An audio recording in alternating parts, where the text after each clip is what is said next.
let this pretty scene fool you. This world is a dangerous place. When you get to be my age, you'll see friends come and go. It's important to take care of the ones still kicking. In the heat of battle, you'd be surprised how far a little kindness might go.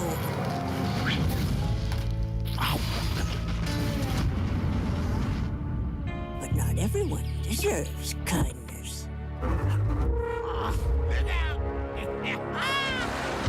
Hello, Auntie. This all you brought? Yes. Oh.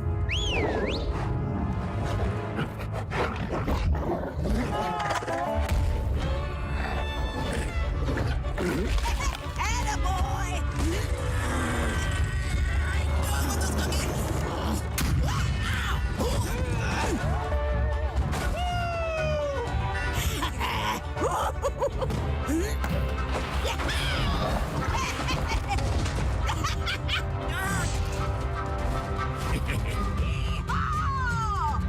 I didn't offer to share.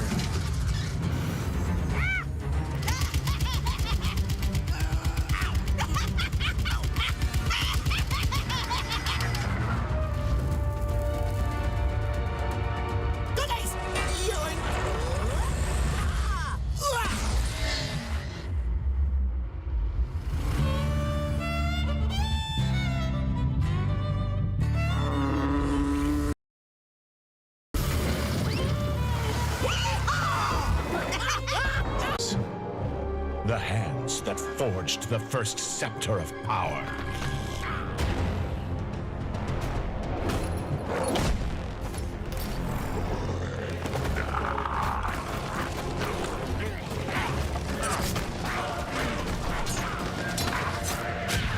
My hands have slipped through dimensions, touching things that warp the mind and test the mettle of the strongest will.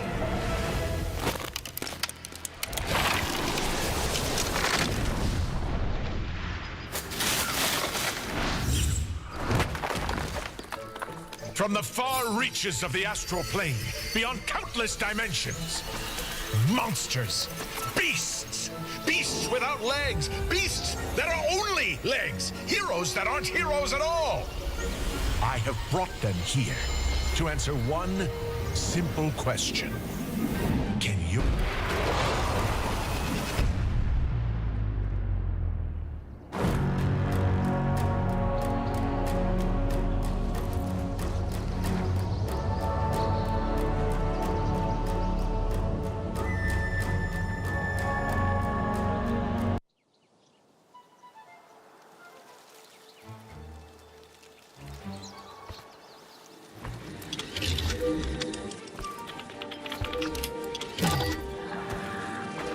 Oi, space face!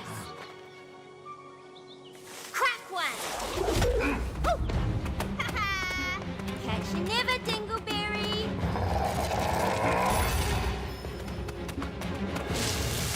futile creature? Munted!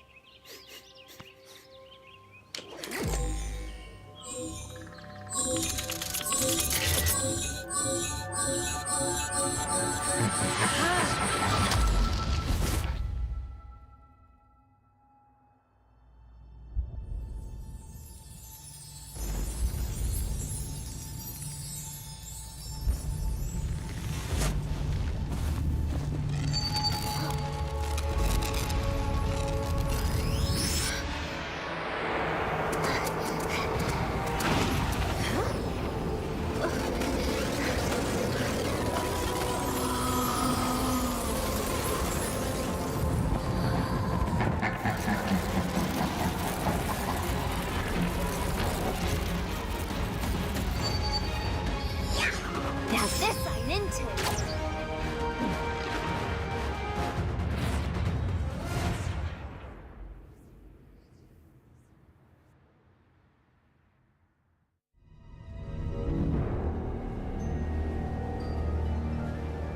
A continuum device. here all alone. I knew Valora was lying when she said Mars destroyed you. Well, where and when should we go first?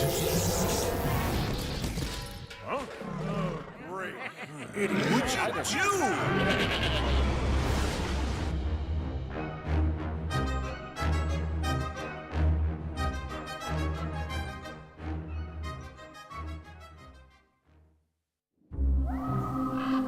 There was a thing in the woods. But once a year, it left the woods to feast on us.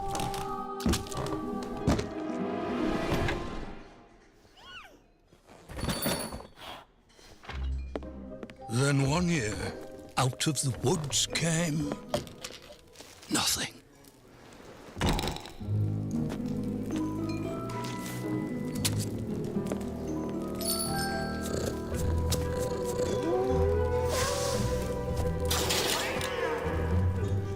Another year passed, and another.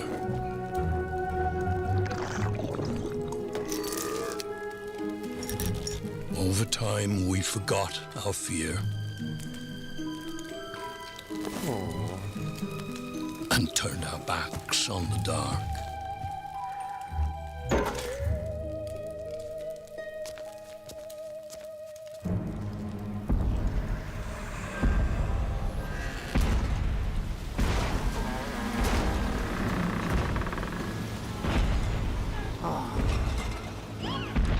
Slivers of the mad moon hang forgotten in our sky, slowly aligning.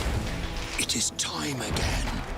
The tide rises and brings with it something dire.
Don't let this party scene fool you.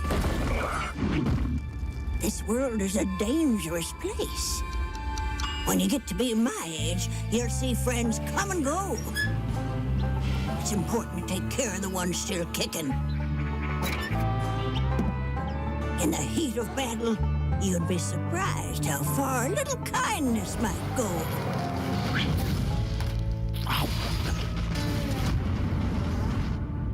But not everyone deserves kindness.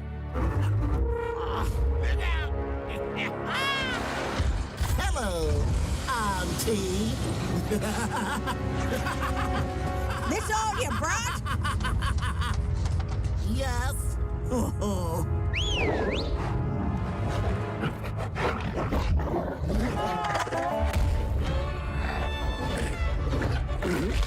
Attaboy!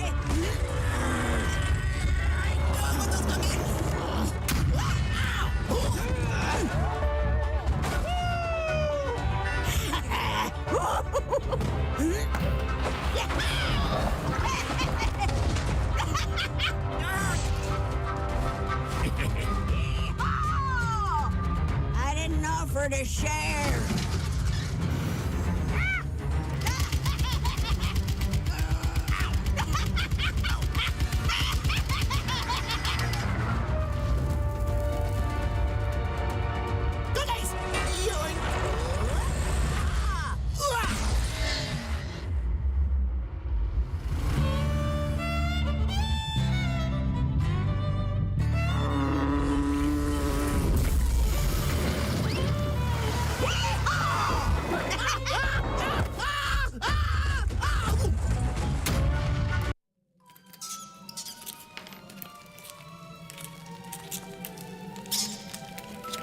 Any layman with a feeble grip can carve wood or hammer steel.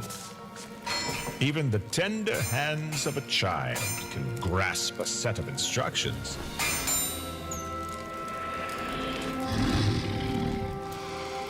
But to create something takes rare hands, shrewder hands, handsome, brilliant hands. The hands that forged the first scepter of power.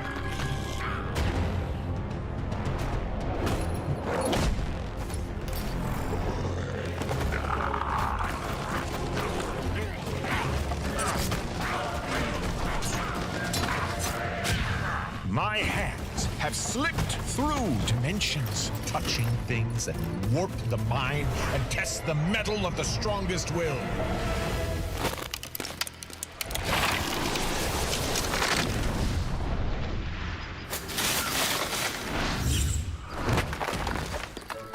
From the far reaches of the astral plane, beyond countless dimensions, monsters, beasts, beasts without legs, beasts that are only legs, heroes that aren't heroes at all. I have brought them here to answer one simple question. Can your hands wield the true Aghanim scepter?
Oi, space face!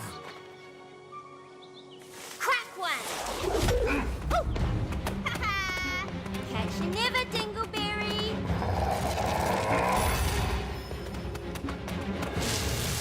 Futile creature.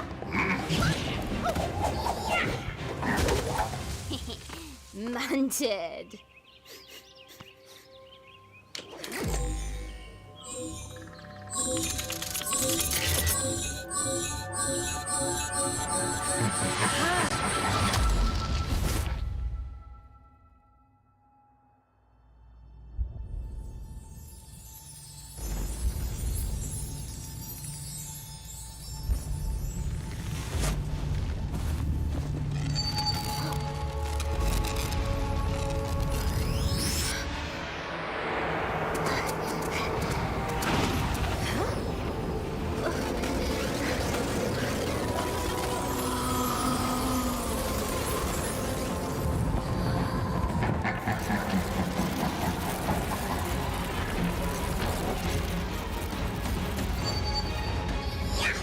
Now this I'm into!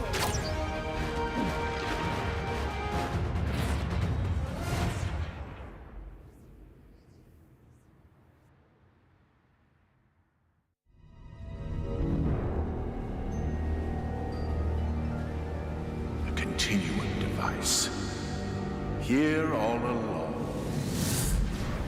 I knew Valora was lying when she said Mars destroyed you. Well, where and when should we go first? Huh? Oh, great. What'd you do?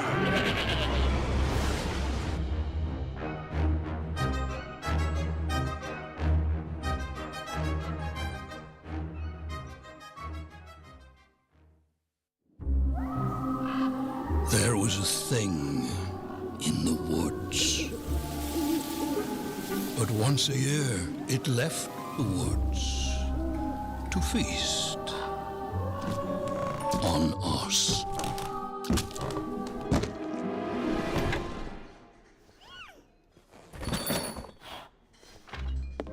Then one year, out of the woods came nothing.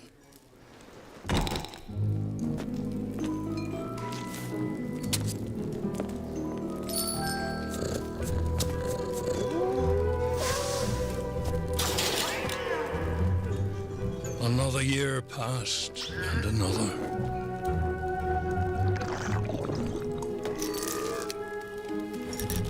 Over time, we forgot our fear. And turned our backs on the dark.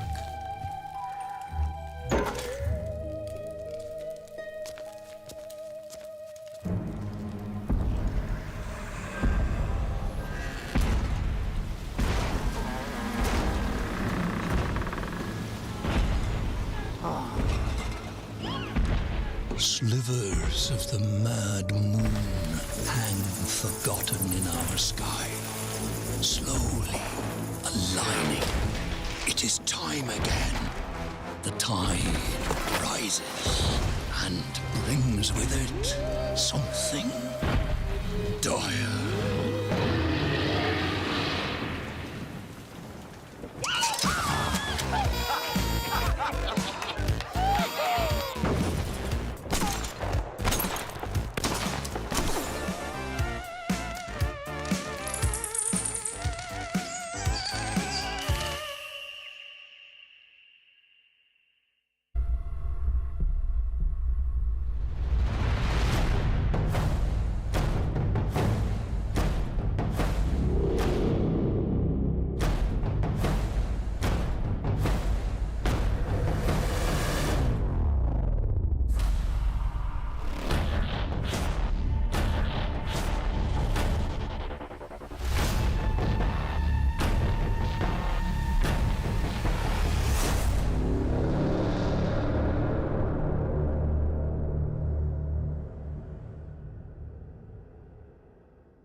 Don't let this pretty scene fool you.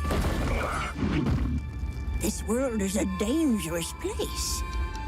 When you get to be my age, you'll see friends come and go. It's important to take care of the ones still kicking. In the heat of battle, you'd be surprised how far a little kindness might go.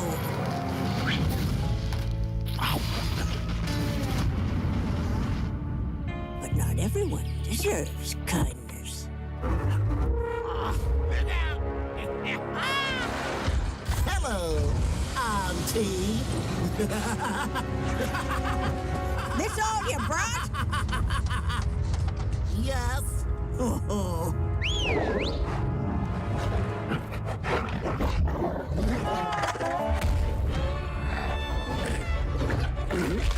Attaboy!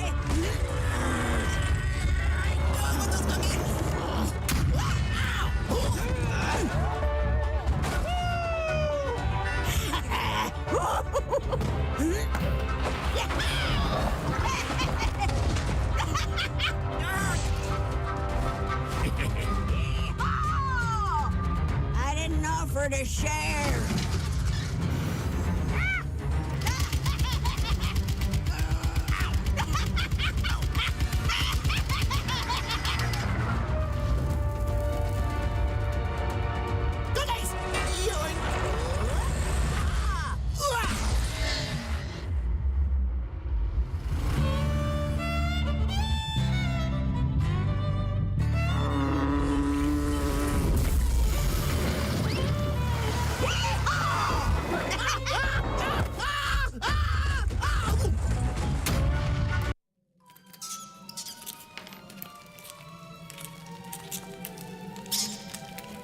Any layman with a feeble grip can carve wood or hammer steel.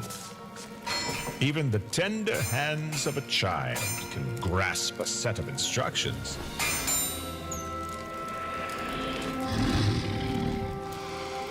But to create something takes rare hands, shrewder hands, handsome, brilliant hands. The hands that forged the first scepter of power.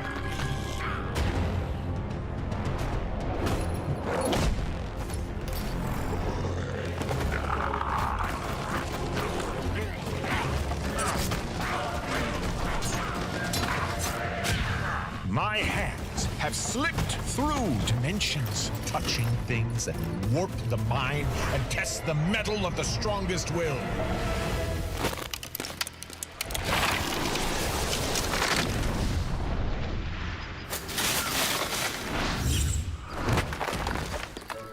From the far reaches of the astral plane, beyond countless dimensions, monsters, beasts, beasts without legs, beasts that are only legs, heroes that aren't heroes at all.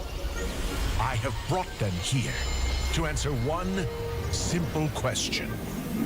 Can your hands wield the true Aghanim scepter?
Oi, space face! Crack one! Oh! Ha-ha! Catch you never, Dingleberry!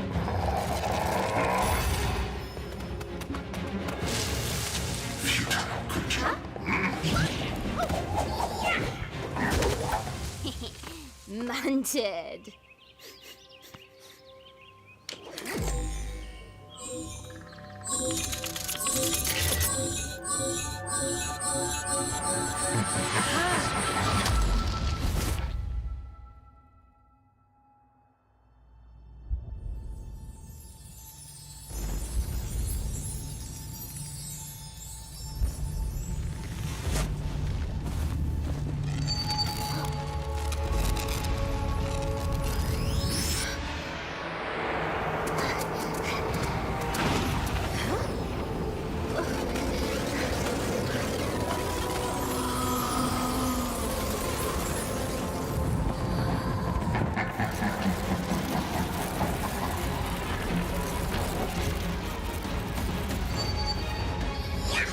Now this I'm into!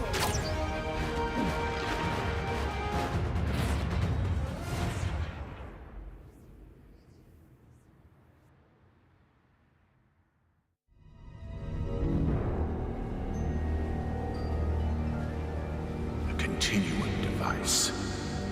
Here all along. I knew Valora was lying when she said Mars destroyed you. Well, where and when should we go first? Huh? Oh, great. What'd you do?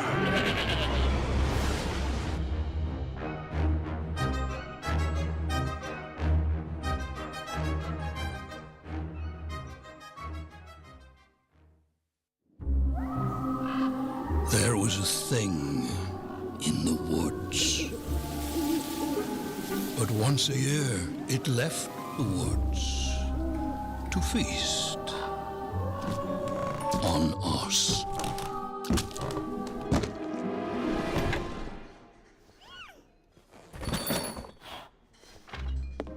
Then one year, out of the woods came nothing.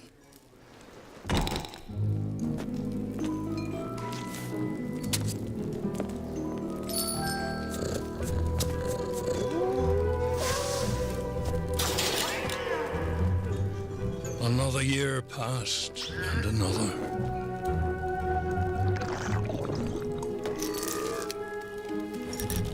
Over time, we forgot our fear. And turned our backs on the dark.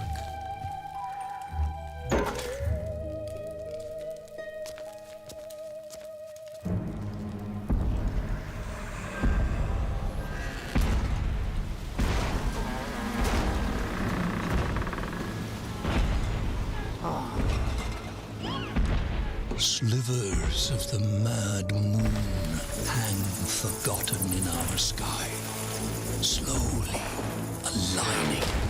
It is time again. The tide rises and brings with it something dire.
Don't let this party scene fool you.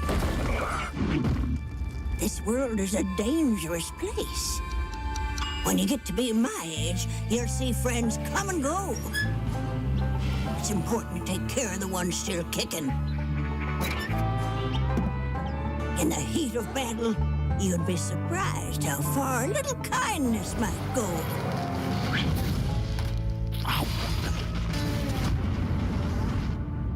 But not everyone deserves kindness. Hello, Auntie.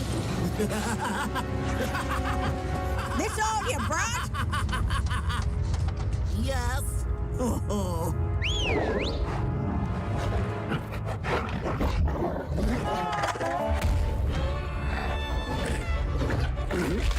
Attaboy!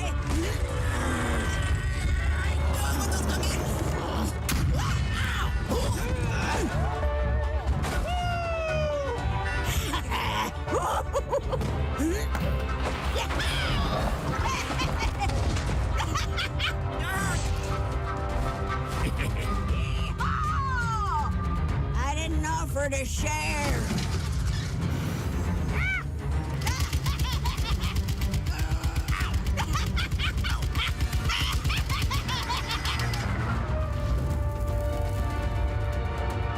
Goodies! Yoink!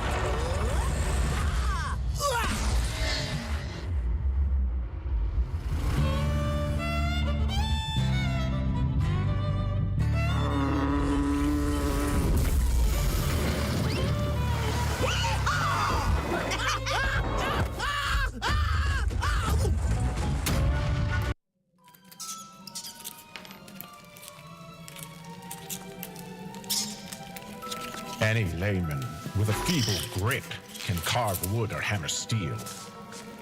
Even the tender hands of a child can grasp a set of instructions.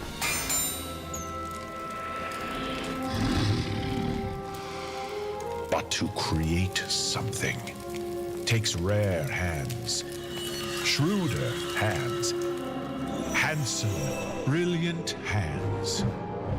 The hands that forged the first scepter of power.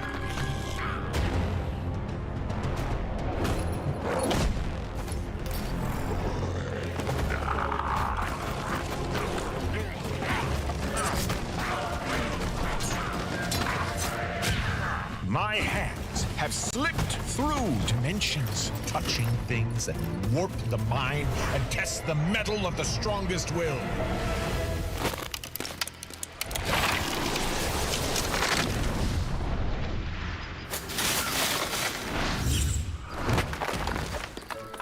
From the far reaches of the astral plane, beyond countless dimensions, monsters, beasts, beasts without legs, beasts that are only legs, heroes that aren't heroes at all. I have brought them here to answer one simple question.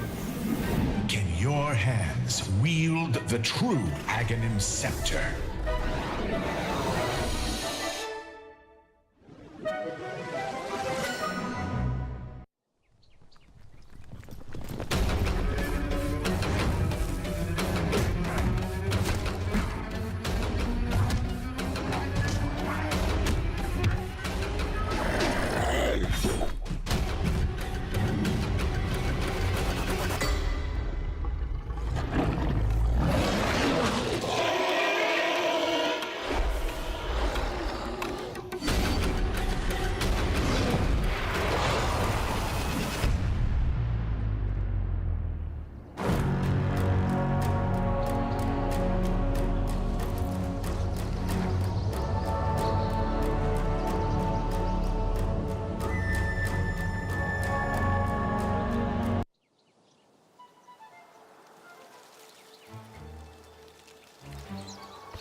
Oi, space face! Crack one! Oh! Ha-ha! Catch you never, Dingleberry!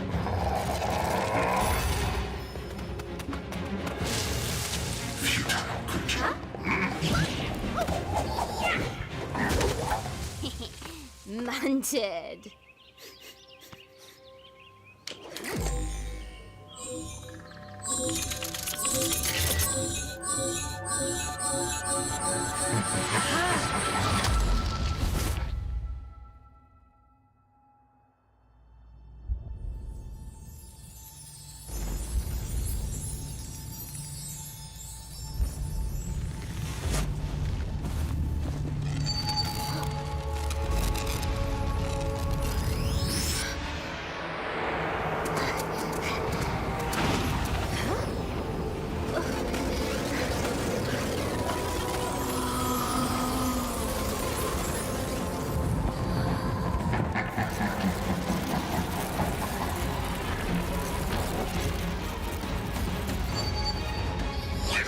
Now this I'm into!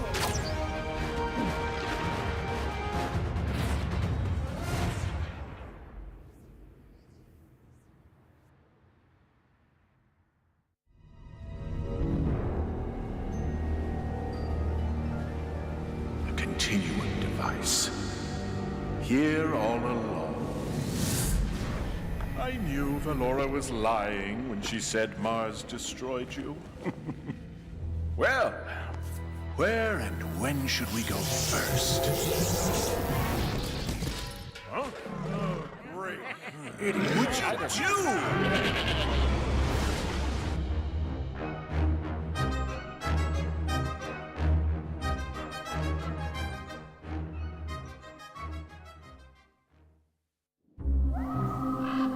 There was a thing in the woods. But once a year, it left the woods to feast on us.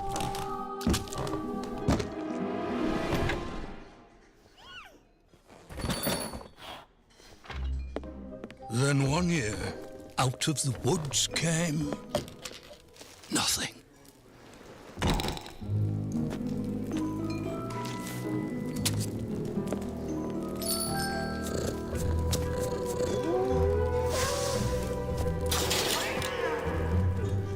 Another year passed, and another.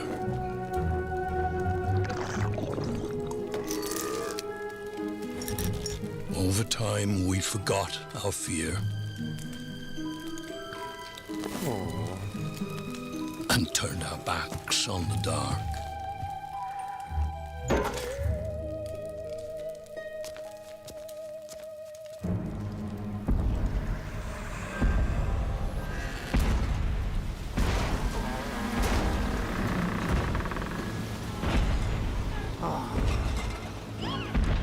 Slivers of the mad moon hang forgotten in our sky, slowly aligning. It is time again. The tide rises and brings with it something dire.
Don't let this party scene fool you.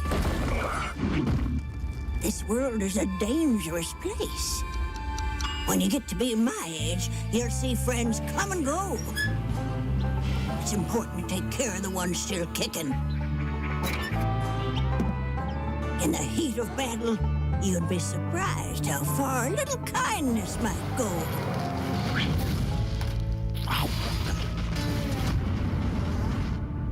But not everyone deserves kindness. Hello, Auntie. This all you brought? Yes. Oh.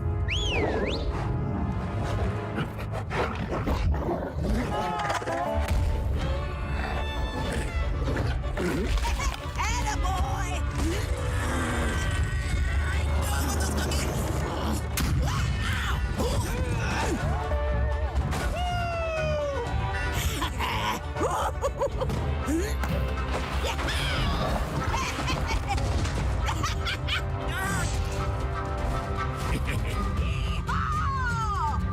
I didn't offer to share.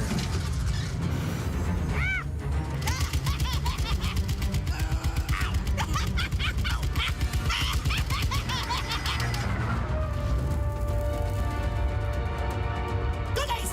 Yoink!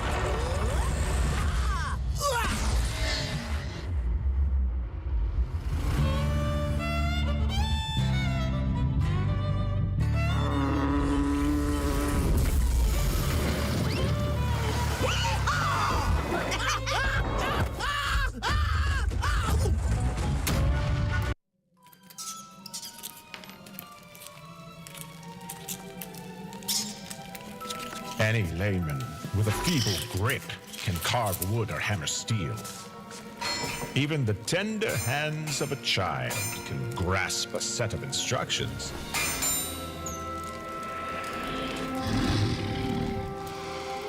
But to create something takes rare hands, shrewder hands, handsome, brilliant hands.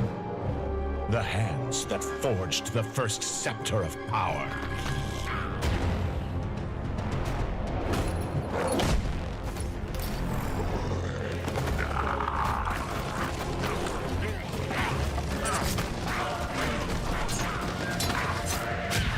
My hands have slipped through dimensions, touching things that warp the mind and test the mettle of the strongest will.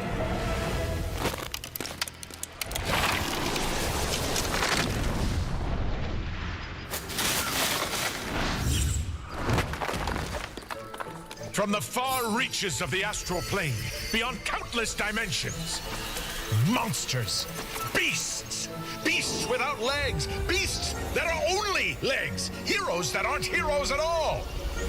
I have brought them here to answer one simple question. Can your hands wield the true Aghanim scepter.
Oi, space face!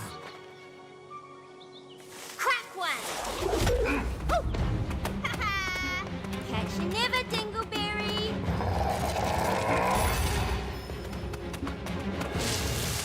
Futile creature. Munted!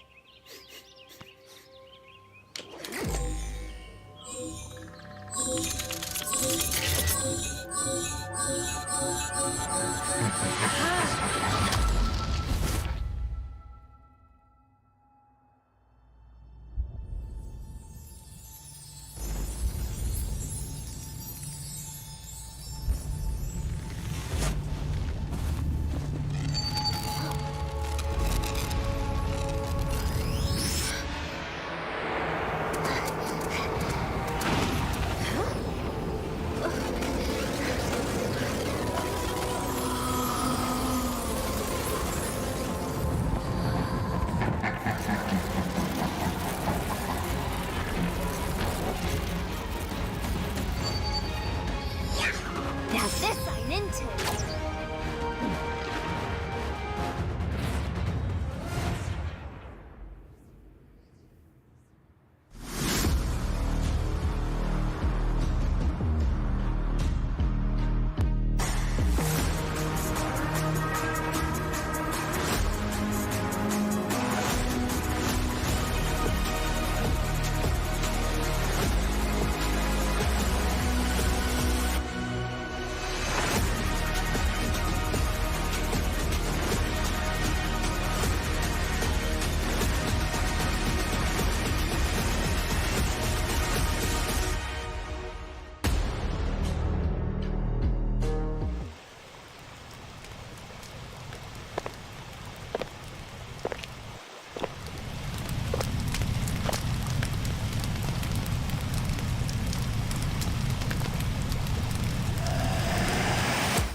Good afternoon, everybody. Welcome to Top Clan's 2022 Dota 2 Summer Invitational, hosted by NetEase Games. I'm your host, Renee.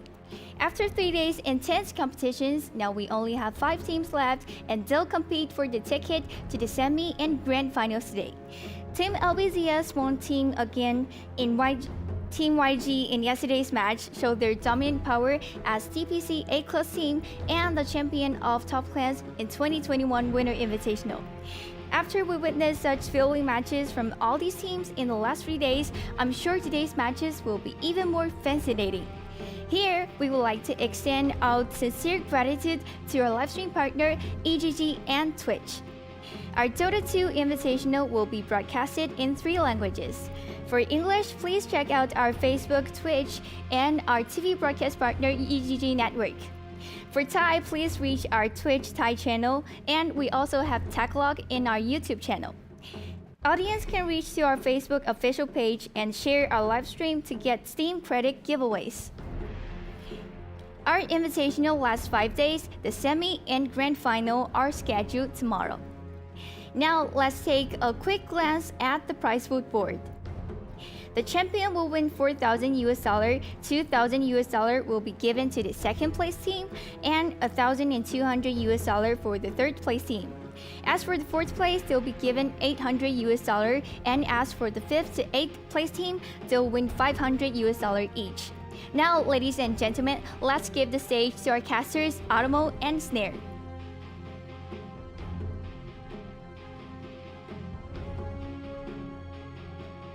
Hello and welcome to the penultimate day of the Top Class Summer Invitational 2022. I'm Atomo. Joining me is Snare. And Snare, we have three games today. We're gonna have two teams leaving the tournament. How are you feeling today?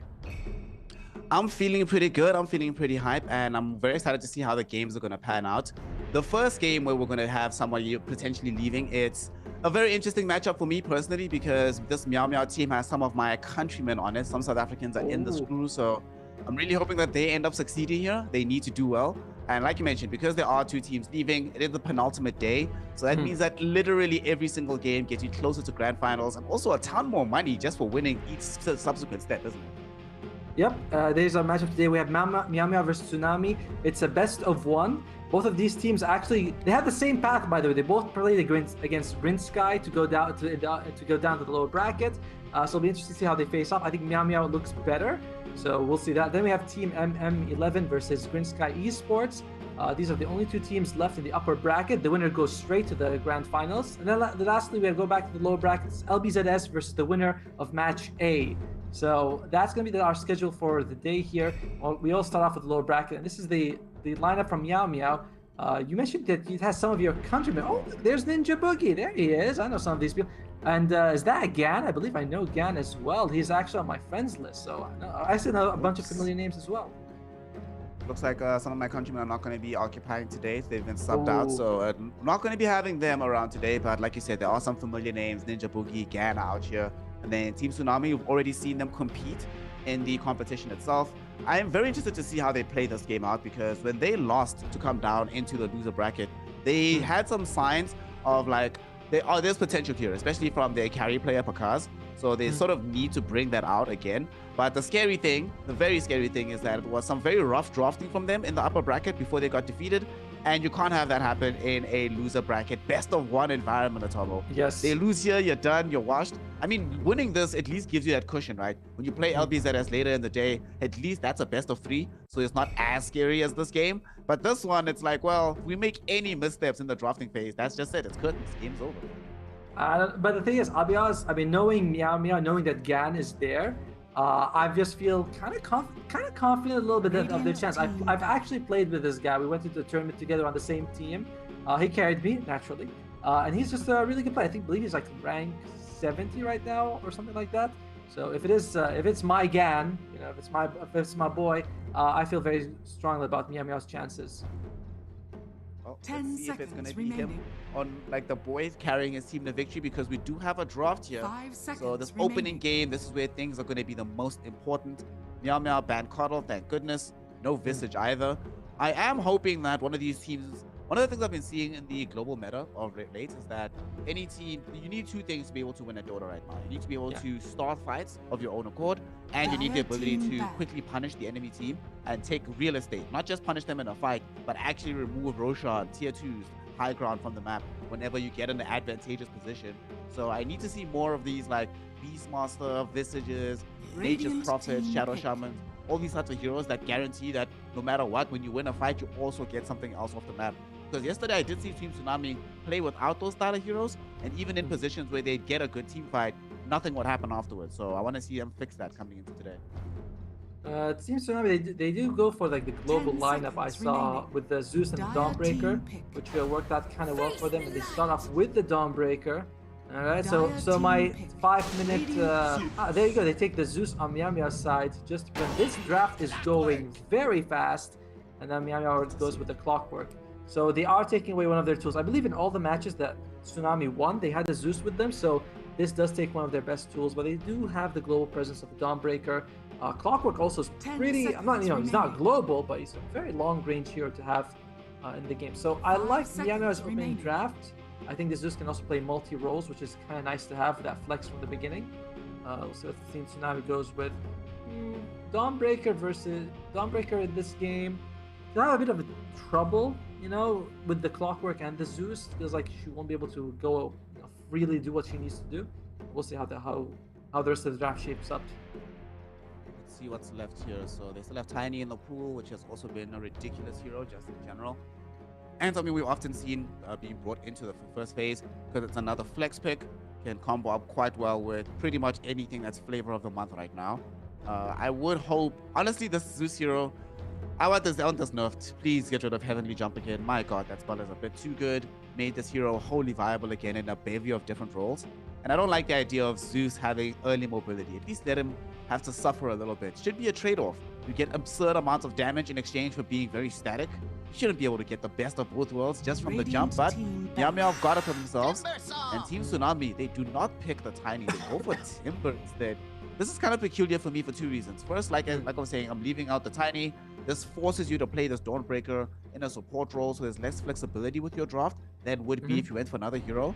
But also, there's already got not only lots of magic damage out the Zeus, but this Clockwork, we've seen sometimes that they can give him some farm priority so he finishes an early Spirit Vessel, but now you're also just incentivized for somebody else in the draft to build a Spirit Vessel because there's so much sustain now on Tsunami. So I'm kind of surprised. Why do you think they went for this first phase Tiny? I'm looking for the draft from Meow Meow. I mean, when they took Timbersaw, they made a ton of space with him in the off lane for sanity. So I think right now both teams seem to be picking what the other team is good with. You know, like we know Meow Meow took Zeus because Tsunami loves it. So Tsunami is like, ha, screw you, we'll take your Timbersaw. Is the impression I'm getting here. Besides the Spirit Vessel and the magic damage that you mentioned, Clockwork also his Battery Assault is great against Timbersaw. You can interrupt him while he's chaining. You can, I think, time it to not be stunned, but it's one of those difficult things where it's like, it's not exactly very possible. But yeah, Clockwork versus Timbersaw. Timbersaw can, you know, do a lot to Clockwork and just burst him down, but Clockwork is also, it's not exactly I counter you, you counter me, but Clockwork can be a big thorn in Timbersaw's side. So, Monkey King is being banned. He's one of the most successful heroes in the tournament so far. I believe he's won like 8 of the games he's appeared in, something like that. So teams just not want to go up against him, and he's pretty good against Timbersaw. Timbersaw, you like the tank, but then give him Jingu stacks, and it's like it's not as good. Look at this here. Team Tsunami putting a lot of priority on protecting Pakaz in his safe lane, banning out Darkseer. That is not a hero I see all that often in general, but especially not be in the banning phase. I think I've only seen this hero ban, if I'm honest, this patch might be the 3rd time I've seen this hero in the ban pool here. I've seen it pick maybe once, so kind of intriguing that they decide to get rid of it, but I would also hate to play against the Darkseer Clockwork lane myself, so I'm pretty sure, I'm 100% sure this was the carry player's call. There's no way anyone else in the draft cared about the Darkseer. He's just like, nah boys, come on. Look at what they've got. Clockwork, Darkseer, and then there's a Zeus throwing in damage on top of that. Please save me, rescue me from this. Yeah, it's like, no, I don't want to go up against that. It's too much. And yeah, of course, like Clockwork, you hook Charlie with Ion Shell, you put them in the cogs. Usually you put them in the cogs, there's not that much damage, but Battery Assault right clicks is like, it falls off, but then you have an Ion Shell, and that means Clockwork is going to be a big kill threat like for the entire game, so definitely do not want that to happen. Meow Meow get rid of the Enigma, which we saw Tsunami play earlier. They also picked a Rubik in the same game, so I'm wondering if they might consider going for a 4 Rubik 5 Dawnbreaker. One thing we haven't discussed is the potential for Dawnbreaker to be a core. I don't think this is a good game for it to be a core because I don't see her getting her claws, her hammer on anyone basically. Feels like a support role is more suitable for her. What do you feel about that? Personally, I don't like Dawnbreaker in the support as much as I like it off lane, but I also don't really like its safe lane either. Like, I really think that this hero belongs in the off lane. That's kind of why I was a bit perplexed by seeing that Timbersaw, because now that he's gone. In this game, I definitely do think he does make more sense as a support though, because then you have that option of this Dawnbreaker Timbersaw lane, which is a little bit nutty. There's a lot of reach between the two heroes. So any 5 position, if it is going to be the Clockwork, which I'm expecting in that role, not really going to be enjoying life. You were mentioning earlier that, you have that Battery Assault to interrupt the Timbersaw and the Timber Chain. Doesn't help you as much when there are these 2 uber beefy heroes just bearing down onto your face, whacking you. So probably is going to be Dawnbreaker support this game. If it does go safe lane, that Deso build. I don't. The sad thing about it is that I could see them doing it because they are playing into the Zeus, right? And you always want to have some kind of reach to get to the backline of the fight extremely quickly. And safe lane Dawnbreaker can certainly give you that. But I think your read is correct that this is going to be the support. This is probably their offlane together, the Dawnbreaker Timber. So unless they do something weird. However, they might have to do something weird because they're dealing now with a Viper. Timbersaw loves breaks. So he's smiling ear to ear with his third king Viper. He's like, damn it, this sucks that I have to deal with this. And they already have the clockwork down. So if you ever get caught with a hook shot, you are definitely going to die. Unless you are a Morphling though, and you just waveform out and don't care about any of that damage. I don't love this Morphling pick, honestly. I mean, earlier you said the vessel. You're like, oh, now you're incentivizing the vessel. I'm like, yeah, you're completely right. Now they pick Morphling. You're like, I'm double incentivized, buy one, free one. I don't know what you want to call it, but generally, Meow's draft so far feels just really good. I do like that Morphling can jump to the Zeus, which is nice, but I'm just not. Oh, and look, another heal that Red Vessel is great against. All right, so if I'm Viper game, I was thinking that, and then also there's a bit of lack of stuns. You have the Dawnbreaker with the Starbreaker, which is it's better if someone sets you up. It's not amazing. Meow, they do have their control isn't amazing right now, but they can still fix it up with their fourth pick. Overall, this Viper pick feels pretty good. Could be a support Viper. You just put up against Timbersaw. It's still pretty solid. Especially if it's Timbersaw Dawnbreaker, you just harass Dawnbreaker out the lane. Faceless Void. Faceless Void. Another hero. This is his third appearance in the tournament. He won the first two games. You're not gonna believe me, and chat's not gonna believe me. I literally was like, I want them to pick Faceless Void. Void destroys this game. This feels like such a good Faceless Void game. This bubble is super nice. This is most likely going to be offlane Viper, right? Unless this is like the 5 hero. It doesn't really matter who goes offlane. All I want out of this offlane in this game is someone who buys Shiva's God, leave Clockwork to buy the Vessel. Like you're saying, it's uber good right now against all 4 heroes. Chronosphere ruins the game for Timbersaw and Morphling. Normally it doesn't for Timbersaw, but in this game, they have access to this Nether Toxin. So if you ever get bubbled, you will die inside of it. As Timbersaw, the Enchantress Dawnbreaker will not be able to heal you back up to full because it's going to be Spirit Vessels. Sets up now for Zeus damage globally. This is a very good Void game. Also, I'm glad that you're the one that took up the mantle of negativity on the Morphling. In my honest opinion, I think this hero is garbage tier. Like, oh wow, I think it's a terrible, terrible hero in general. I think one of the only reasons it's so bad, like, especially considering how strong it used to be, like with the prior build. Nowadays, it's like, when I think about these right-clicking carries, right, because that's pretty much all Morphling gives you these days, uber tankability and right-clicking. I'm like, would I rather play Morphling? Even if I'm thinking of a heal, a agi hero, I'd rather have Juggernaut than a Morphling, honestly. Oh, Juggernaut's it gives me that reach. But as Morph, you get caught with a mistake, you just die. You're like, oh, well, there's 30k net worth down the drain just in a couple seconds. What's going on? And in this game as well, Morphling, you do want to, early game, you want to go heavy agi so you can sort of farm fast, everything. You want to get all that damage. But Clockwork Hook Shot followed by like Zeus Thunder God's Wrath could just kill you straight up. Like that is the problem with the Morphling pick, which just it's not durable. You can't go low agi in this, full agi in this game. Last bands coming out, it is the Spirit Brothers. I think 3 of the spirits have been banned. There's still the Storm Spirit. 4 of them. All of them gone. Oh, sorry, I did not see Storm. Is he banned? Last ban. Oh yeah, last one. Sorry. Yeah, all the sorry, my bad completely. I did not see that one. But anyway, so all the spirits are gone. On Team Tsunami, what do you have? You have the Queen of Pain. You might need something like that to sort of make space. Mobile might be able to catch the Zeus. What do they go with? They go with the Mars. Is it? Well, okay, all right. So it's good. Yeah, Mars mid, right? It's like the Timbersaw plus still gonna be the offlane. Yeah, it's gonna be either their mid laner or they're gonna pick a support and put the Zeus mid. We'll see in a moment here. I generally feel like you can get away with the mid Zeus in this game, right? Like the catch is not amazing on Tsunami's side. Honestly, not I would like to see. If this was Outsiders, the Eastern European squad, if it was Outsiders or Navi or something, they would 100% pick Necroforce in this position. Necro in this game, 4 tanky heroes on the other side of Tsunami, a lot of heal and sustain coming out of all of them, a natural builder of the Shivas at some point in the game, which also wrecks the game. Then you have a Shivas builder, Spirit Vessel, and Nether Toxin coming out of Viper. And of course, you threaten the Morphling because in these team fights where he's going into this super high strength game, suddenly then he becomes a prime target for that Reaper side, which will just eliminate him from the game.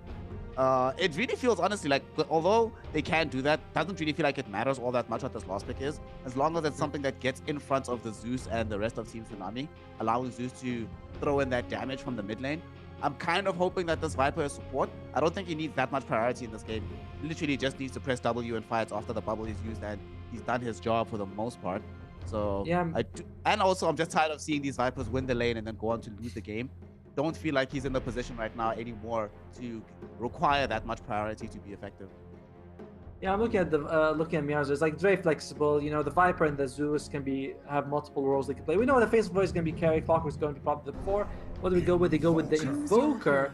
That's probably going to be Ganzo here in the mid lane, which means it's going to be probably the off lane Viper. And yeah, you can see Sandy's taking it already, which means that we're going to have either a 4 Zeus or 5 Zeus, and we'll see how that goes. Overall, I mean, I know we didn't talk about Invoker, but this is the obvious combo. You know, Chronosphere into Cataclysm is insane damage. Pretty solid in the laning stage. If one of them is gonna die, you're like, it's just you can die. I don't really care as long as Invoker gets BKB. Because you get BKB, nothing on Tsunami side bothers you. I was gonna go and say Meow Meow just a better team hands down. I think their draft is also quite a bit better. I'm all in for Meow Meow, my friend. I'm in an awkward position now because I hate Invoker as well. I think this is also a trash hero. So now I have to decide who do I think is worse between Invoker and the Morphling. Easy decision, I'm kidding. Morphling is way worse than Invoker. As bad as Invoker is, at least he's not the Morphling. At the very least, the Invoker in this game, all he has to do is just get levels, get to some point in the game where you can buy Aghanim Scepter. But even if you don't, if you just have 4 or 5 points into the Exort Orbs, that Sunstrike does a decent amount of damage on the Void. Yep. You already have the Ninja Boogie Zeus to provide you with additional magic damage. Sanity's going to help out as well with breaking these heroes inside the bubble to make sure that they die. So this Invoker is one of these games that he doesn't even need to have a good game, which is good because no Invoker has a good game these days. The EMP combo is going to be amazing at some point as well. I really like what Meow Meow has. I also think that Team Tsunami, unfortunately for them, it's not like they can just buy BKB. You were mentioning it now that Meow Meow just buys BKB. Then what? What does Tsunami actually do? Mars doesn't do anything at that point. The Enchantress really going to be lacking in damage. It's going to be a Dawnbreaker, not also helping out too much in that department. Erstwhile, if you buy BKB into Meow Meow, yeah, position 5 Dawnbreaker, right? You're not going to get that farm. You're not going to get level 12 super early. So you're going to be dealing with the level 1 Solar Guardian for a long, long time. And if they buy BKBs on Tsunami, you have no damage suddenly. If you buy BKB, they can still bubble you, they can still Sunstrike you, and they can still try to bring you down with this Viper ultimate and just kite you around until the BKB is over. So I think I am with you for Meow Meow, all in 2-2 on our predictions, which means there's a 100% chance that Tsunami win this game though. Right, it's like that's how it works. Like we're all like praising Meow Meow, then Meow Meow like collectively lose their mind at the same time. They're like, all right, we're just gonna play with this one with our feet, everyone. Yeah. Oh, by the way, another BKB piercing is the hook shot. So it's like 4 abilities for just BKB on Meow Meow's side. They're just gonna go forward here, just zoning them out. What are you really gonna do? Clockwork level 1 battery salt is insane, and you have a Viper right behind him, spinning out that poison. It'll be hard to see how they're gonna play on Tsunami's side. 30 seconds. But I'm hoping to be surprised, you know. There's a Spirit Vessel carry on Meow Meow, by the way. The Invoker could go for it, or he can go for the Midas into Aghanim's Rush if he wanted to go for that. I prefer if he goes for the Spirit Vessel, just so you can deal with the Timbersaw. I do think that if you don't do that, Timbersaw could be a problem, but you also have the Viper, so it's like, we got a backup plan if we don't get to go for the Vessel. Oh, he's already queued up for the Urn, so he knows exactly what's up. Very aware of what he needs to do to win out this game. I taught him that, by the way. The rank 100. Well, Batunes go 1 for 1, and lots of damage coming out on Madmaid here on the Mars. And I think that's the second Observer Ward that Ninja Boogie gets rid of, by the way. I think can we press enter? We can see if he has both of them. I know he took out another ward because he's got 2. Yeah, it's a insane start for Ninja Boogie. Setting up his team for success here. And that's going to make life easier as well in this mid lane because Gan is going to have that natural advantage. This is a lane though that Mars wins this lane because Invoker loses or just draws even in every single lane. So not expecting much action to happen there though. If there's going to be action, it's most likely going to be happening the side of the map that has this Clockwork Viper down bottom. We saw them on screen just for a second there. I am wondering though, what do you think the Mars build is going to be this game? We'll often see these mid Marses have, you know, some conversation internally. Do I go for that early blink? Do I go just straight up for the BKB? Or do I do something else that's a little bit different? What's your read on what he does this game? I feel like it has to be a blink deck or BKB. You gotta be the guy who starts fights. Timbersaw can sort of jump on people, but you can't really hold them there. Marvis doesn't do that either. So it's like someone's got. We were talking about this before the game started about like how people start. You gotta have someone start the fight, and you have to do that on Mad Maid. It's kind of not ideal. Go see how good the armor build can be, but in this game you can't really afford to go stats. It's gotta be blink BKB to refresh your orb, just so you can get some control for your team because it's much needed. You know, someone's gotta do it. It has to be the Mars. No one else actually can do it. No one else can. Timbersaw. Speaking of Timbersaw, actually, I've been seeing a lot of hypes of Insight of late on the Timbersaw. I think the last 4 games I've seen on the global stage have all included a pipe of Insight on the hero. What do you think is going on with that item? It's been so bad for such a long time, but coming back into the meta, it's still not actually that great of an... Although Hood of Defiance is still pretty bad, but for some reason people are like, hey man, let's build up this pipe. What do you think is going on with the item in general, and why do you think all these Timbersaws are going for it? Well, in general, I mean, Timbersaw, you don't really care about physical damage much, so you always itemize for magic. So it's not that different from, like, you know, when we see Necrophos goes for hoods, but in general, Pipe has gotten better. It used to give you 10% aura magic resist, now it gives you 12, which is, like, not a big deal, but it is a big help. And it's better than Hood. Hood used to gives you only 80 magic resist now instead of 20. You still get 30 overall with the pipe, and I think the armor gives us more. But Marvis, Mavis is going to lose his life here. I think he will. And First Blood does go to the supports on Meow Meow's side. Okay, this did require them though to bring up the Clockwork to the top lane. So that means that Sanity is alone down bottom. So you're gonna have to play a little bit carefully on the Viper. The Dawnbreaker Morphin doesn't present that much of a threat though. Although with Clockwork off the map, it also means that this mid lane, if he sticks around long enough to the 4-minute mark, they can ensure that Garn gets both watery. But actually just gonna go in for an engagement. Ninja Boogie coming in with the heavenly jump. They're throwing in the damage. Not gonna be enough to kill Mad Maid just yet. They cancel out the bottle refresh. The tornado will catch him, and not just catch him, it'll kill him. The mid lane matchup going very well for Meow Meow right now as the Invoker gets it. What really good rotation by Ninja Boogie here. But I like that we have very different opinions about a few things, because I think Pipe is it's a lot better than it used to be. So I'm glad to see it get some love, but you're like, Pipe is garbage. Pipe is bad.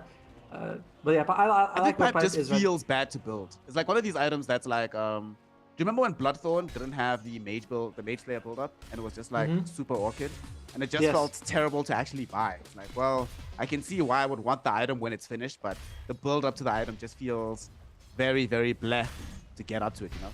That's how I feel about this item. Like you mentioned, Hood just feels so terrible. So whenever I buy a Hood, I'm like, oh, man, I have Hood in my inventory. This kind of sucks.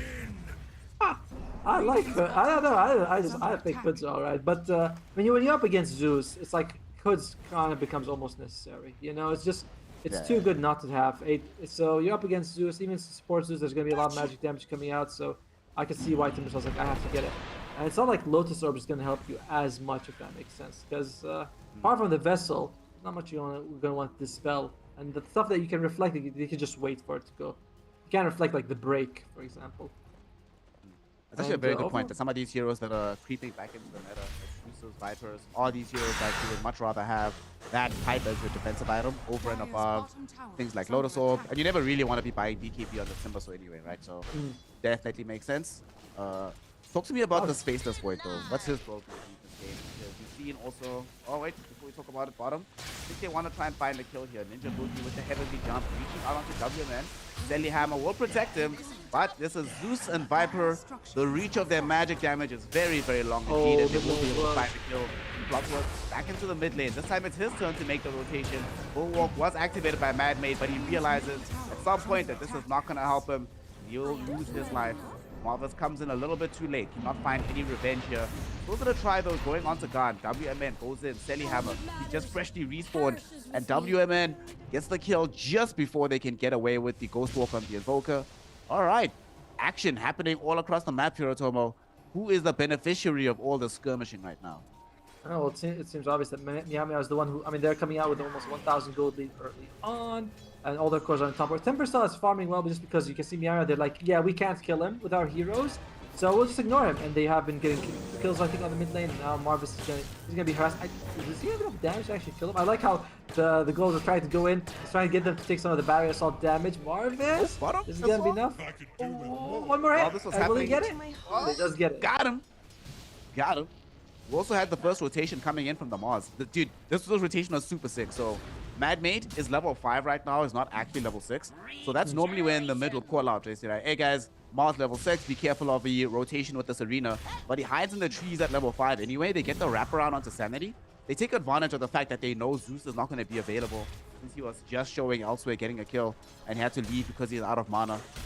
Sick plays actually from them. So although they do end up losing the Enchantress, getting Sanity a kill and just getting Mars involved on the map, very, very good for them. Although he might die middle. No chance, doesn't have a hook, so it's fine. Yeah, just no mana, unfortunately. Yeah. Like what they did. By the way, you're asking about Faceless Void. He's going to go for Mask of Madness into the Maelstrom. Just a lot of farming. And also, I do like the Maelstrom Lightning proc. There is magic damage, so it's really good against the high armor from Morphlin when you go full Agi. Timbersaw, and he also has max reactives. Like, oh, that's great to have. And he's just going to go to the BKB because I feel like it's not really the Faceless Void is going to be doing damage. You know, it's like he's going to be doing some damage, but you're going to be looking at your Invoker, your Zeus to provide most of the damage for the team. And being harassed here, but should be fine overall. That's great for that early Spirit Vessel. We already spoke about how important this item is in the game. And you know, I was laughing at the tone of your voice just now because you were talking about this Faceless Void role. Like, it should be patently obvious.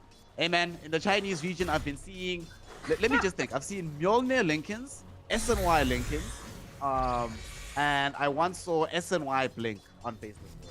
So, there's been things have been happening with this hero. So every time I click on him, I will not believe it until he has these items in his inventory, which is what we want to see. Down bottom, we also want to see this Gan rotation go well for them, and indeed they will be able to find a kill on the Dawnbreaker. Meow Meow off to the races themselves now, but they might end up losing Liam in the top lane. He's getting chased down here. Marvis is in the vicinity with Impetus as well, but they know that there's some support heroes coming in. They don't want to make that full jump. 0 points into Impetus at this point from Marvis, so can't really supply that damage from afar just yet.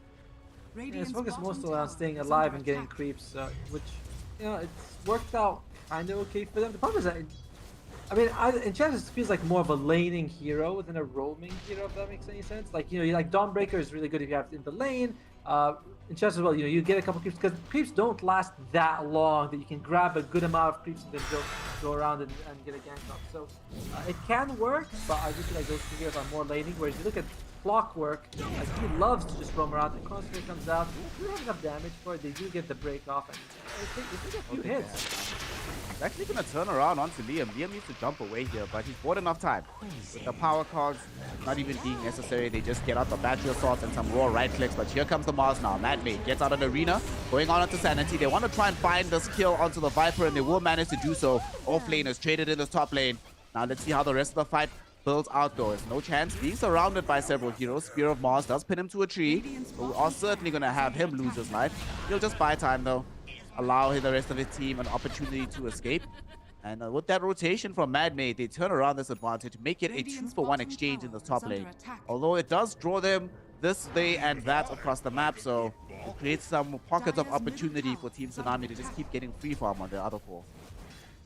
But it also gives Morphling a chance to free farm as well. You know, it's like, so that's fine. It's fine for them. In the meantime, though, it's we're approaching. This is 11 kills the first 10 minutes. Not bad for them. I think this is Miami was happy with this because they are again making space. But you look at them, suddenly all the cores from Team Tsunami right up there. Top lane though got quite good. Yes. In trouble here. Power cards will push him back. He's 100%. With Nether Toxin, man. It's Timbersaw. It's just 1 point into it, and look how much damage it does. From the 3 points into the reactive armor, you suddenly find yourself very, very squishy indeed. Super good spell. And honestly, one of the issues as well with playing into the Clockwork, you were talking about how it debilitates your Timber Chain. Not just battery assaults and power cards. Now suddenly you have to start thinking somebody on the team needs to get a 4-star ASAP. It's not going to be Marvis though. He's just going to be Invoker and the Faceless Void. He's going to get the kill. Oof, the Void as well. That is bad news if you're the position 5. Giving away a kill to the opposition late laner. Yeah, I mean, by the way, we're talking about killing the Timbersaw. This is without the best loot. Nice push cut. Actually, hits the siege crane, but doesn't matter. They're gonna be losing Kind of our. coming with the Solar Guardian, but it really helped them out because they come into the Nether Toxic. They will end up losing Magnate, and now WMN just dies as well. Pakaz was there, waveformed in, then realized I can't do all that much. But now Good is back for life number 2, and because they've already killed Sanctity, there is no need to worry about the Nether Toxin. Pakaz and Good trying to chase Ninga Boogie into the trees here, and they will be able to find them. Chuck them forward with the Timber Chain from Good will enable them to find the double. They just brawling Hirotomo in the top lane. Nobody wants to give up any quarter on this side of the map, and it doesn't seem like this is gonna stop. Pakaz and Good still staying in the area, and so is Gone. I like it. Like Tsunami, they are really putting up the heat right now. I was thinking, oh, they're playing a bit passive in the early game, stuff like that. But now they're bringing everyone basically to one lane, and they're working out really well. They're just putting the Timbersaw front. One problem is that Timbersaw is losing a lot of his mana in these fights. Both the cogs and the EMP just draining him dry, so he can't really put out his arsenal. And there he goes. He's got the hood, a great item, right, Snare? Best item in the hood of the fires. He's building Yules next though. That one is a little bit peculiar to me. It's in this game, dodging I was going to EMP. talk about.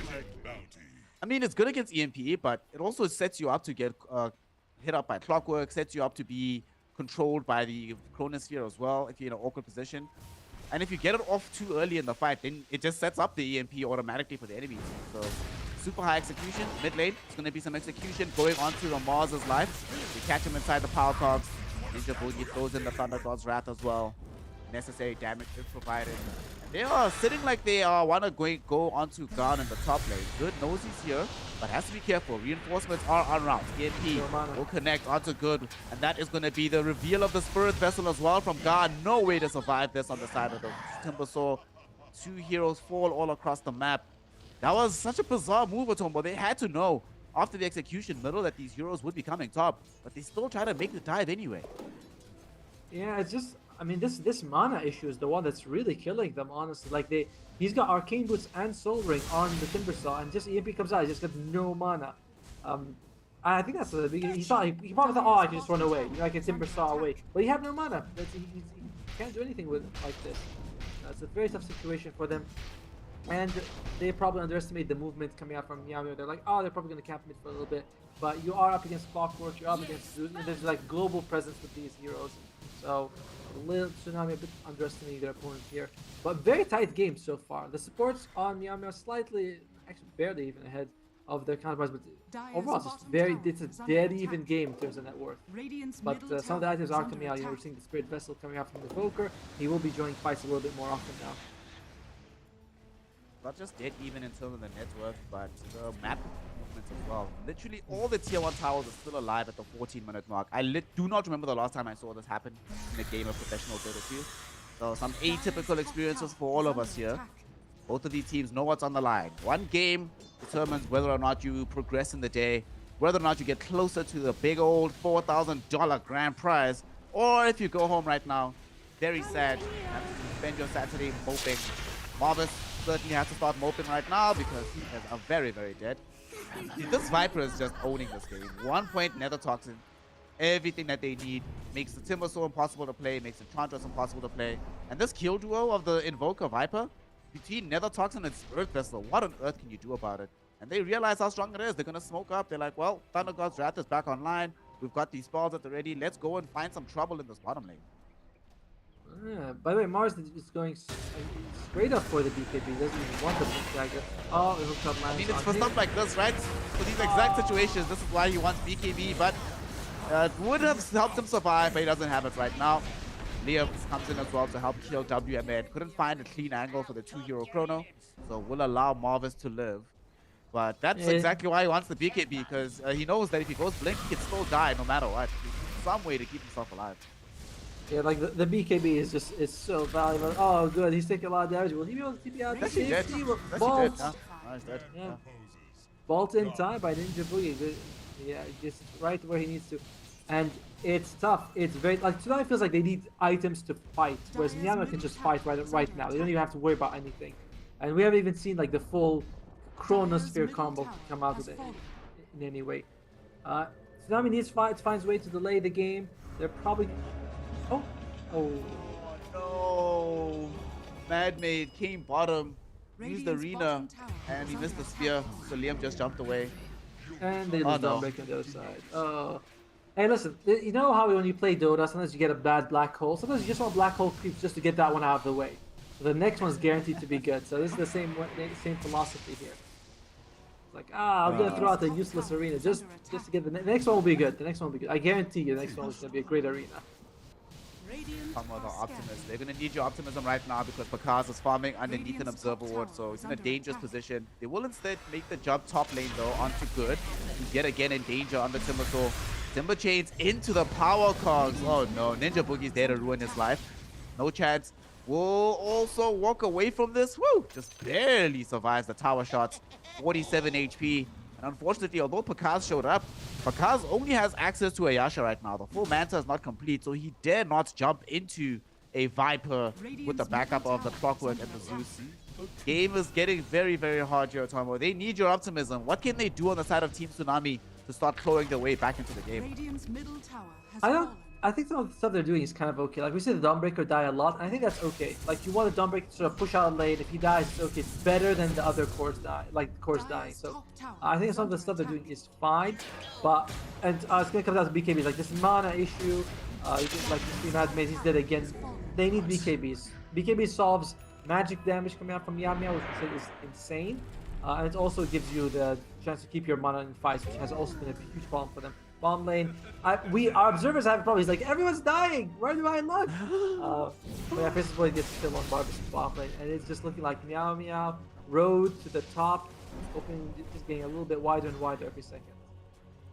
Yeah. We do see the Mars changing his mind and trying to go back for the Blink Dagger. Maybe feeling to himself that as much as he needs BKB personally to survive, unfortunately for them to actually make moves on the map, they can't do it without him having Blink. You mentioned it earlier on, the fact that Timbersaw is not necessarily suited for purpose of opening up these team fights. And Timbersaw himself will have smoke up with WMN. They're going to try to find some trouble here, but they're in a comparatively dead part of the map. There's no way Meow Meow heroes are playing here right now. They're probably going to be playing in Radiant Jungle, so they're just going to use this as a warding exercise, get some information on here, and create some space so that Pakaz can farm safely, because he also cannot play the game until BKB. Between himself and the Mars, BKB is absolutely essential. Actually now, we were talking earlier about Good and whether or not Timbersaw likes buying BKB. He absolutely doesn't. But the way this game is trending, I think he needs to. And Made just bought this Blink Dagger, and the progression towards BKB is going to be stalled out because he's about to lose his life. Let's see if they can find some revenge though. They're going on to Garn. They do catch him out to some of these spells from the Dawnbreaker. Beautiful tornado coming in from the Invoker. They managed to bring down the Clockwork, but WMN now finding himself at the mercy of sanity, and they will get the quick kill onto that Dawnbreaker. 2 heroes will fall. That was a jump from Meow Meow. They exploit the fact that Team Tsunami is all spread out on the map, and they get the quick execution. No real estate picked up from this one, but it's going to be just more time and space for them to keep farming on their cores. Yeah, it's like, just when the Blink Dagger comes out, he gets a hook shot. But it's fine. Like they might be able to go for it. We could be in trouble here, and yeah, he's gonna lose his life. So overall, 2-for-2 trade. When you're behind, you'll accept that even if one of your trades, the people you lose is a core. It's not so bad. And I mean, you were saying that Timbersaw also should consider BKB. Definitely. It's like BKB is already up on the Viper. Like BKB, this whole game is now Dota 2 in general has been centered around BKB. It feels like everyone's got to get the BKB timing. But I do like that the Mars went for the Blink Dagger first. Hook shot comes out, and when we see the woman, Hammer doesn't actually go to the Hammer. Just like it loses his life because of that. That's fine. You were mentioning it just now that it's okay if the Dawnbreaker's dying. That's your plus 5 hero. Creating space. Yep. How many times? How much space has he made? 10 deaths? I think he's 7. Seven. Lucky number. That's a lucky number. But yeah, if they can get a good Mars arena on like 3 people, you put a Dawnbreaker Solar Guardian on top of it, you have a fight there. So, and you're not gonna get that with a BKB. You're gonna get that with a Blink Dagger only. So I like that. I like what he's gonna go with. Does still require them to win out some of these fights though, so we'll see if they can utilize it because a fight is coming in towards them. Sagittary or Sanity rather, coming up onto the high ground. They see this Observer Ward, blink There we forward, go. there's the Arena, onto 2. They catch out the Invoker. Do they have the damage? Yes, they do. No BKB available for Invoker. Sanity will pop a BKB, but Pakaz is there with the right-click damage, securing them a double kill. Does cost them the life of Mad Maid, as does every fight. However, this time it is well worth it that they've gotten 2 heroes and they've now found a third. There's no chance. Thrown into the air with the Yule Scepter. Does have access to the hookshot though, so it gets very far away from the fight. Good, could try and mount a further chase, but they do have control of this outpost. Maybe somebody would TP in here, but they don't know where the Void is, so it would be too dangerous to do.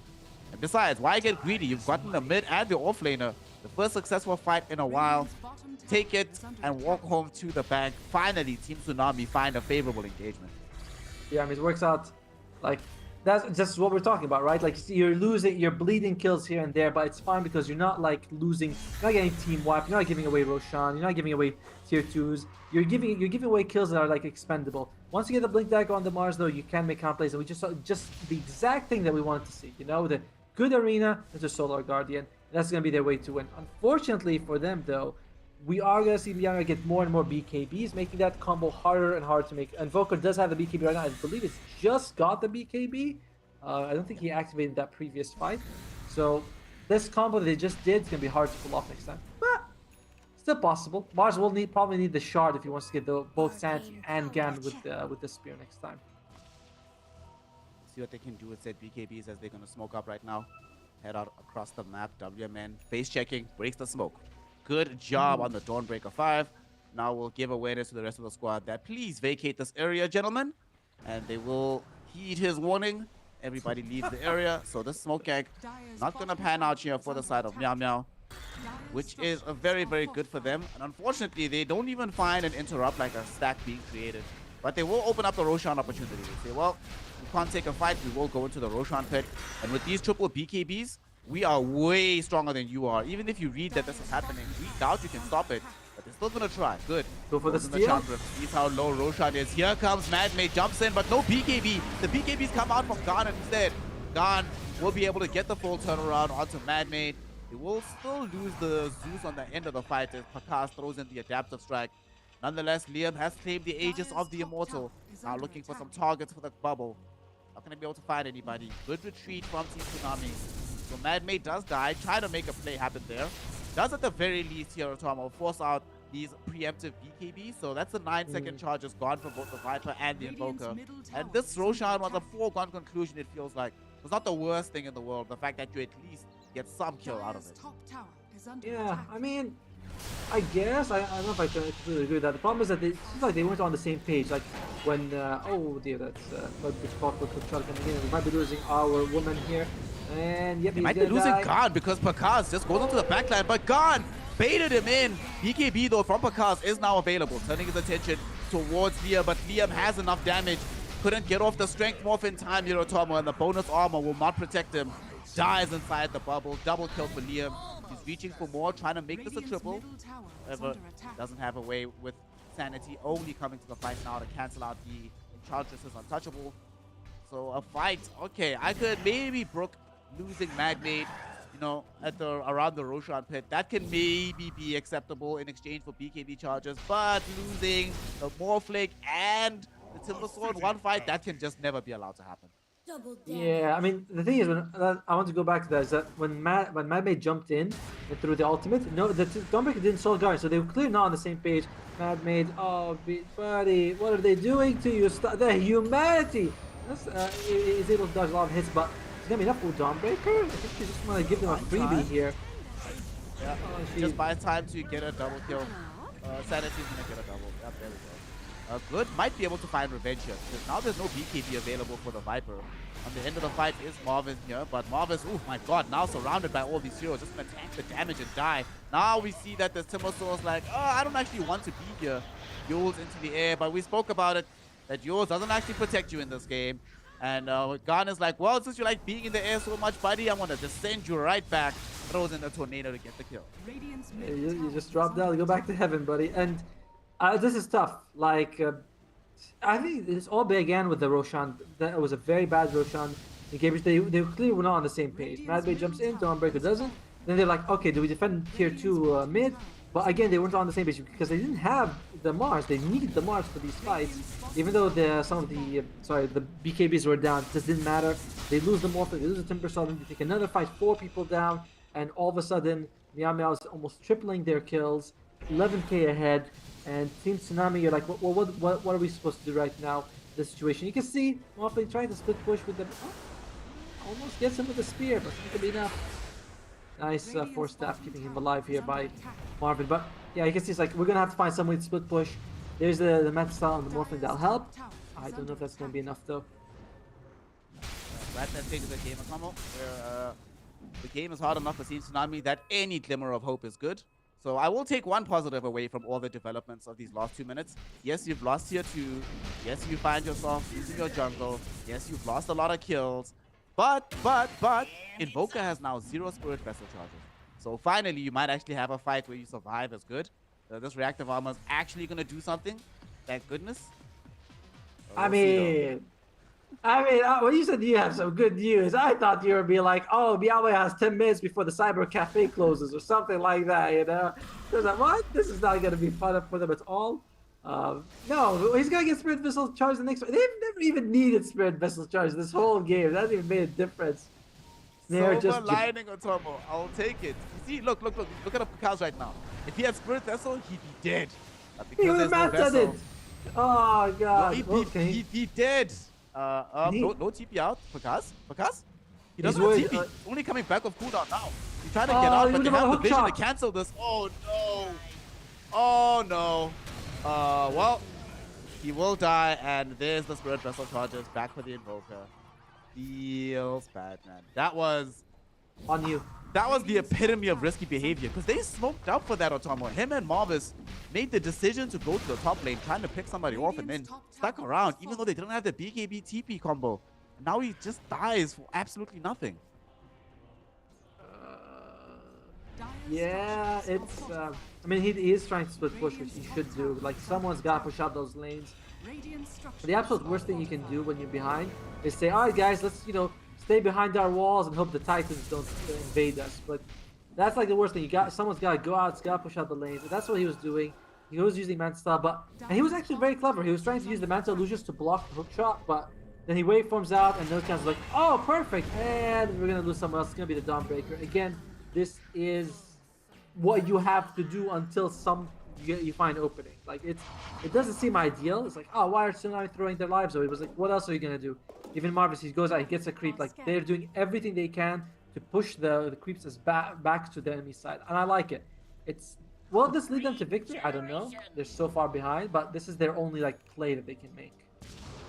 So hard right now, but Zeus literally just picked up the Aghanim Scepter, gets the Nimbus Cloud, and TPs to the tier 2 tower to cancel out the TP attempt home. They are doing the most right now. I mean, Team Tsunami are doing their best impression of the Survey Corps right now, throwing their bodies onto the map, doing everything they can to create space, but Meow Meow hella strong at this point in time. Everybody's getting so much gold. Ninja Boogie has Ags and Shard. Liam, we see him now in the Stasis Void. BKB, Mjolnir going into the Eye of Skadi. And Pakaz doing what he can, but getting left behind in the network department. Only BKB Manta right now, just trying to reach in for a Chrysalis, just wants some cheap damage, because they're starting to realize here, Otomo, that not only do they keep running out of lives, but they're starting to also really run out of damage, even against heroes like the Invoker. But maybe this time, they get a quick burst, and they do. There we go. That's what they needed. No BKB out from Gone, so they are able to kill the Invoker at long last. Oh, although Faceless Void's here.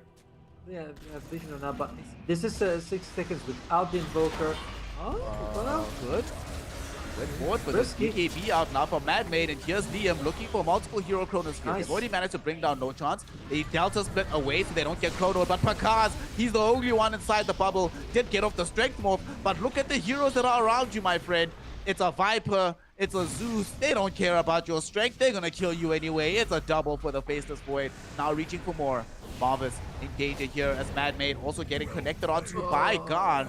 Utilizing that Spirit Vessel with the time dilation. There's no option for him. There's no option for Marvis.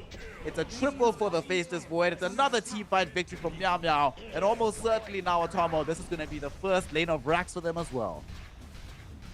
In the meantime, at least Dawnbreaker's pushing top, so they aren't going to be able to get mega creeps. You can just, just going to get mid and bottom. I say just mid and bottom. You're just going to get 2 lanes of Baron. Just 2 lanes, that's easy to defend against. Yeah, it's off pretty good. They killed the kill on Gan. And it's like, should we go for more? Unfortunately, they already used the Solar Guardian, which means that once the Chronosphere came out, it was, there was no way of saving him. Dawnbreaker does have the Holy Locket, so the heal is pretty significant. Unfortunately, it's already used. They got a kill on Ganon with it. That's 2 lanes of barracks down. Morphling is going to be up in 10 seconds. We'll see what kind of defense they can mount with this. But for Meow, they're like, hey, let's leave, guys. I don't like dying. I like living. Let's not die. So, although everyone hold hands and go top. The Booty's out of mana, so they have to vacate the area. They're like, we're done. Besides, like you said, it's 2 lanes of racks. Massive advantage being gained by us. I will say I'm very proud of this Dawnbreaker for actually being able to finish the Aghanim Scepter in this game. So these split push shenanigans from WMN haven't come completely unrewarded. So the Locket Ags now going to actually be so much more effective with the Solar Guardian. However, Meow are at a point where it might not matter anymore. They want to close out this game. They don't have access to an Aegis, so they could just decide to wait the 90 seconds, pick up the big man, and then go in to completely close out this game.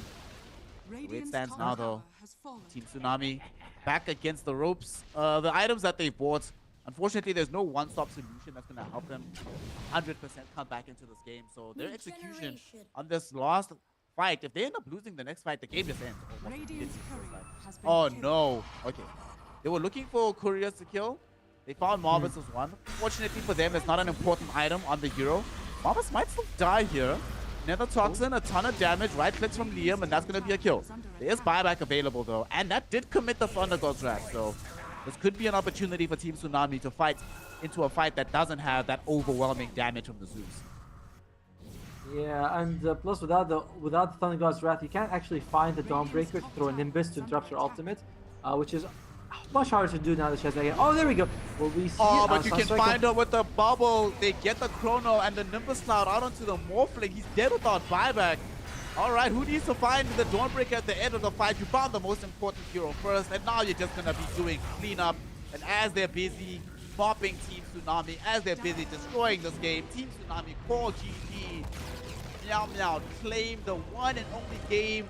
They progress in the tournament, and they will end Team Tsunami's life here in the Top Clan Summer Invitation. It's an unfortunate situation like that. They're kind of always building towards that. Maybe we can counter the Chronosphere with the Aghanim Scepter on Dawnbreaker. Just did not go out for them that way at all. Overall, it was just, we talked about drafting, how important it was in this game. You got one chance only, do or die, and Yana's draft was just much better, easier to execute. A lot more BKB piercing abilities up against a lineup that had a lot less control. So Meow, they looked really strong. We already saw them play against Grim Sky. Both teams, they just looked better. We're going to go up against LBZ, which is a completely different beast in our last match of the day. But congratulations for Meow. They make it to the top 4 guaranteed. Guaranteed top 4 despite falling fairly early on into the lower bracket. And you love to see these kind of runs, right? Where the team gets knocked down in the first round of upper bracket, but slowly but surely grinds their way up. Game by game by game, and looking all the better while they're doing it. In this situation, they drafted way better, like you mentioned, than the side of Team Tsunami, but also there was a unity of purpose, right? When they would make moves on the map, you could immediately see why they're making a certain move. They're like, all right, cool. We're going to be jumping the Smars or jumping the Morphling. We throw all our spells onto it. We will get that kill. We will be able to kill the Timbersaw. Erstwhile, there was a bit of disjointed movement coming in from Team Tsunami. Spells not being always overlaid properly. I mean, we did see the one fight after the Blink Dagger got picked up, where he died. Mars, it is what it is, but there was that one fight in the top jungle where they managed to kill the Invoker. It's like, oh, this is actually starting to look like there's actually some optimism. Maybe this is a possible draw for them, but at the end of the day, just not good enough. And at the end of the day, Otomo vindicated because Morpheus sucks. That hero just doesn't do anything. I mean, you're always vindicated if you say both sides have something that sucks, right? You can't say Invoker sucks and then Morphling sucks, and then you're like, if Morphling wins, you're like, see, I told you guys. You know why it works, right? Because the only way Invoker works, right? Invoker sucks, right? But Invoker works when played into the Morphling, which is bad, because the natural buildup of the Invoker is the natural counter to the Morphling. So that Morphling is so bad that bad heroes counter it. That's how you should just not play Morphling, basically. All right, so we will be going and playing Morphling right after this game. But yeah, it's just it was a very odd draft. It was a clear odd draft, and Meow, we'll see how they can handle those of the games. Next match will be M11 and Grind Sky. That'll be an interesting story for them because M11 went through the hard road. They went through LBZS. Grind Sky went through both of these teams to reach it. So we'll see how that works out for them. Sometimes it is the case that when you I just want to say, sometimes it is the case that when you go for that easier route, that you're not always as prepared for some of the harder games. So it is going to be incumbent on Grindski Esports to show that it wasn't just necessarily them coasting in those games. They're still going to play at like maximum effort once they get into the upper bracket final as well. Yeah, and we're going to take a bit of a break before we come back to you guys with the upper bracket finals between M11 and Grind Sky. I'm Atomo, this is Snare. We'll see you guys in just a few minutes.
Continuum device. Here all along. I knew Valora was lying when she said Mars destroyed you. Well, where and when should we go first? Huh? Oh, great. What'd you do?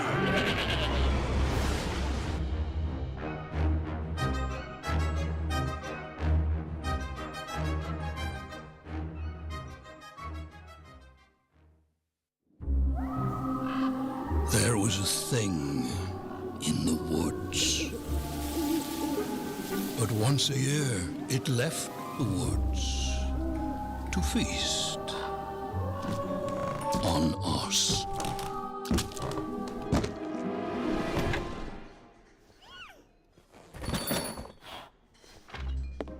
Then one year, out of the woods came nothing.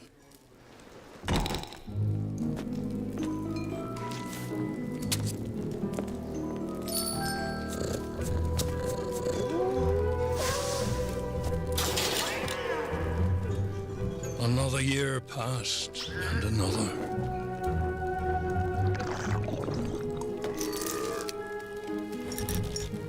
time we forgot our fear. And turned our backs on the dark.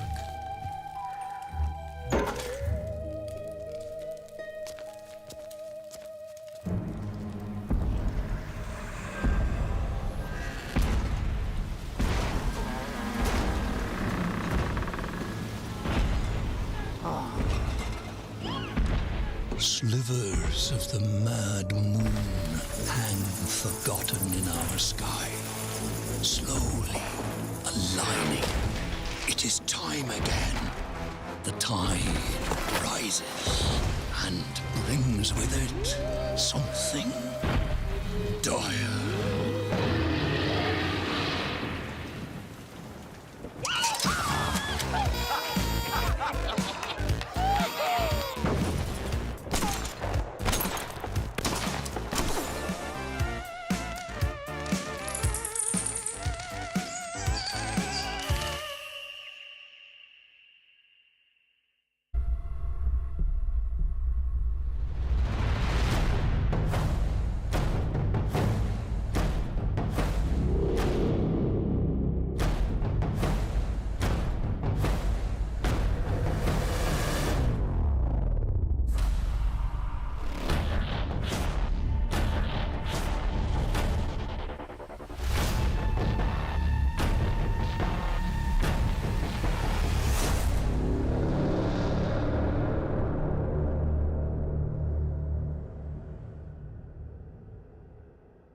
Don't let this party scene fool you. This world is a dangerous place. When you get to be my age, you'll see friends come and go. It's important to take care of the ones still kicking. In the heat of battle, you'd be surprised how far a little kindness might go.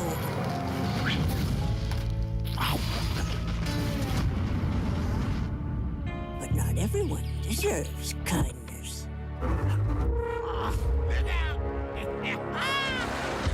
Hello, Auntie. This all you brought?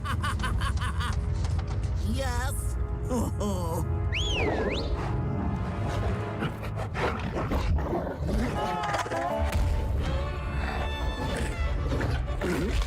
Attaboy!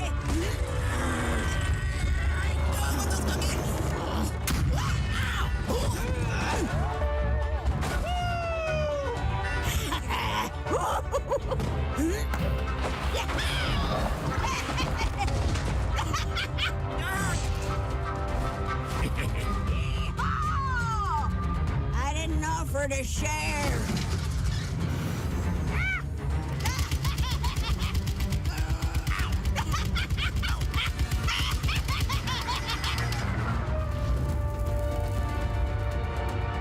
Goodies!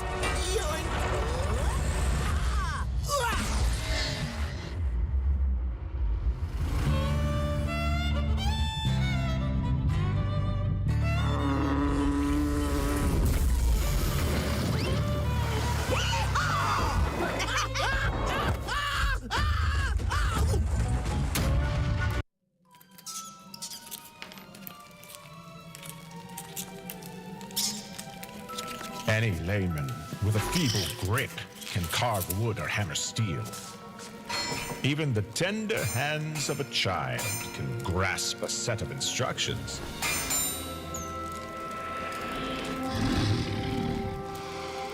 But to create something takes rare hands, shrewder hands, handsome, brilliant hands. The hands that forged the first scepter of power.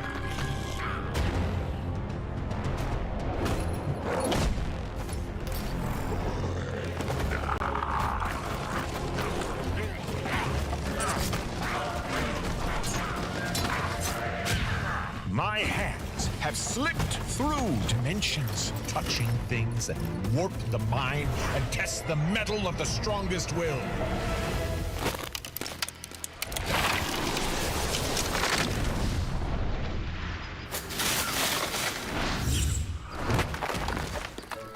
From the far reaches of the astral plane, beyond countless dimensions. Monsters. Beasts. Beasts without legs. Beasts that are only legs. Heroes that aren't heroes at all. I have brought them here to answer one simple question. Can your hands wield the true Aghanim scepter?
Oi, space face!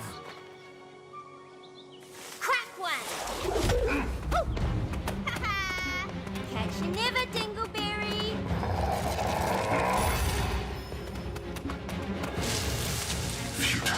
Huh? Munted.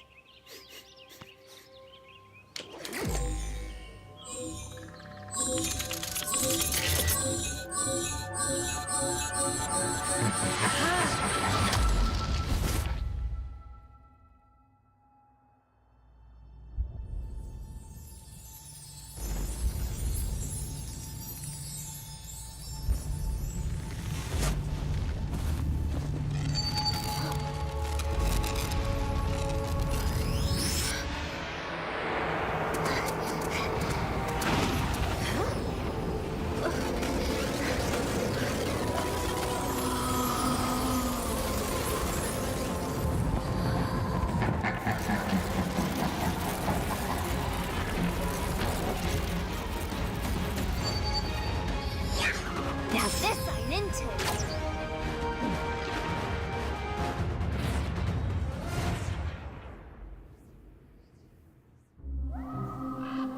There was a thing in the woods. But once a year, it left the woods to feast on us.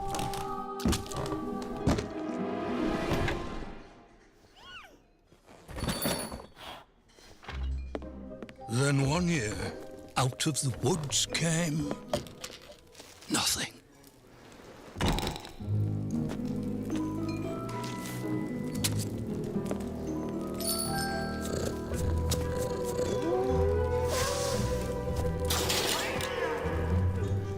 Another year passed, and another.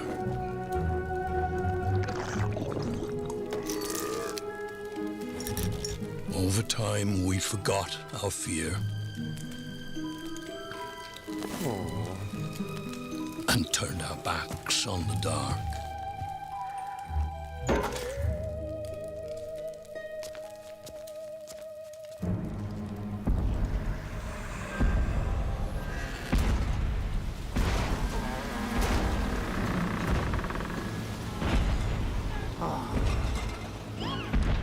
Slivers of the mad moon hang forgotten in our sky, slowly aligning. It is time again. The tide rises and brings with it something dire.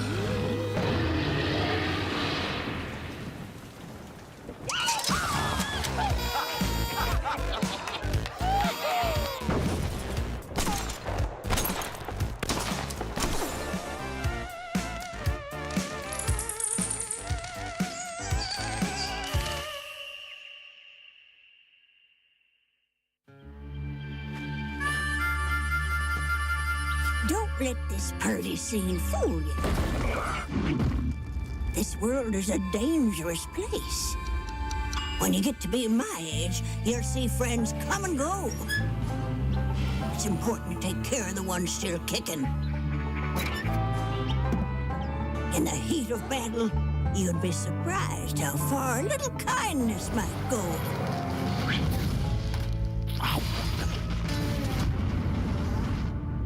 But not everyone deserves kindness.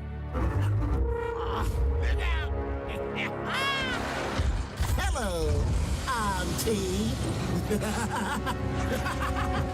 This all you brought? Yes. Oh.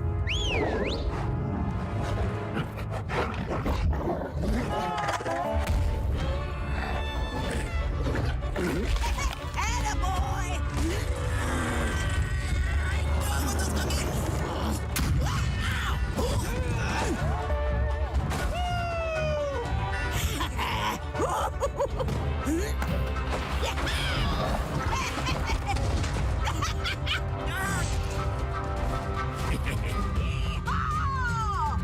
I didn't offer to share.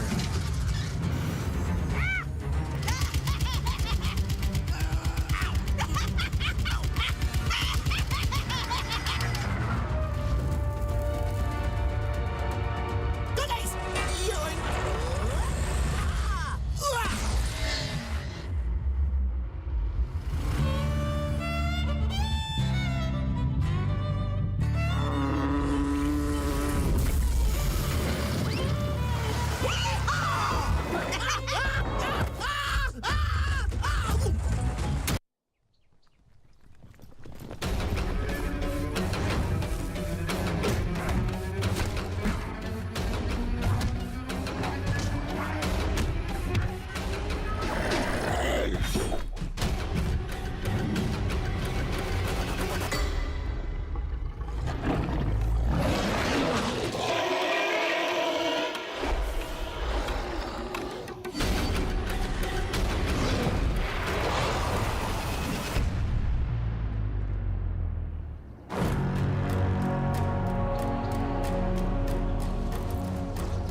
Hello and welcome back to the Top Clans Invitational in the summer here. I'm Aponsus. With me here is joining Otomo, who has already cast the first BO1.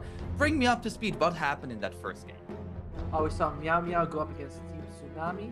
Meow Meow, we were kind of, me and Snare already thought that they were sort of the better team, and they proved us right. They had a better draft. They were up against like no stun draft. They had Faces Void on their side, they had Goku on their side, the Cataclysm combo. It was just really, really good play for them, a good draft as well. But that's good. That's the lower bracket. That's where the losers are. I don't care about the losers. Tell me about the winners. What's happening with the winners here? Yeah, Team M11 and Grinsky Esports. I feel like these two teams have pretty firmly established themselves as looking very, very, very strong currently. The Grinsky Esports has not lost a single map yet, while Team M11, they've lost once quickly against the LBCS one game. But I mean, LBCS reigning champion, that's a forgivable mistake here. And we also see here the players from Team M11 and also Grinsky Esports. I'm very, very excited for this matchup. Like this, we're gonna see how it's gonna go here. Like two teams that so far they've had a little bit of challenges, but now they're meeting and they're both at their strongest, and it's gonna be a very, very fun series. Yeah, or at least I hope so. I hope so. The winner here is guaranteed top 2, by the way, so yeah, so which is nice for them. You're talking about the two teams, the road they've had. M11 has had a bit of a tougher road. You know, they had to go through LBZS, which is the reigning champion. So that was a tough thing for them. Whereas Grinsky, they didn't have to go against Meow Meow as well as Team Tsunami. While these aren't pushovers, they're definitely they're not as proven as LBZS. Let's just go with that. So I will say that going into this, just based on I think M11 looks a little bit better. But we'll see. Well, I'm favoring M11 slightly. Let's look at the draft right now. Marcy already banned, one of the most popular heroes in the tournament so far. Yeah, I mean, I feel like when two teams of similar caliber meet against each other, that is when the draft becomes that much more important. And sure. I'm most likely we are going to see some mind games going on with the bans, with the picks, and then especially as the series evolves into game 2 and potentially game 3 here, I would be very excited for the game series. Dire team banned. Yeah, Call being banned here. This hero seems to just, it's too flexible, too much burst damage in the mid lane, farms insane amounts. It's just, I love how he's just the fastest hero in the game. You know, just his ultimate gives him what, like 30 movement speed, and he has boots of travel. It's like, oh great. 10 seconds. It's Gandalf on steroids. Radiant team banned. Whenever you play COD, or whenever I play COD, I should say, I'm like I load into the game, I click where to move to, and I was like, wait, I'm so fast, I don't even have boots yet. What is How did I get here? I wanted to tap out and do something else, but I'm already here.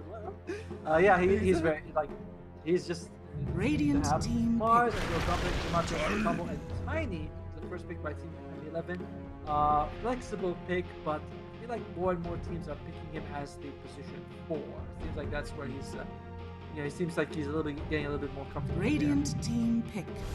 Grinsky Esports immediately going to be responding with a Gareth Mage, so huge amounts of burst damage coming in from both sides. We're going to see a bloodbath with people dying. Dire team One pick. is going to go for the Legion Commander, then he's going to go for the Tusk. Alright, good save for sure. Could be a core, could be a support. I mean, I think that they're flexing it for now, you know, it's like, it's a bit too early to decide. Radiant team Enchantress. Go with the Enchantress. Not a hero that I would have pictured them taking, because you're up against Gareth Mage. I feel like that could just burst down the Enchantress straight away, but interesting pick here. Overall, liking Grinsky's opening a little bit more here, assuming these are all Dire team banned. Now, I'm a little bit surprised to see this Gareth Mage with a Tusk, because I feel like both of them want to be that position 4.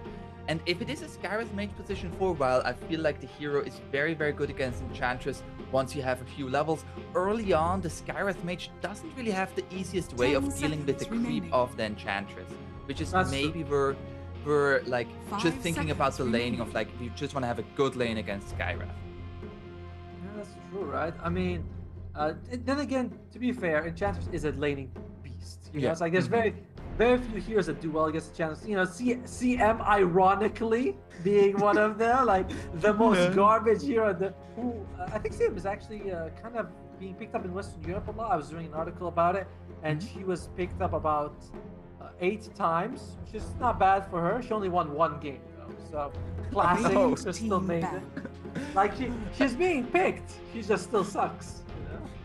I can't wait for the next patch notes. Crystal Main movement speed reduced by 5.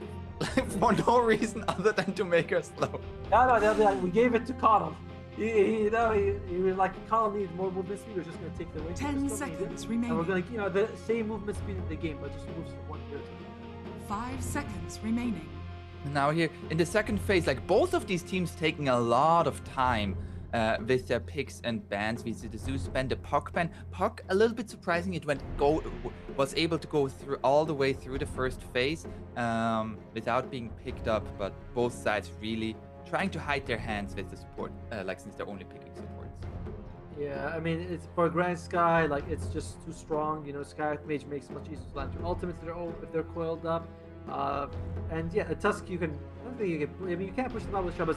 In general, it's too much burst damage, and it's very hard for Team 11 to actually catch the Puck. It's too mobile for their supports. So I can see why they want to get rid of it. And again, Puck is a hero that's just been doing really well. Have you seen Team Secret? Nisha when he plays Puck? Yeah. That is insane. He went something like 19-1 the last time he played it. So you don't want to go up against that. And Zeus is just broken in general. Let's see what they're going to go with here. Marcy, Dawnbreaker. Let's go and look at some of the stats. See which heroes are being picked a lot. Faceless Void and Monkey King are 2 heroes that have not been banned, who have been very popular in this tournament. Another hero that has been very popular is the Viper. Dire team banned. The hero and actually that ban also Bristleback. That's also a hero that, especially in NA, we really like that hero as a position 1 at the moment. Just when you see the gameplay of people that just move 2 fingers, right? Q and W, Q and W, Q and W. Yeah. It's like, what are you doing? He's like, excuse me, I'm rank 2 in NA. I'm just using both fingers to play the game. That's all they really need to do. But yeah, Bristleback. Do you think the hero deserves to be banned? I'm sorry, not banned, nerfed. 10 seconds remaining. I think so. Or actually, I feel like if you 5 make seconds changes to the map or how kills are calculated, I feel like that might be enough to change like the meta enough where Bristleback is not as strong anymore. Because I feel like it is just so easy for Bristleback, Radiant regardless of team how your pick. lane goes, you simply can take ancient stacks and then you're just gonna run at the enemies because that's gonna give you gold, and you can easily farm with the Quill Sprays, and once you have your Agnum Scepter, you're just a raid boss.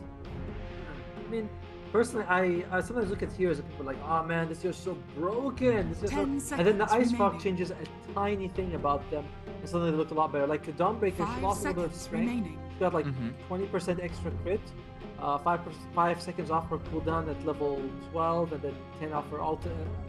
On level 18. It's like, it's not the biggest change, but suddenly everyone's picking her. So generally feels like heroes need a tiny tweak, and that's Dire what, team my pick. god, Winsky on last 2 seconds, they take the tree end. So one of these 3 heroes is going to be a core.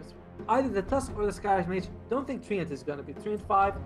I don't think you see Treant play this any role except 5. He's one of those heroes that has no flexibility so far. Tusk mid, Yeah, I would love 10 to see a seconds Treant remaining. core, but I think it's gonna be a Tusk core. 5 seconds remaining. I think the same as well. Feels like it can go mid, could be offlane, and I do like the mobility the hero gives you. Like, you know, as a core that can move around the map very fast with a snowball, get blink dagger as well. I do like that. I do Dire wonder if Winsky team might be pick.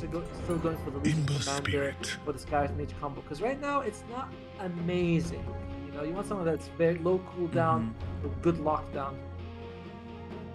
Yeah, this and build comes that lockdown, as you just mentioned, the Ember Spirit is gonna, like, there is the overgrowth that you need to be Radiant scared of, team but pick. apart from that, speak as long as for you don't the get hit by the trees. Gareth Mage Silence, you're gonna be fine. And Nature's Prophet also gonna be here.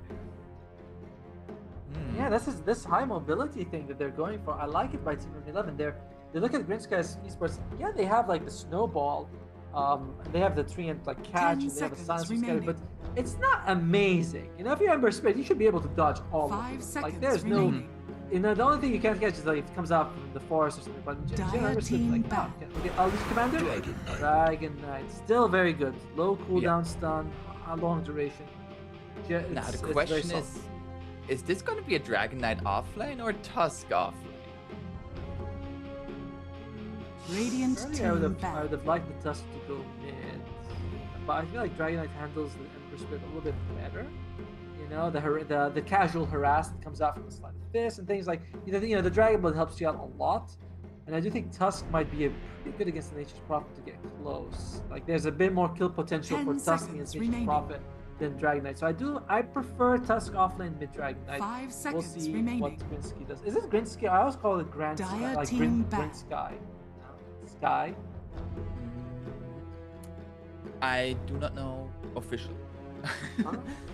How dare you, Grind good sir. Sky Esports. Yeah, I mean it could also be Grind Sky, yeah.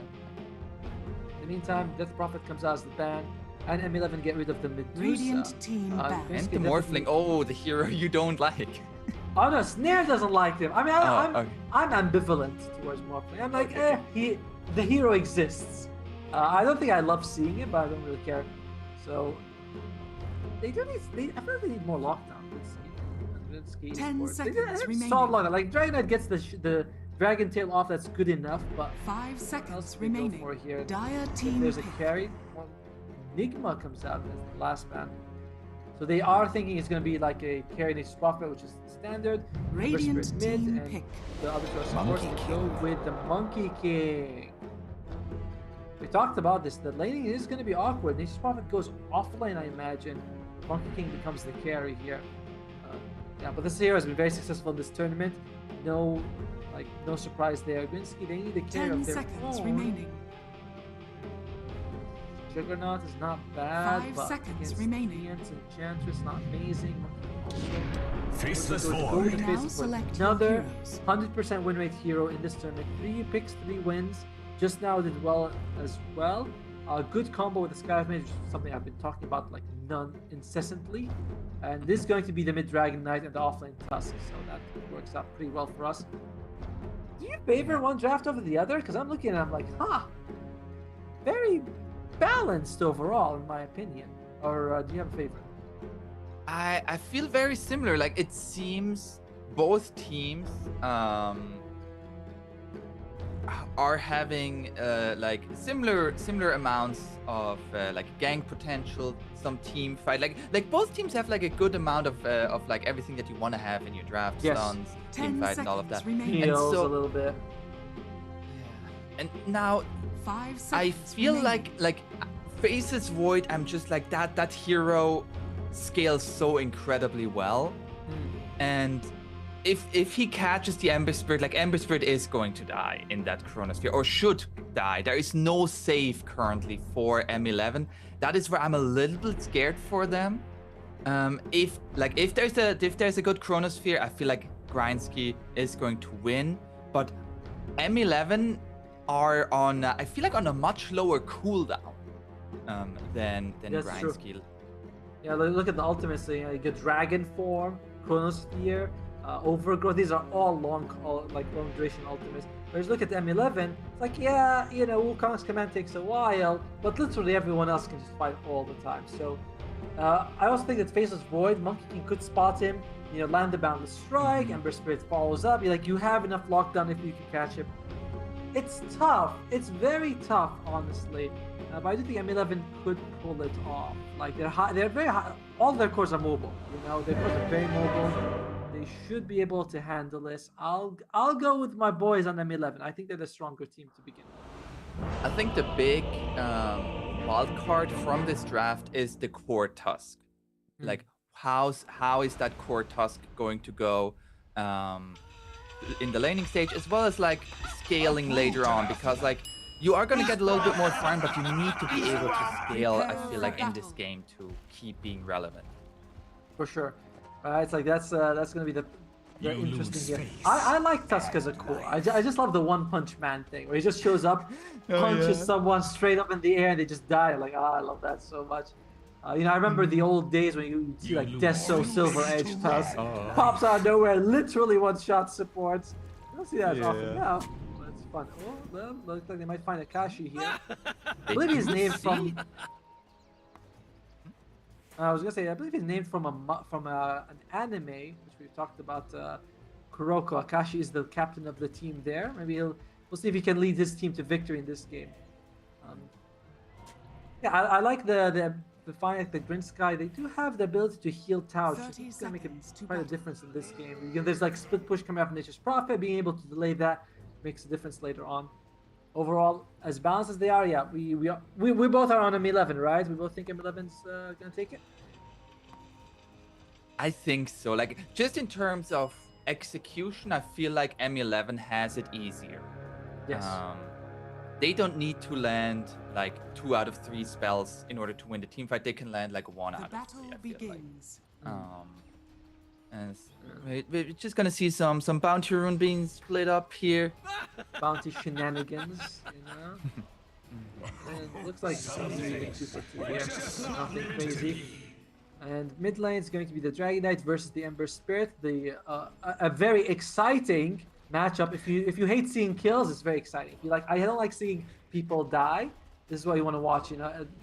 Dragon Knight versus Ember Spirit. Like, oh my god! Oh, he starts up with 3. Look at that. He's got 2 bracers and a soul ring queued up on the Dragon Knight. That's an insane amount of health he wants on his side. And he's taking a lot of damage. A Dragon Tail coming out. He actually uses that to remove. Oh, that's insane. He used that to remove the. He got 3 denies in that first wave. That is very impressive. As up top here, we see the toss onto the Skywrath Mage, but not quite under tower. But the body blocks coming out. We get the Jingu Mastery, but it's not going to be enough to get a kill there. Yeah, Apollo was able to. Oh, looks like the courier might be there.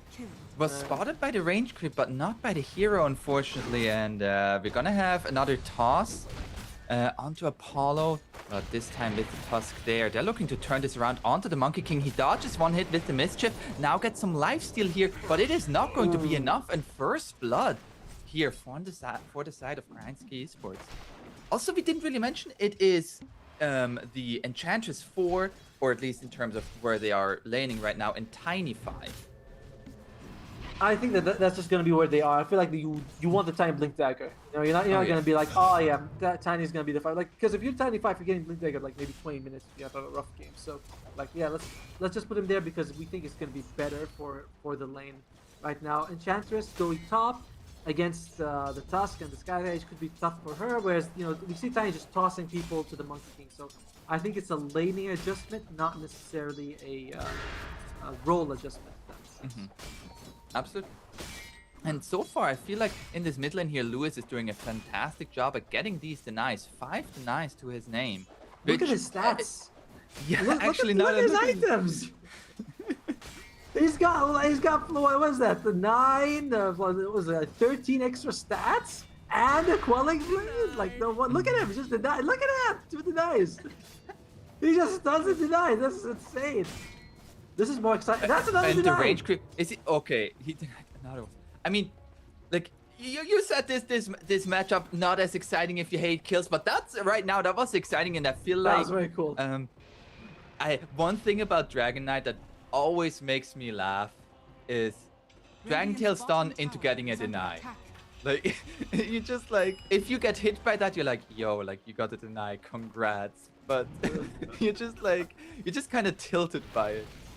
It's up top here. They're gonna go onto the Tiny again. Nice toss away though. And this is Snowball. They're gonna keep away. So no Jingle Mastery gonna be here for the Monkey King.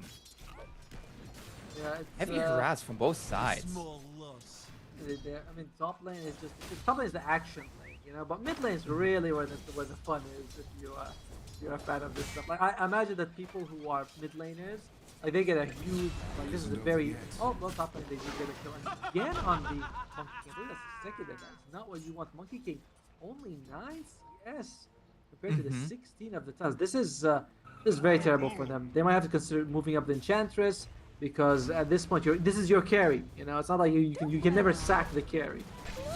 Yeah, the Enchantress is gonna go down actually. And right now, it feels like both side lanes are going very, very well for the Radiant side. And mid lane, the Dragon Knight is doing fantastic stuff with all those stats. Yeah, it says, I mean, maybe, all right, you know what? Enchantress probably died, so she can teleport, you know, to help out. She's like, you know, I'm going for the fast. It's, you know, 300 IQ moves that we intentional. Very intentional, my friend. Meantime, though, bottom lane, Faceless Void. This is a nice thing. Like, what's Nature's Prophet gonna do to Faceless Void? Like, this is just such a nice lane for him. You don't get anything extra from killing the twins. Then you get like 8 gold, 8 EXP, but still, you're just not bothered at all. Lewis, Potato is here. Looks like almost losing the play. He actually dives past the tower. Lewis, is he gonna go for a stun? He's already got 1 bracer and a soul ring, so he can spam out the stun as much as he wants to keep ruining Ember's life. Although bottom lane, Nature's Prophet does have 10 denies himself. Oh, top. We're gonna find Apollo here. He's gonna have the silence and the shards connect onto the Monkey King, and with that, he's gonna save Apollo for a little bit. But the Primal Spring gonna be there, and Apollo, he's just trying to survive. Gets the Fairy Fire, trying to get away, but I've killed better. Just no getting away. Melee range, by the way. By the way, they also lost the Enchanters again in the bottom lane, so even though it's a 1-for-1 trade, you're kind of comfortable with that. Net worth very even right now, despite all of Lewis's CS. Ember Spirit just is like, I'm still fine, I'm just fine. He does hit level 6 early though. That is the advantage of those denies. You can see Rams taking a bit of punishment here. It's also most likely the Ember Spirit has an easier time, especially early on, to farm some camps in downtime as they're waiting for their lane to meet up again. And Akashi just taking some harass from that Nature's Prophet. So, given that these lanes are like that even, do you feel like one side is more favored by that? I'd say Grinsky might be a little bit more favored with that, you know, because M11 wants to play a little bit aggressive. They want to make moves around the map. So I think Grinsky might be a little bit happier with the way the lanes are going. I think M11 wants things to go a bit faster. You know, you have Tiny Monkey King. You're helping to get more kills. You're hoping to win the lane. You want Ember Spirit to pop off, you know, so you want the game to go a bit faster. And like Lewis surviving, this is very unideal for this fight. I don't even. We have the triple going in here with the remnants, and Lewis is going to die. Overstayed his welcome. That's what I didn't think they would get that kill, to be honest. Same. I mean, I'm surprised they were able to bring him down like that. By the way, physical damage is going to be a joke for M11 because I just realized besides the Dragon Knight, they also have a living armor, which is just insane. You put that on the Dragon Knight, like you get what, like 20 armor, 20 health regen. That's insane. As we are going to have the silence here onto the Ember. Lewis coming in. The Dragon Tail's done. Oh, he's not going to go for it at all. As now Nature's Prophet coming in. Decides better of it. And they're just going to find the quick kill on this Gareth Mage. They're looking to heal up this tower. I feel like that may be what Lewis was like trying to pay more attention to. Just try to get that siege creep off. And they are going to find the kill onto the Enchantress. And you got to take care of that catapult. Up top here, the Tusk gets found. They are willing to even lose the Tusk here, but Apollo shows up and Tusk is going to make it stay alive here. Yeah, that mid lane, big commitment by M11 to bring it down. And this is, we talked about this earlier, right? We said this is one of the nice things about having Treants. You're up against this push lineup, you have Treant healing up the towers. It's very good for you. But he is also forced to heal his ally, Akashi here, keeping him alive. You can't have the captain drop down, you know? It's like, I gotta give that guy some love as well. Yeah, for sure, for sure. As I think another thing that is very important here is how are the levels on these supports going to be? Because I feel like both Treant and Skywrath Mage, they need those early levels. The earlier you can max out living armor, the better. As for the Treant Protector. Yeah, Treant's definitely one of the, like, if you look at his skills, like, you want to get 2-2 in the Leech Seed and the Grass, then you want to max out, it's like, and you want your ultimate, so it's like, you really feel the hero comes online at, like, level 9, 10, you know, until then, he's a very level-hungry hero. And he is chasing here, but looks like he might not be able to get anything for all his triple. And same with Skywrath Mage, right? You want to get that level 6 as early as possible before the, you know, that, what was that, 800 damage? Ultimate Mystic Flare is insane. So you definitely need that as well. When you look at the other side, though, see the intent here also from M11. They're continuing to harass onto this mage tower. They want to take it as quickly as possible. Don't get Treant Protector a chance to heal it up. And with the Wukong commands coming in, they are all getting into it, but the snowball is not going to be there in time, unfortunately. But still going to be able to walk away on Lewis. They are going to find the tower, but they're going to lose quite a few heroes for this. Monkey King, he's going to get stunned up. If he dies here, this is going to be a disaster. Oh, tower's still alive, by the way. Tower's oh no! That was heavy commitment by M11. They lose 2 of their cores. Tusk, he had actually a very good snowball. He went straight for the Enchantress, takes her out. And in the meantime, can we look at the mid tower? Is it being healed? Because that's gonna be insane right now. They are really throwing all they can at M11 side just to get this tower. In the meantime, they might be losing their tower first here. I mean, that is against the Dragon Knight. You are kind of expected at some point to lose that tower more early than later. But you also have a Nature's Prophet, and you are going against that Treant Protector, which is such a pesky hero for the side of M11. As Lewis just gonna give one more hit onto the tower. The thing is, though, like, after all the commitment, I think M11 was like, yeah, we're gonna get their mid first, but ouch. Someone look at the tower. How much HP does he have so far? Let's see if Treant's been doing a good job healing it. They are gonna bring in a few more Treants here together with the rally creep. Is it gonna be? It's still alive. It refuses to.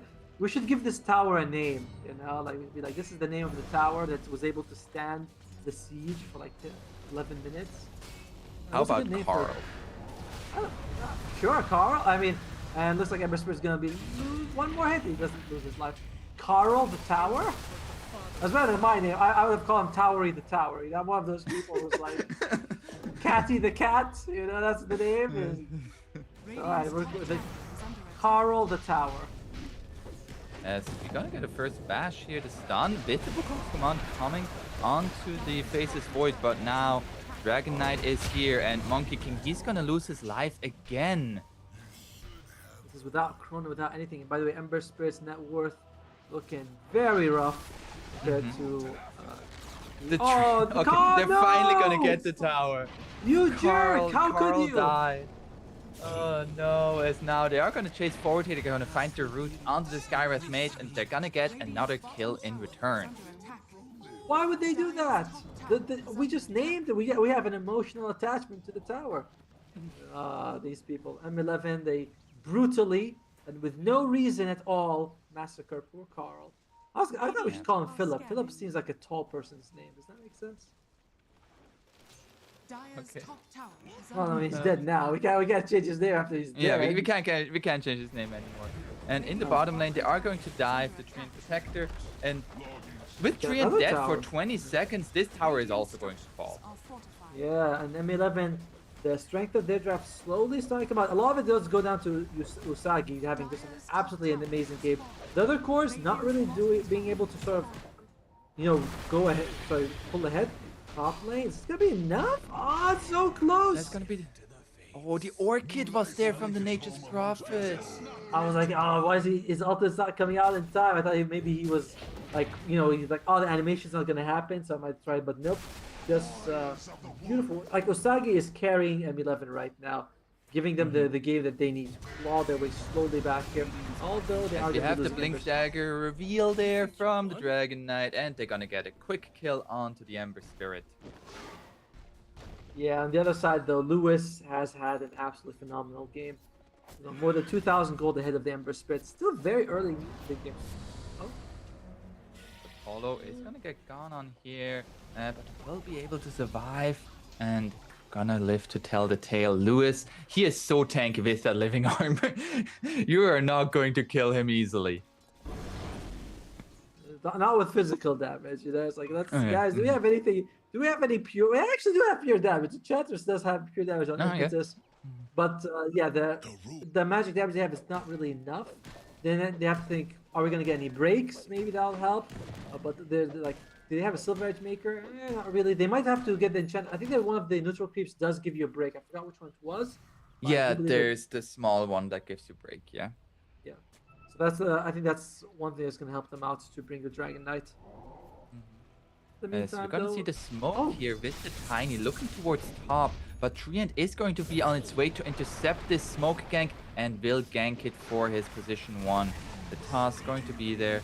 This is Void is gonna go for the Chronosphere, finds both actually, and gonna go take out the Tiny first. The Silence going to be there onto the Ember. Ember going to die as well, and it's gonna be 3 kills in return. The Enchantress, it might take a little while.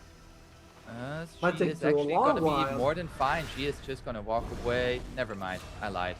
She dies as at the same time in the bottom lane. They tried to go onto the Tusk, but Tusk able to get away. This Tusk, he does not have a single point in tag team.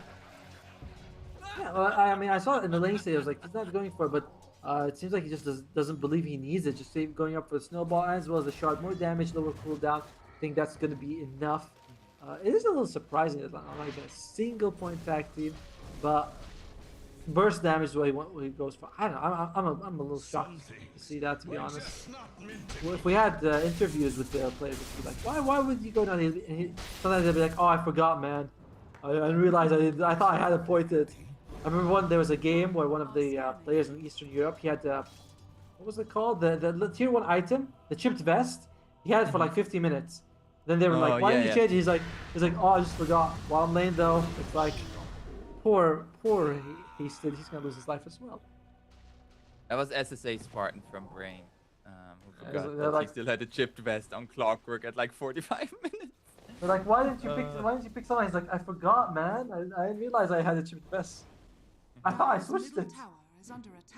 The casters were like, why is he doing this? It must be some sort of mind game Jedi trick. Then turns out he's like, no, I just didn't realize it.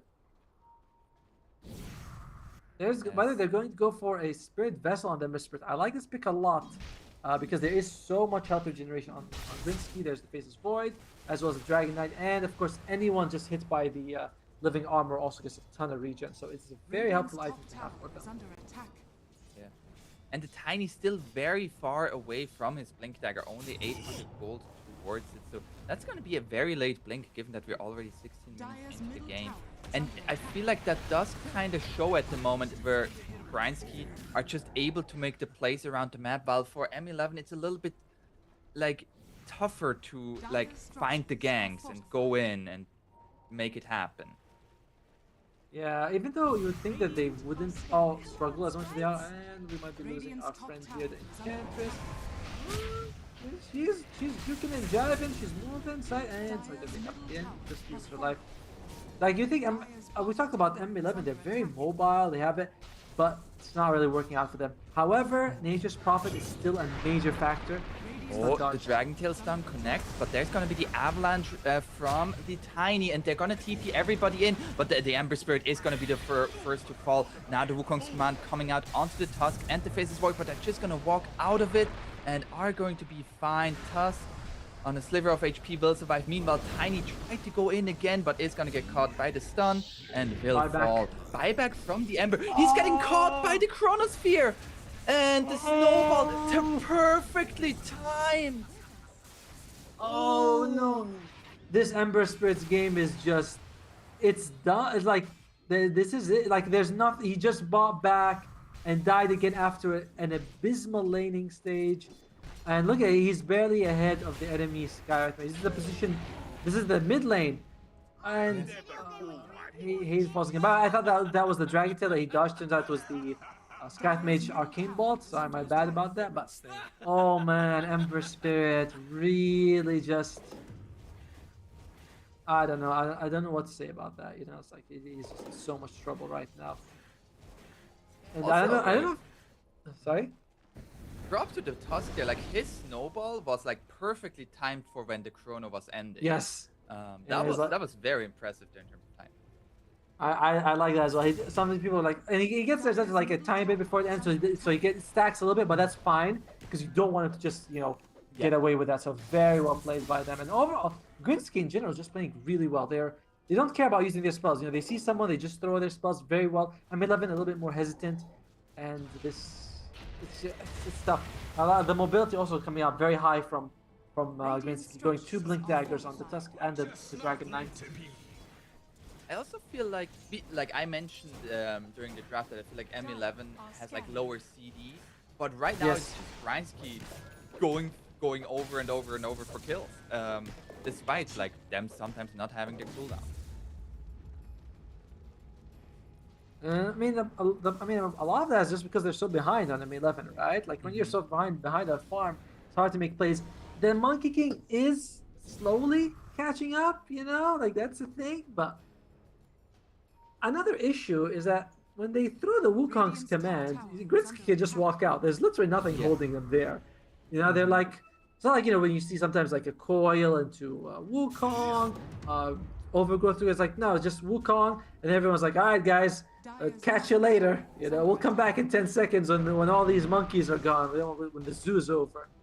So I do like that about, I mean, that's an unfortunate part about M11's draft. We're also going to see a first item for stuff for the Gareth made. This what, like even more, like you don't have to stun to keep anybody down, and now you're going to get away even faster. As the smoke is coming here from M11, but they found Nature's Prophet first, and he is going to die. Faceless Void is going to get caught by the avalanche and will fall in return. Good for them. They need to get more for this though. Apollo just going to keep you out, and everybody away. And how okay are you with that trade? I think for M11 you kind of like shrug and you're like, okay, you know, it's like it's not, you didn't lose, you didn't gain. Yes, you lost the most farmed person on your team, but you killed the Faceless Void. Problem is, Faceless Void didn't use Chrono. You know, if you used Chrono and you killed it, that would have been great. But he didn't use Chrono, so I do think that overall it still favors Grinsky just a tiny bit more. Even though M11 they're like, yeah, it's fine, you know.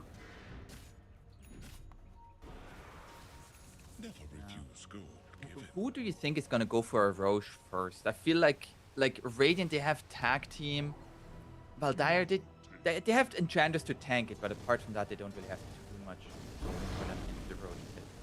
I think it's less about the draft and more about who controls the map in this game. You know, it's like, but it's like you're saying, like neither team's amazing. You know, it's like yeah, tactic's pretty good to be honest. I do think that favors the Radiant a little bit more, but it's not like wow. You know, when you have like Slardar and a Solar Crest on your team or Shadow Shaman, where it's like yeah, you know, or Ursa, like these great Roshan killers.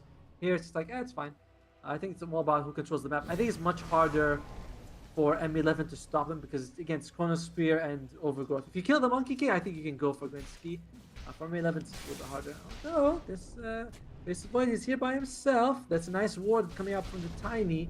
Just so that one, the way back, they might be able to kill him. See, there's a big time walk, by the way. There's a talent that increases its range, right? It's like yeah, and he has a shard already. Yeah, well. Doesn't that increase it as well? I was like, that's a big. I remember when Time Walk at one point used to be like 900, and then it was reduced to like 500. Like then it's like I was like, huh, that's different. And now it's just like it's super long again. I like it. I think that's okay. Yeah. As they are looking for the tier 2 into the top lane, while they're just looking to split push the map at the moment, but they are conversing towards the top. Maybe they can catch the Faceless Void. Try to go for an attempt here. They're going to find the 2-man stun into the Wukong's command. They're going to take out the Treant Protector first. No more living armor here. BKB activated by the Tusk. He is going to try to turn this around onto the Enchantress, and they are going to find that kill on their own, as at the same time the Faceless Void with his own BKB gets away. BKBs use the galore, but not really much dying. Yeah, just the position 5s basically from both sides. Oh, I mean, enchant. Oh, well, the fight's not over, though. They are going to find the silence here onto the Tiny, and now the Chronosphere comes out, catches the Ember Spirit as well.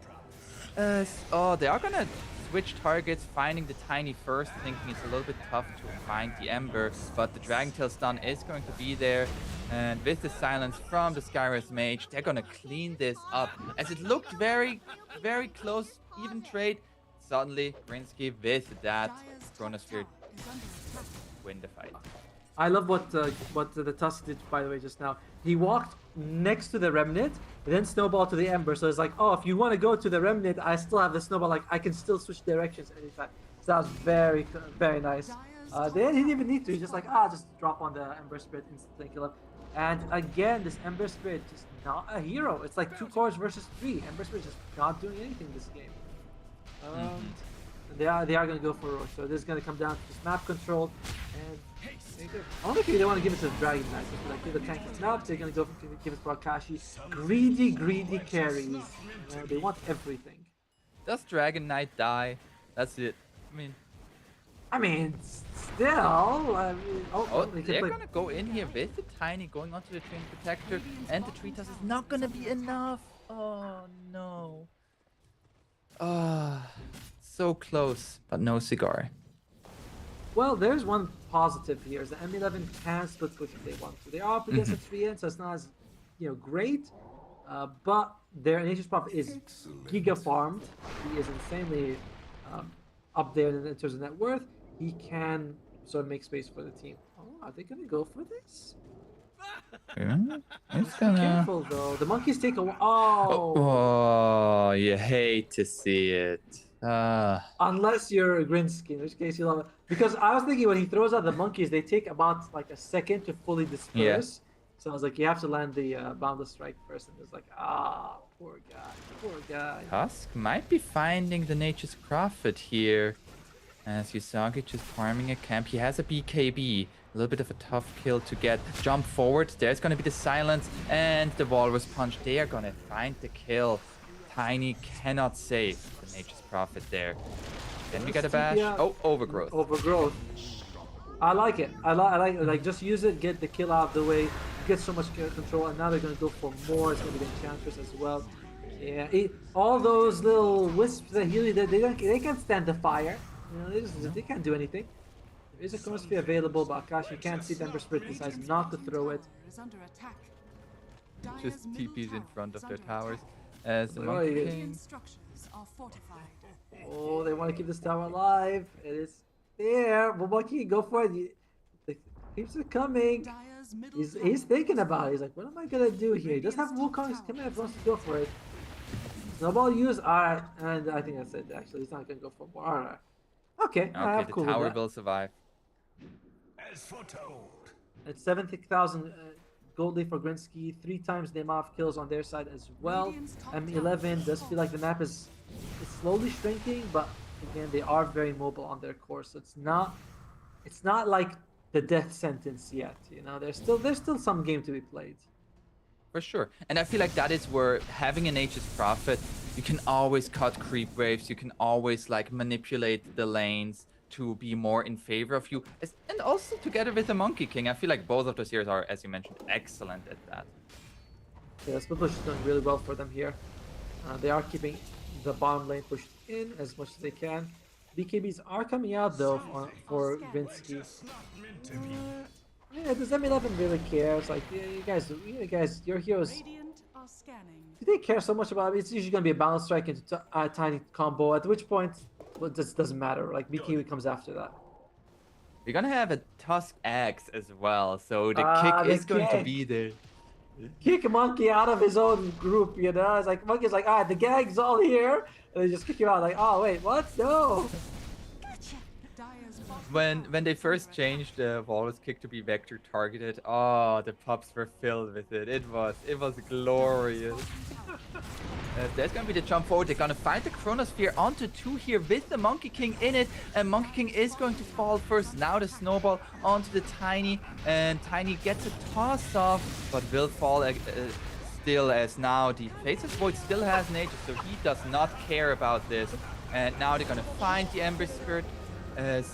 Yeah, they got the Aegis, but what else? What else? Usagi is now getting turned around upon, and it's a triple kill for Akashi, and we might be looking at taking this game #1 pretty convincingly.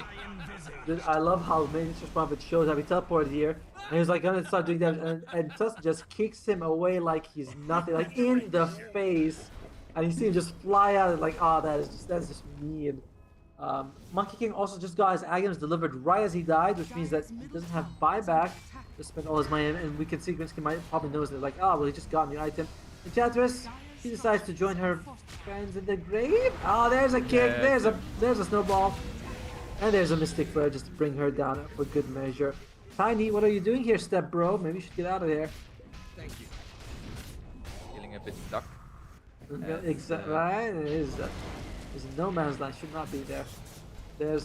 They decide to spare them. They leave the tower standing, realizing that M11 is all gonna come back with their ultimates while they already used their Dragon Form as well as Chronosphere. Too risky. Even at this stage of the game, you can still lose. And Usagi is going bottom, but it's like, dude, backdoor protection. You can't do anything. Although the Dragon Knight might be looking for something more. Lewis is being spotted by the ward, so Rams acting a little bit as a bait. Tiny and the Monkey King are in the area, but the rest of the Radiant team is arriving as they're dispersing, and Faceless Void might be intercepting the Ember Spirit as he's farming in the triangle. Oh no, Usagi getting caught out here by the Tusk, and there's the kick, trying to once again get away, but oh, poor guy, punched, kicked, snowballed. There's a type of pain that man has not felt today. Very unfortunate for Usagi. They're saving grace. However, Monkey King, you know, he's definitely become a core. You know, he's the number 1 net worth on his team. And by the way, I love the Black Dragon. He's huge. He just flies over like all the obstacles on the map. Like, that is insane. M11, it's gonna come down to just a giant. Akashi, oh man. You know, he said, I see this Ember, and I'm... That's bad. Did he not have a remnant out? He had enough time to slide a vest. I think he have a remnant out. Remnant out there. Maybe I'm wrong, but look at the Black Dragon Drogon over there. Just melting buildings down.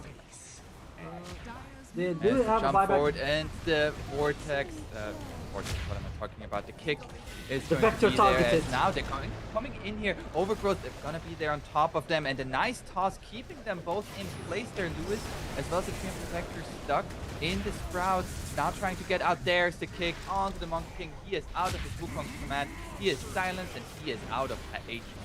He is dead. The Ember Spirit, he fought back a second time and he will die a second time as the Avalanche coming out This but looks Tiny over. the last one died. And GG is called. Very, very one-sided for Grinsky. Like, I think it all come down to Lewis just destroying the laning stage. Like, Ember Spirit had no laning stage at all. And that was all thanks to Lewis playing like the deny. You see the stun, 2-3 denies every time. Very impressive. And they just ran over them all over the map.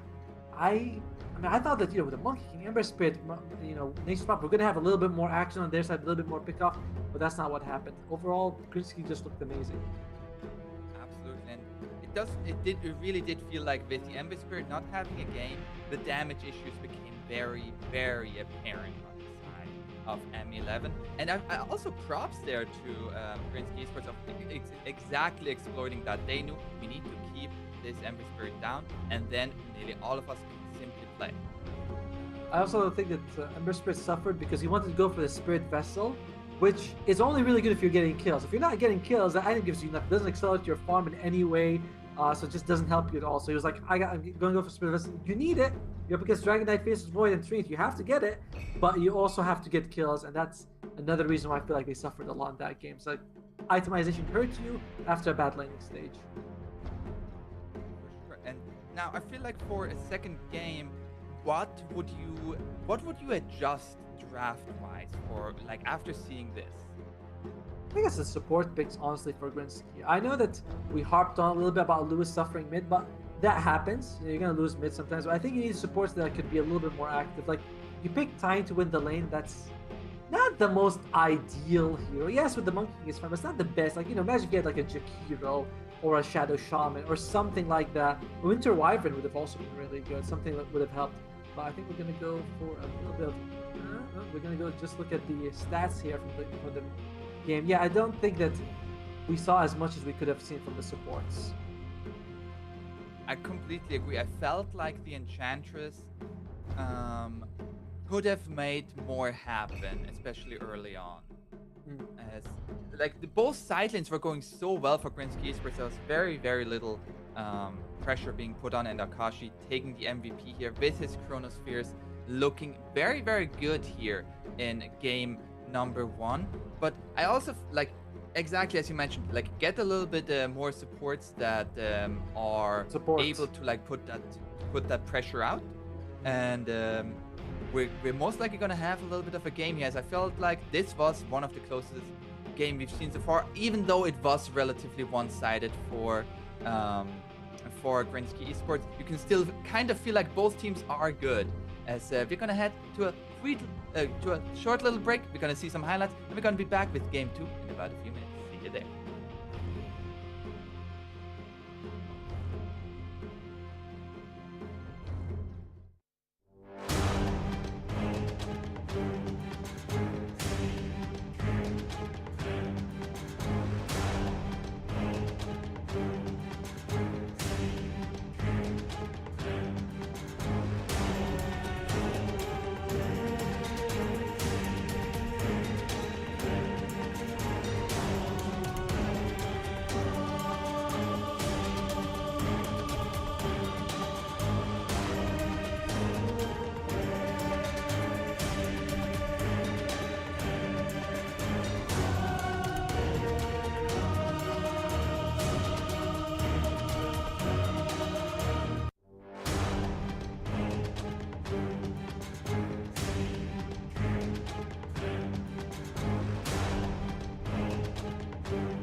continuum device.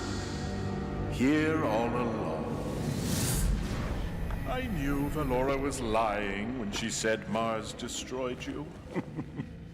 Well, where and when should we go first? Huh? Oh, great. What'd you do?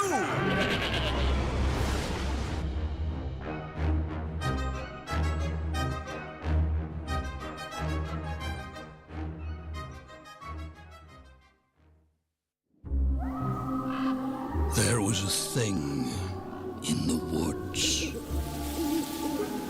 But once a year, it left the woods to feast on us.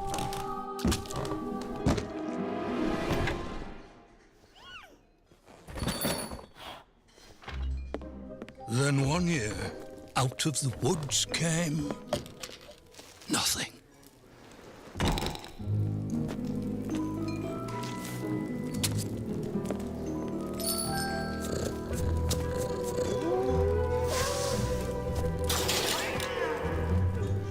Another year passed, and another.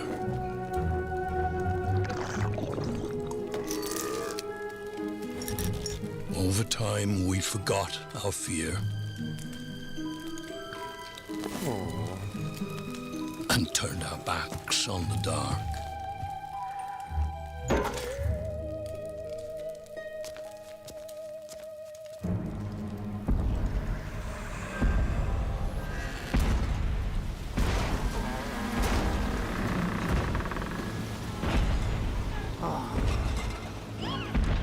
Slivers of the mad moon hang forgotten in our sky, slowly aligning.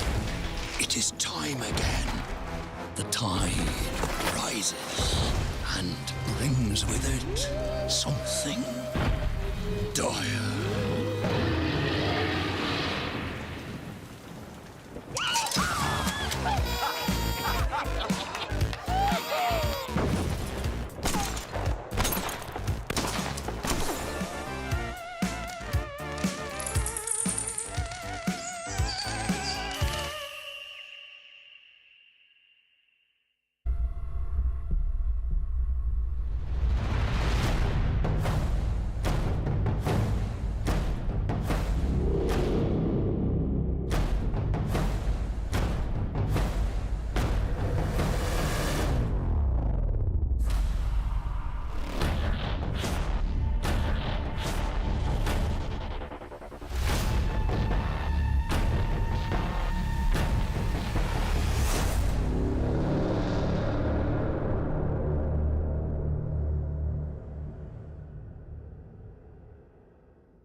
Don't let this party scene fool you.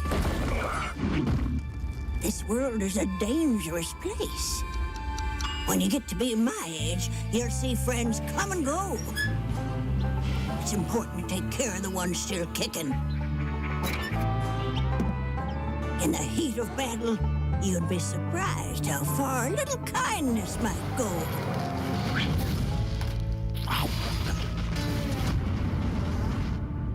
But not everyone deserves kindness.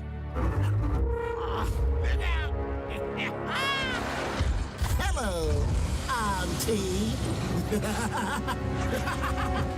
This all you brought? Yes. Oh.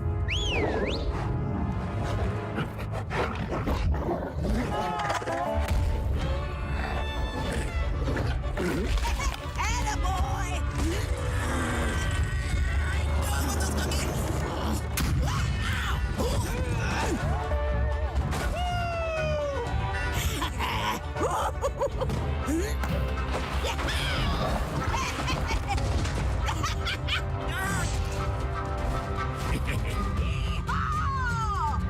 I didn't offer to share.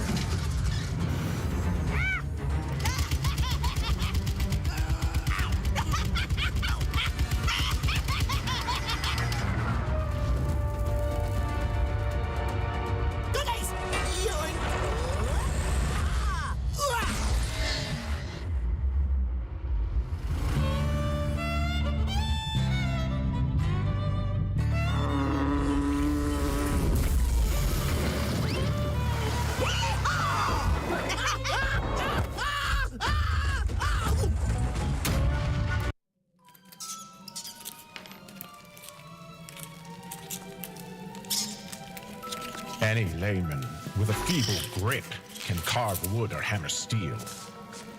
Even the tender hands of a child can grasp a set of instructions.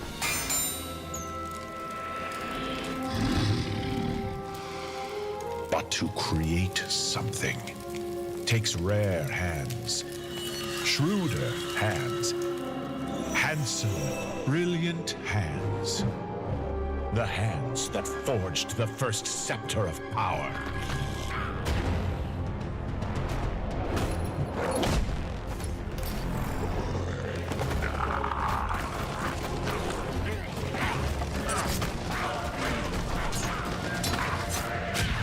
My hands have slipped through dimensions, touching things that warp the mind and test the mettle of the strongest will.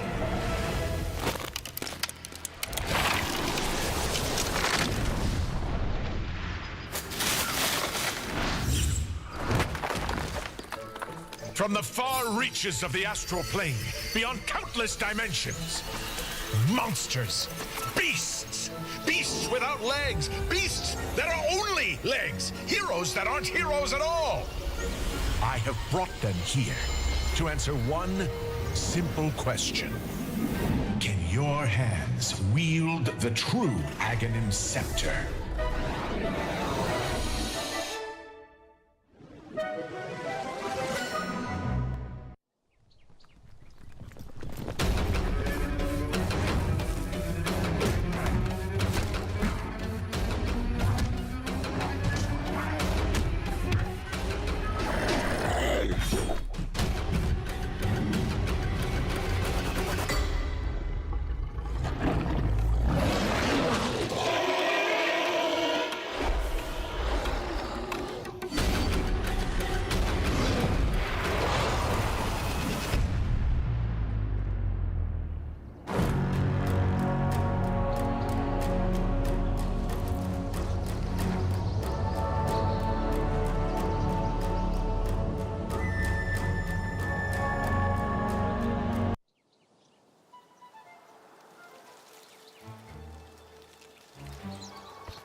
Oi, space face!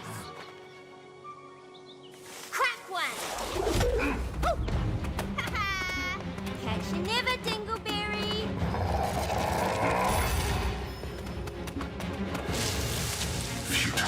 Huh? Munted!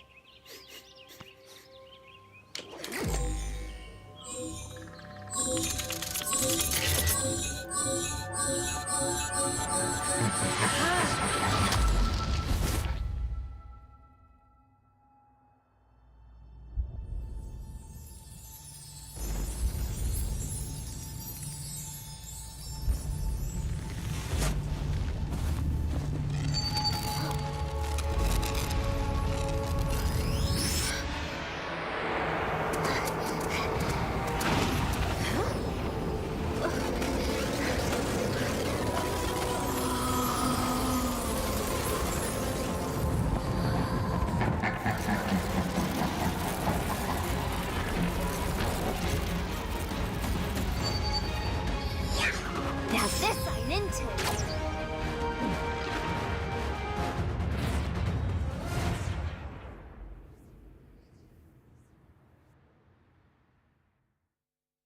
Hello and welcome back to Game 2 between Krinsky Esports versus Team M11. And boy oh boy, M11, you need to step it up. Yes. You gotta step it up here, and I'm 100% certain they can do that. Is there any specific draft pick that you would like to see for M11? Well, I mean, when you say drafted, the Dawnbreaker has been very successful for them in the past. I mean, it's just been very successful in this tournament in general. That might be something that they want to go for. I didn't feel, again, it's like the support picks that I would change, you know? I thought that their draft, overall, the course, I liked it. I thought they played well despite how it was, especially Usagi, as well as the Monkey King. I forgot what the player name was. I'm not sure it's Ifrit. Okay, cool. So I thought that was the problem. Grinsky, they actually banned out the enchanters. I guess that's something that they thought was a problem. Whereas Team M11, they get rid of the Dire Tusk. team back. I just would have liked a little bit more. I know this is I'm not sure this is a Dota word, but fighty supports. You know what? You know, Dota has become more brawly. Trying to deny that is like kind of like it's not. It's just how the game has been. So you want supports who can fight a little bit better. And then 11, you can get rid of the Dawnbreaker. They couldn't pick it anyway. And Marcy gets picked. I believe Marcy has had an iffy tournament so far. About 50% win rate only, which is still solid. She's still good. And they go for the Tiny. Okay. I'm okay with this. I imagine it's going to be Hades. And there you go. That's the one to up. We actually talked about this hero specifically, saying that would be a good hero for them to pick. I like it. Great position 5. The 10 seconds Arctic burn is just insane. Like the fact that like you can fly for 10 seconds is amazing. A very good combo against the Marcy. Marcy can't like jump and save someone. You know, she just jump them. She'll be like, "Oh, I'm coming to save you." Then she just starts beating their asses. It's good. However, Skywrath Mage is also good against the Winter Wyvern because when you try to heal someone, he's like, "Thank you, I love you. Let me just drop a full damage against them." However, there is a tiny toss, so I like M11's opening a bit more than last game. I like that this is very much, I feel like, much more clearly designed a position for Tiny. Yes. While Hated didn't play badly in the previous game, I felt like his Blink Dagger was pretty delayed, as well as like he had to make plays happen while coming from that top lane that you wanna like protect a little bit more, and that can be tricky. So I feel like this already sets them up for good success, and we'll see if that's gonna work out. At the end though, Grinsky Esports, they're also gonna be adjusting and seeing what they're going to be bringing here. We're going to see a Dragon Knight ban, we're going to see an Ember ban. Dire team back. Meanwhile, they're just finding out the typical... Ramsey was like, "Guys, get Ember Spirit." They're like, no, not after that game. No Ember Spirit for you. But we will get rid of Lewis's Dragon Knight, who was amazing. One to Wyvern also works pretty well with the Monkey King. Both, you can set up a great WooCommerce command with the Winter's Curse, and the lane stage is just solid here overall. So I do wonder if M11 will consider going for the Monkey King. Again, I think the Monkey King could work. I don't think that if it played poorly, because he didn't, it was just countered, tough laning phase, all that sort of stuff. So giving him the Monkey King this game could work out a lot better. 10 seconds remaining. We'll see here. The next pick, I feel like the puck was banned here by M11. I was actually surprised. I was thinking about maybe they could just go for a puck. Yeah, it's I mean, they could have just picked it right after. I'm surprised that like they don't want to. It makes me think that either like they just think it's not going to work with their draft at all. It's weird because puck is one of those heroes that in midlane is almost always good. You know, it's like it's I feel like Puck and Kunkka are those two mid laners where like there's never gonna be a bad. You never think, "Oh man, Kunkka's bad." This Radiant team. Like he's always pretty solid. The Razor here. Now this could also be a Razor mid with the Puck ban, or also Razor offlane is sometimes that we see from other teams. And so flexible in that. Yeah, if Fata was in this game, it could be a support. Radiant. All right. I like it. The Queen of Pain. And what are they gonna go with? As well. So it's gonna be a core Marcy, or core Sky. I feel like it's gotta be core Marcy, like offlane Marcy. You know, for Sky. That's okay with me. A bit squishy, right? Is it just me? It's like Queen of Pain, Skywrath, Marcy. These aren't very tanky heroes. I'm not sure I love that. I love this draft coming out. 5 seconds remaining. I don't love it. I don't love it. These 3 picks with the tree, and just that doesn't sit well with me. I also feel like in the previous game there was a lot more physical damage, so the Treant Protector pick with that armor did a lot of work. While in this game, like there's Plasma Field, there's the Winter Wyvern, the Tiny combo. I feel like this is much more burst heavy and magical damage heavy, mixed, which makes them a little bit scarier. As I don't know how I feel about this at all either. All right, I mean they are taking their time with this one though. Who could they go with? There's a Life Stealer Juggernaut seems kind of decent to me, honestly, because you are up against like you can dodge a lot of damage coming out from Scarlet or the Queen of Pain.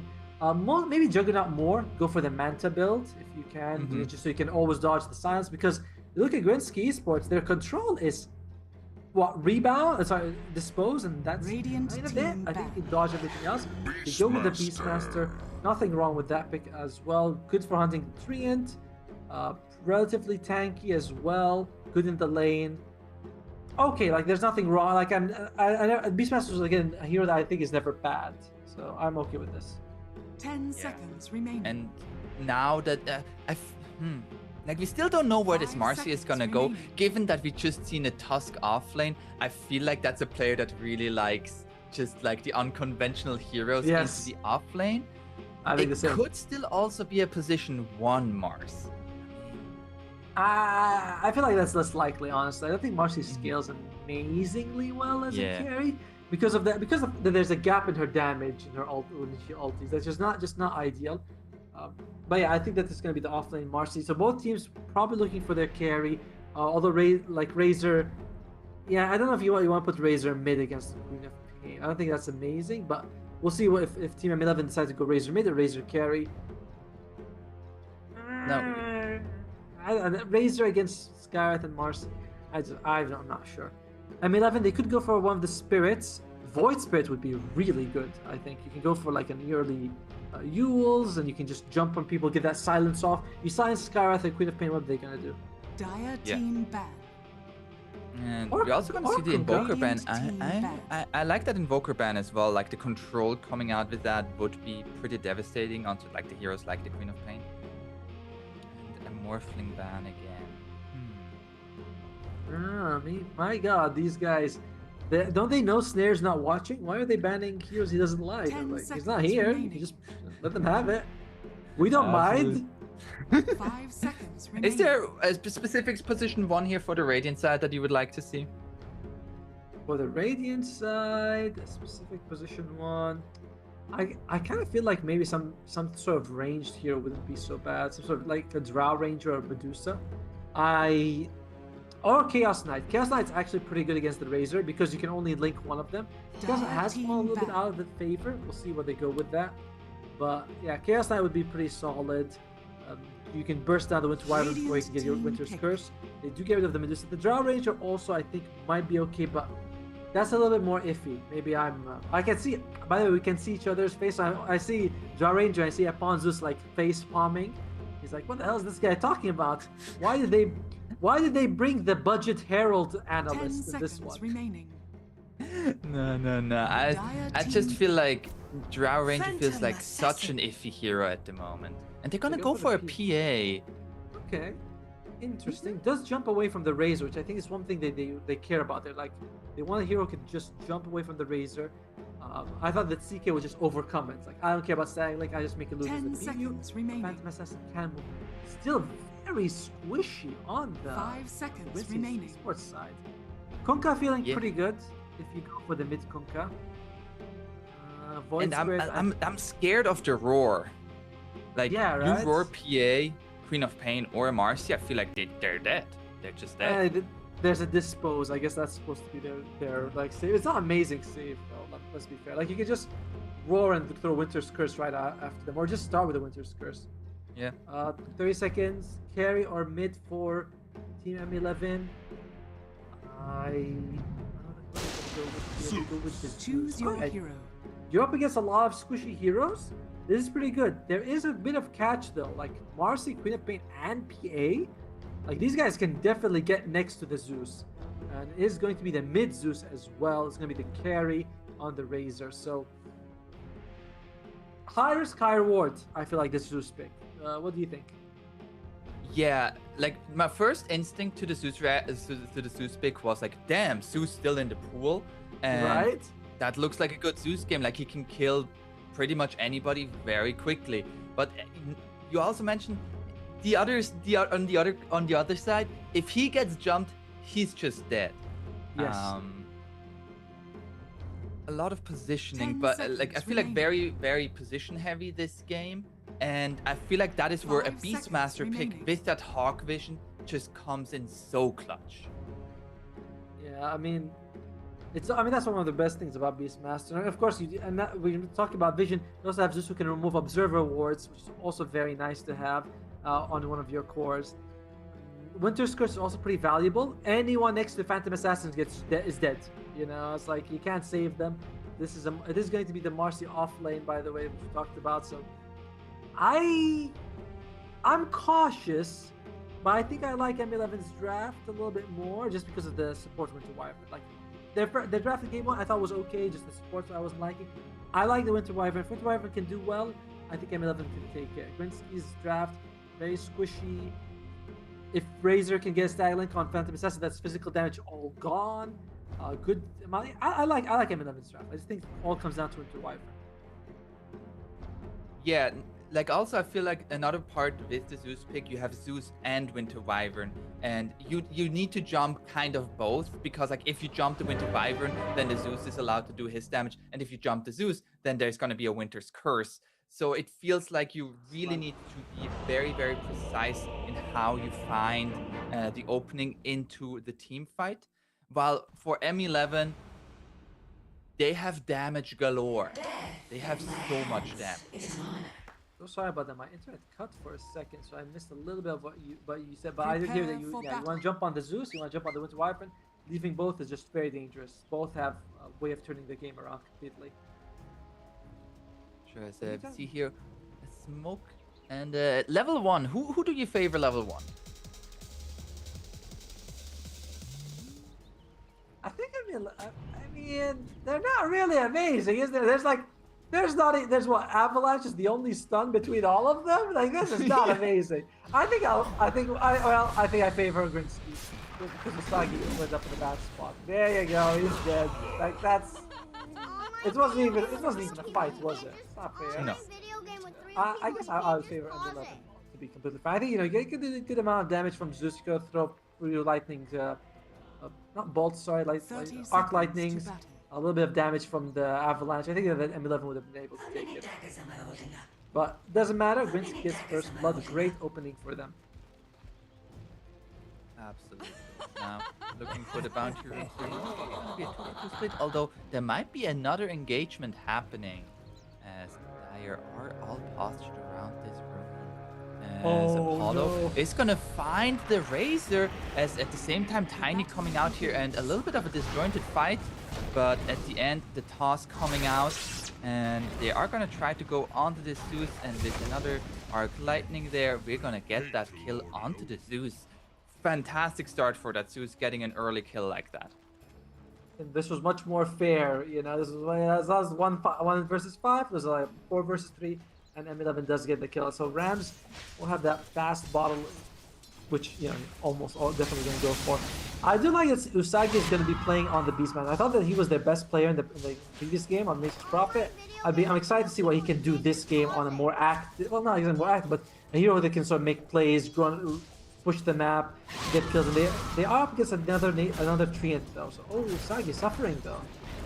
Yeah, you really did curse him right now as he is getting beaten down here. Usagi will actually survive though, and with the Wild Axis looking to turn it around onto the Treant, is also going to be able to get away. Usagi coming back in. Mostly going to bring out has to bring out some regen here as the Treant Protector. Treant is approaching again. Nature's Grasp coming out onto Usagi.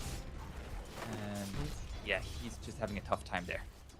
They're not getting quite the ugly. I think they're waiting to get level 2, then they can kill Usagi. With the Phantom Strike, with the Leech Seed, there's just so much, and they do hit level 2 first. So Usagi needs to be very careful right about now. He's hugging the tower. He's like, if you guys want to jump me, you're gonna have to jump me right next to my big boy, right next to Carl, apparently. As at the same time, though, Hated is getting jumped on and he is getting hated upon. Has the Cold Embrace to save himself a little bit, but there's still so much damage coming out. The kill onto the Winter Wyvern is going to be there. And this lane is looking really nice now for the Treant Protector with a PA. The double slows, the ability to just heal up just by getting close with the Leech Seed. And M11 top lane, looks like... Nice avalanche there, and with the link going onto the Marcy and the toss coming out, some good damage turning it around onto that little girl. it's not a very fun game for Razor. You know, it's like you're not gonna get good standing links in this game. You're up against Marcy, who can either rebound or dispose an ally if they're the one caught. You're up against PA, who can just Phantom Strike anytime, so you're not gonna get like a stag link on for more than 4 or 5 seconds on her. And you're up against Queen of Pain. Like this is not the Razor game that you want. And Razor's just gonna die as well.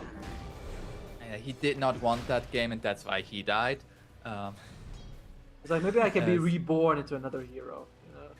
He thinks this is all random deathmatch, you know. The best mode to play. In the meantime, it is a very fun mode. They're gonna find the kill onto the Tiny as well. Now here in the bottom lane, looking onto this Treant Protector, and Treant will fall. Cold Embrace is gonna save this Beastmaster for a little bit. But now it is going to be Akashi who needs to be very careful, and with the Wild Axis coming out, the PA gonna be harassed under the tower. There is no Splinter Blast target anymore. The Wild Axe is gonna be dodged. Nice sidestep there by Akashi. And with the tower shot, he's gonna jump in here. He's gonna get the kill. Akashi trying to get away, and with the leech seed heal up. Oh, it is just too much there. This level 1 heal, I don't know if I love it. It was Cold Embrace. I feel like if you add 2 points in Splinter Blast, doesn't give you so much. It goes for like 100 to 175. That's a big increase in damage. I don't feel like the heal has actually changed the lane in any way. It's usually just like, oh, they heal? I guess we'll, kick his ass after he's come out of it and give us 4 seconds. So I'm not loving that pick, but either way, they're playing so good on Grinsky. Like the double slows, oh wait, PA, is you in trouble? There's gonna be a Cold Embrace onto the Beastmaster. He's getting gone on once again, and the Treant Protector right on top of him. The Stifling Dagger coming out, and Usagi gonna go down again. The Splinter Blast not gonna be enough, and the PA will survive. The Arctic Burn coming out, however, is gonna jump in here. This is very greedy here by Akashi. This dragon has flying vision, and try to keep you out. Oh, that was so close. Almost gets it, but alright. I mean, they do lose Zeus in the meantime, though. That's unfortunate. Once Zeus hits level 6, though, those close fights will be so much in favor of M11 here. Just press R, get a couple of double kill. In the meantime, though, top lane still having a bit of trouble here. Marcy, though, not getting much CS. Only 11 so far to the 19 of the Razor. So that's one nice thing. Yeah, in fights is going to be... Marcy's kind of have the advantage in team fights, but during the lane stage, she comes close. You can't always rebound. It's like you're going to have to get people lane at some point. Once again, 11 denies in the mid lane. Like, Lewis just seems to be on another level today. He definitely had a good breakfast.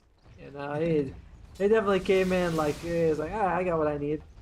And Ramsey tried to actually use the stag jump to kill the creep, but didn't. Forgot. Unfortunate for Usagi. Is he gonna be okay? Get the Wild Axis. The Cold Embrace is gonna save him for a little bit. Akashi turns around onto the Winter Wyvern here. Winter Wyvern is gonna go down, and now also the Beastmaster gonna be slowed again. The Living Armor coming out. Usagi gonna run again. There's so many kills for this PA. Oh yeah, how many? What's she at? By the way, I love how Lewis is like, guys, Zeus is missing. He could be level 6, and he is. Just puts the point in his ultimate. Does not have the mana to use it though. But either way, they're keeping a very close eye on the Zeus.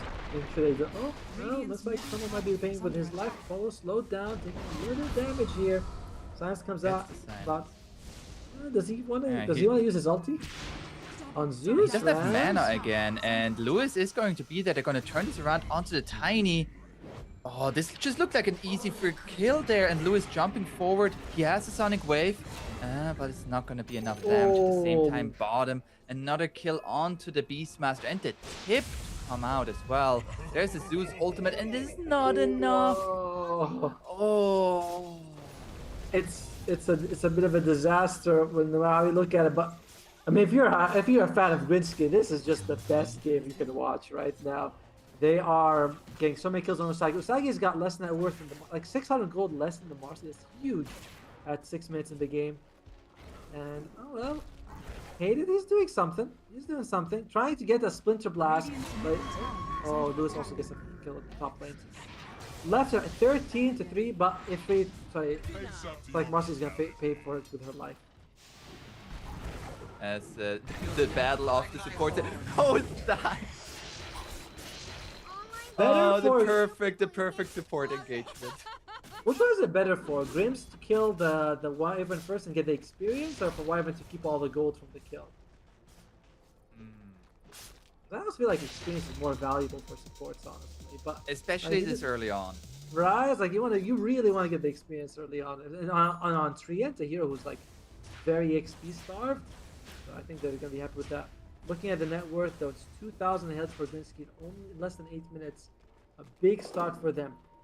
M11 though, you know, once you get that Beastmaster level 6, once the time starts roaming around, maybe that's when they're gonna come up a little bit more online. And I feel like we talked about in the previous game how Grinsky very much made an effort to keep down the mid lane. I feel like in this game they decided they want to keep down Usagi. And I mean, so far that has been working because that Beastmaster is feeling very, very sad. As we're gonna see here the Queen of Pain coming into the top lane, but Razor is gonna be under his tower.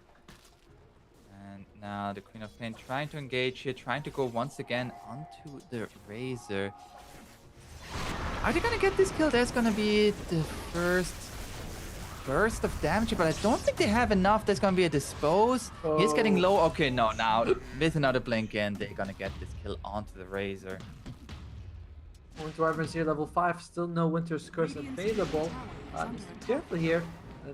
Stun comes. Sorry, go jump on the time, but just toss them away. And time. Another jump in there by Lewis, and they're gonna. At the same time, Akashi is actually not Soul. Never mind. Trent was there, was killing the Beastmaster again. He's level 8, while the Beastmaster has not hit level 6, and the Zeus is gonna die here as well. They're not getting a single kill there. You gotta be kidding me! Oh my god. 18 kills for one team in 9 minutes. Oh golly my. How many daggers am I holding? They're too dead to count them. And well, Razor should be able to make it out of this one. Or maybe not.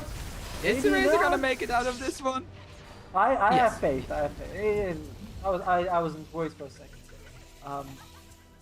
Oh, you know, Spez, you're supposed to sort of say like, it's, you know, there's this way, that way, but it is very tough on 11. Still early in the game though. Like a couple Winter's Curses will get them all going, but they are very behind. Usagi level 5. This is the off-lane Beastmaster, forced to jungle with wild access. I feel like this is something we say. No, we don't see that very often in professional games. Let's go with that. No, we don't see that very often. And it really feels like the start that this PA had. And Lewis is gonna be active again. They're hunting for this dude. The way that like Akashi was getting killed, it jumps away, but not exactly in the best place, and looks like he was gonna lose his life anyway. Hated shows up. He's like, Yobi, can I heal you, bro? And it's like, no, I hate it. He is in a good spot here, but I think they know this is generally a good place where you're gonna hide. Hated. Nice juke at the end, nice actually. Juke there. Okay, he's under his tower again. I see you, Hated. There is gonna be the dagger, and Lewis is like, yo, I can still come to you. He doesn't have any spells to use. Lewis low mana, but doesn't matter. At the end, Akashi gets killed. Akashi 6. Sorry, no, that's Lewis 6-0 and 3. How many kills does Akashi have? He is probably styling it in this game. I really want to know how many kills he has. It is a lot. It is a lot of kills. We want to know. And there might be one more right now. Yeah, we're gonna. And Zeus, that is back-to-back deaths. This feels like right now Grinsky just styling on M11. That went well, I think. Yeah, you gotta wonder what exactly. Alright, so the winner of this goes to the grand finals, guaranteed top 2. The loser goes to the lower bracket finals, where they face off against either Meow Meow or LBZS. And Grinsky, they're speedrunning their way to the grand finals. They are like, listen, dude, I thought that they had gone through the easier path to get here, but easier path does not mean that they're a weaker team. You know, just had, and they're proving it. They are just destroying M11. M11, who beat LBZS, they are making them look well, not good. They're not giving them a chance to shoot to flex right now. Well, Grinsky are looking very scary. Just to note how good it is looking for the PA right now. The PA is higher level than the Queen of Pain. The safe laner is higher level than your mid laner, and both are having good games. I was gonna say also that the Treant, the position 5 Treant has so many kills. It's almost the same as enemy off lane. Like that's another way of looking at it. Yeah. It's a tough way of looking at it if you're an M11 fan. Oh yeah, if you're a Grinsky fan, you are just celebrating. In the meantime, though, there is going to be a BKB coming out for the Queen of Pain, which really does prevent a lot of the magic damage we have from M11. However, they do have enough lockdown that actually they don't really care. Like a Roar followed by Winter's Curse is enough lockdown that you can just like, oh, you have BKB. I could not care less. So we'll see if that's something that they can work with. There's another BKB coming out on Marcy as well. They just really do not want to die. And I like this. When you are ahead in the game, you have to, like, your levels are enough to get you the damage you need. What you need is items to keep you alive so you don't throw away kills. M11, they need damage, though. They have to get, like, any pick off as soon as they can. Just burst people down. Razor might be in trouble getting out. here. Oh, he's going to shoot on the way. And yeah, he is so dead. As the Tiny, you see the Tiny there. He is gonna go into the trees. Treant Protector is gonna approach here, and they find the silence onto the Zeus. The Avalanche coming out with the toss onto the 3 of them. But yeah, he's gonna get disposed into the coffin here, and we're gonna go to the grave. 3 versus 5, and it looks like Grinsky is not. They're not done still yet. Just jumping forward. Yeah, the silence onto the Beastmaster. This is all without the PA. This is all without the PA, by the way, right now. Actually, on the other side of the map, she's like, guys, do you guys need me? Should I throw a dagger over? No. I got ancients to kill. They are getting kind of close to the tiny blink dagger, and a pause comes out, a disconnect by Havinci here. All right, we're not gonna assume anything. You know, maybe the food delivery just reached. He has to go get the food. You know, you get hungry. Pizza. Right? Actually, pizza would be good. Let's go for pizza. How about we go for pizza on Zeus? I'd love a pizza. Although Dota pizza party is, can be a bit tense. Not that kind of pizza, please. Yeah, you show up, you're like, guys, whoever leaves the pizza first, that guy's leaving the team. But they are ready to go for M11. Now the game is going to be on pausing here. Marcy going to jump in the silence on the Beastmaster. With the Mystic Flare, it's gonna be an easy kill on the Beastmaster. Marcy, my favorite, but she's so tanky. With the Zeus spells, they are gonna have good damage here, but no, Marcy is still alive, and Zeus is gonna be the one to fall first. Oh no, they don't even get the Marcy. They at least get a Gareth Mage here, but... Yeah, I thought they were gonna... Oh, the Marcy looked like she was gonna fall, and... The lack of levels, it's like they're just behind. They're just behind in levels and farm. It's really awkward. They can't even farm. Like, they got Razor, not the best farming here in the game. Okay, that's good. That's that's more important than a team wipe in a normal game, killing Grims right now, because you are so. He had to use. I don't think he used the Roar actually. Just brought down the team. That's great for him. Absolutely. Like, any kill that you're gonna get right now is gonna give you so much experience, which is great.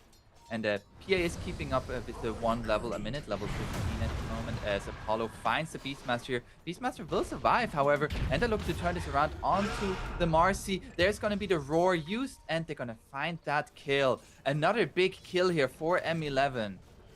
Signs of life, very important to get these. Like, these are solo pickoffs. It doesn't say anything about the team fight's still gonna go Grinsky's way, but you keep getting those, suddenly you're not gonna be that, like, you might have a chance. Akashi, though, he's going for Desolator, which is fine, but without the BKB, he's gonna be a lot easier to control, and it does make him a little bit more dangerous if you catch a Winter's Curse next to him. He's got Deso, he's got Balcony, he's got a ton of damage, so I don't know if I love the Deso pick.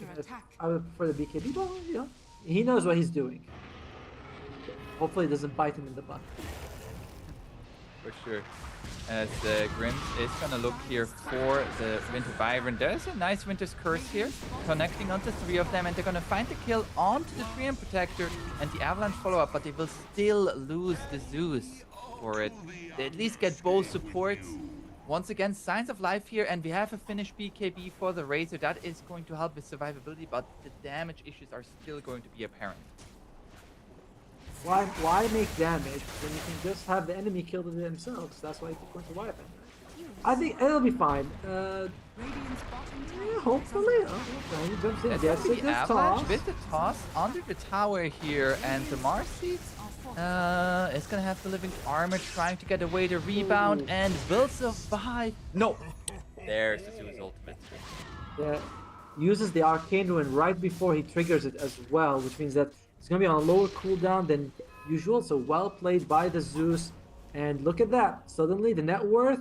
Yes, Akashi's insane, but it's not terminal like it was 5 minutes ago. It was like, all right, this was over. They're M11 punching back very slowly, soft punching, a few jabs here and there. But Grinsky, they're feeling it right now. I think has a blink I'm back. scared of what happens when Akashi joins the fights again. If you're lucky, he'll just kill Oh, Rams. Oh no, Rams, why? What is that? Yeah. Oh, that was the taunt jump. That was the taunt jump. What, really? I thought it was either way. Rams falls.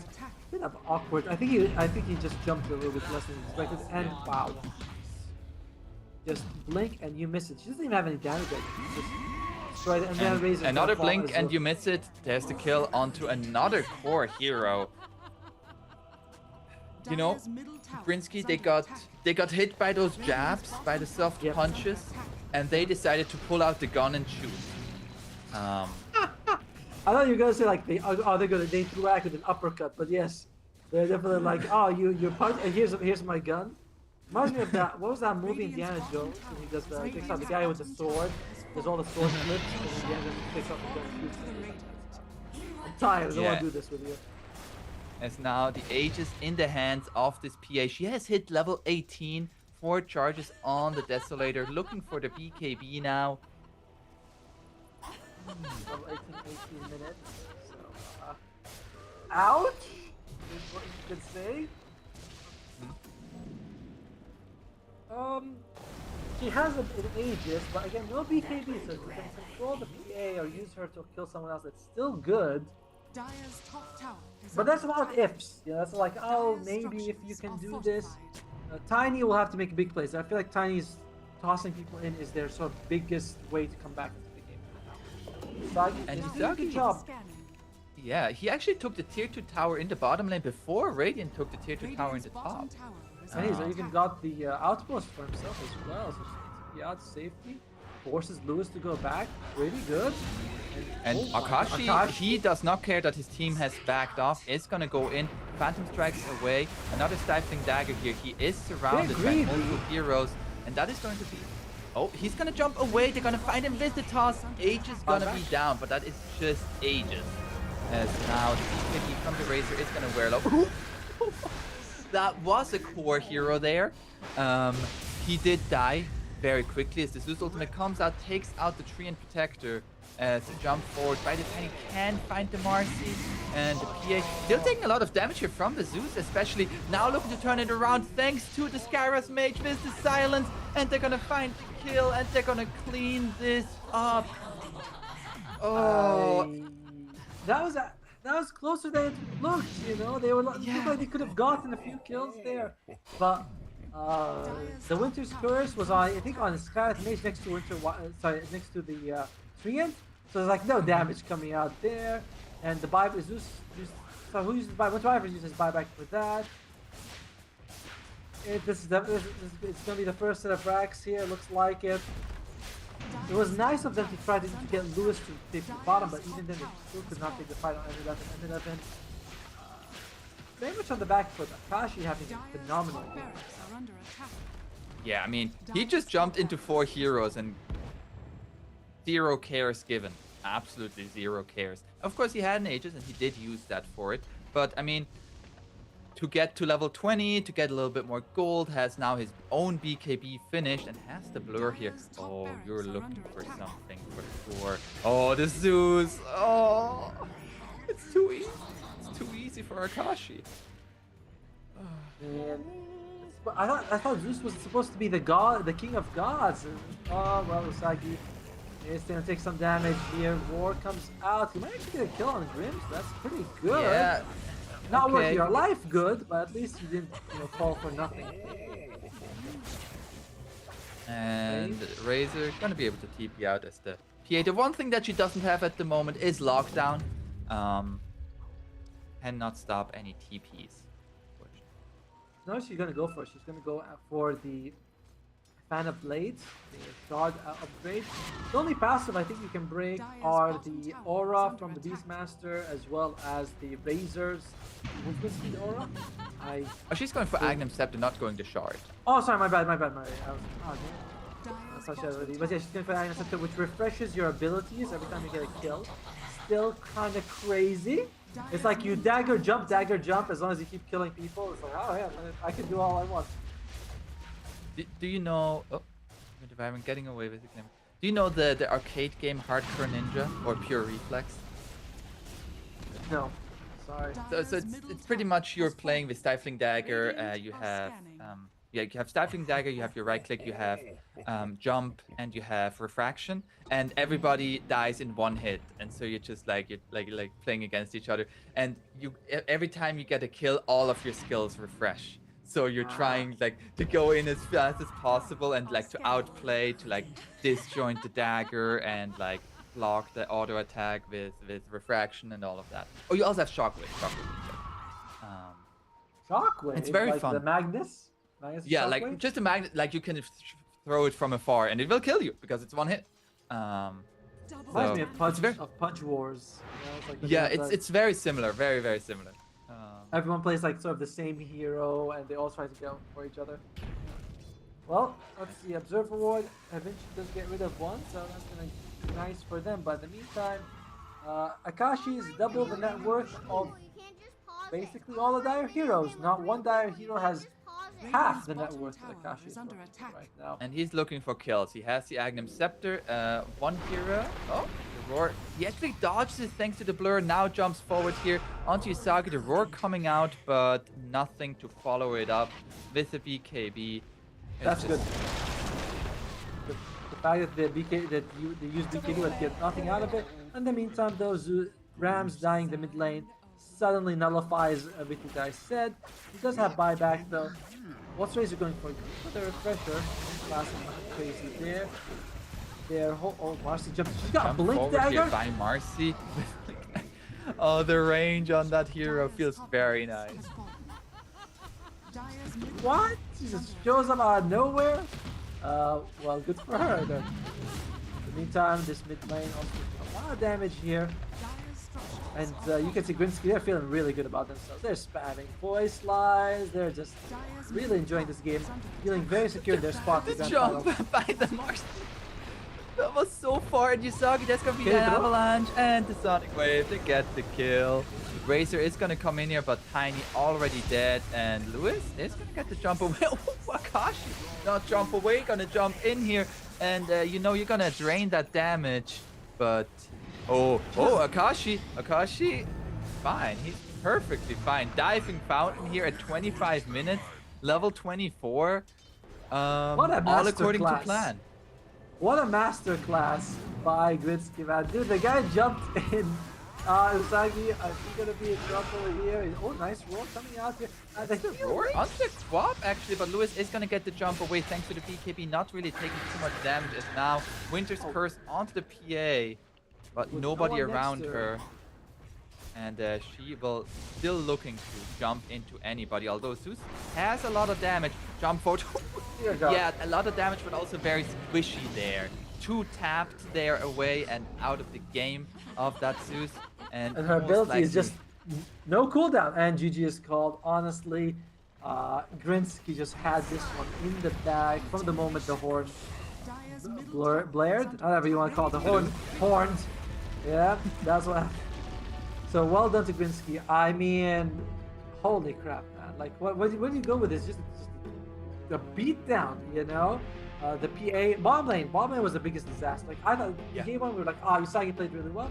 But game 2 just couldn't have the same performance at all. It was just very difficult for him, and I was very impressive. The Treant seems to be like a nightmare for under 11, by the way. Game 1, really good against H5. Game 2, winning them the lane. You got bad Treant. If you're playing against 11, you got bad Treant. Absolutely, and I feel like we're both kind of hyped up about like this series, 2 of the, if not the best teams in the tournament. But Grinsky, they came into the series and they were like, yo, we're gonna destroy him, and that's what they did. And if you want to have a chance against them in the grand finals, you gotta be, I feel like you gotta step it up there. And I feel like, yeah, the ban on the Treant Protector is kind of necessary. It just looked so good. I mean, it's not meta, right? Like that's the thing. People are like, oh, I don't want to ban a non-meta hero when there's so many other. But it's like the way he's playing it in both games, the way he's dominating the lane into keeping all the towers alive. It's like it's too much. You know, they're having a lot. So and in fights as well, he's always keeping the most important targets alive, and he's getting Blink Dagger first item like 15 minutes. Granted, this game was, you know, an outlier. He's not gonna have this performance every time, but very impressive. Even Lewis also in the mid lane, not popped off as much as game 1, but still also amazing on the Queen of Pain. I feel like Lewis popped off in different ways in this game. I feel like in this game he was much more going in, killing everybody, while in the other game it was much more astounding of how well he played his lane as a Dragon Knight, and like outplaying on all those small micro decisions that make the mid lane such an intense matchup. I mean, it's like 11-0. We're like 11-0 and 10. Not as good as game 1, right? Like that. I know. But like it's amazing. It is gonna go MVP to him. Just he was all around the map. Like you gotta give it. Yeah, you gotta give it to him. Just all of the rotations that he made, the jumps in time and again, providing vision for the PA to follow up, and also for the PA to jump away. And overall, Grinsky Esports just, they're in the grand finals, and I'm just gonna say 100%, 110% deserve to be there. And whoever they're gonna face, they need to be prepared for a tough opponent. Yeah, I mean, next match we're gonna go up is going to be LBZS versus Meow Meow, and the winner of that will go to the lower bracket finals. But for now, we're gonna take a break. We'll see you guys in just a little bit. Stay tuned and have fun. See you in a few.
continuum device.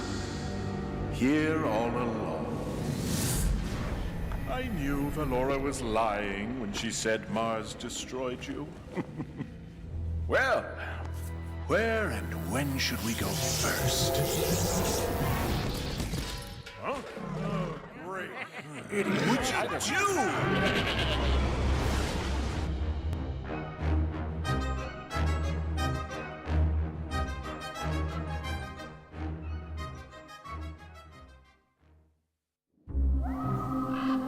There was a thing in the woods.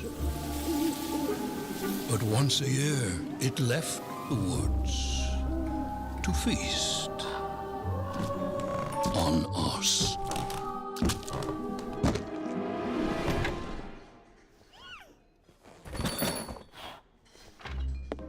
Then one year, out of the woods came nothing.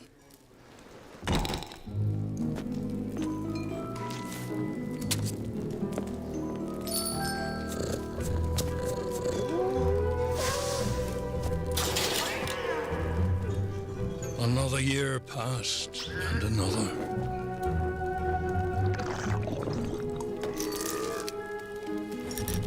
Over time, we forgot our fear. And turned our backs on the dark.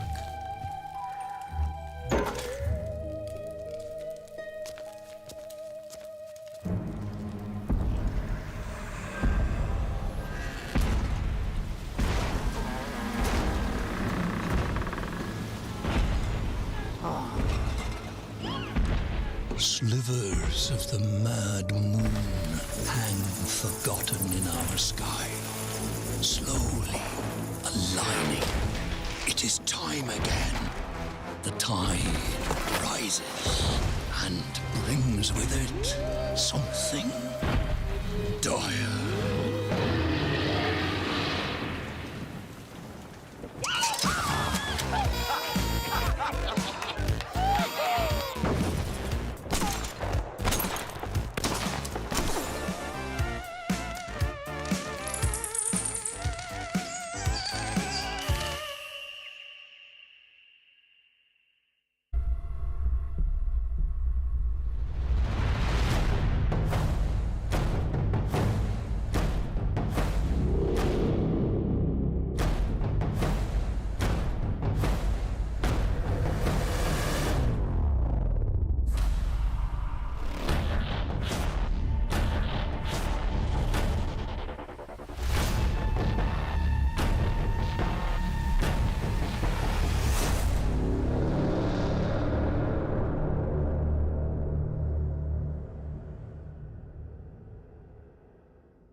Don't let this party scene fool you.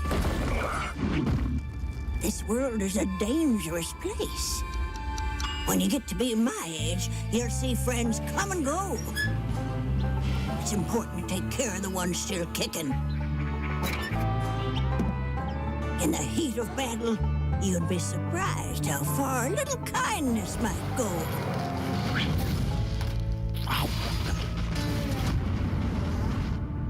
But not everyone deserves kindness. Hello, Auntie. This all you brought? Yes. Oh.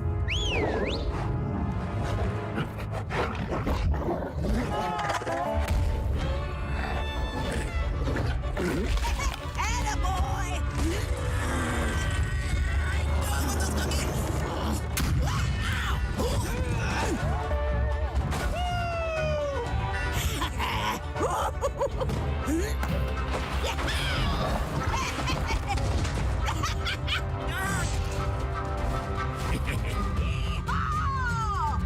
I didn't offer to share.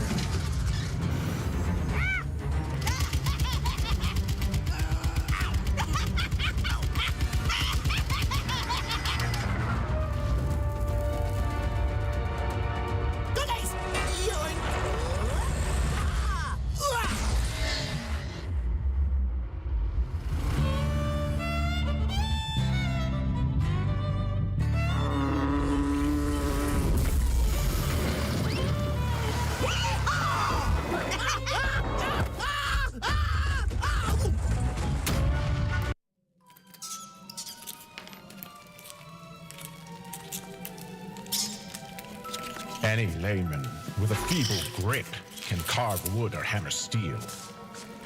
Even the tender hands of a child can grasp a set of instructions.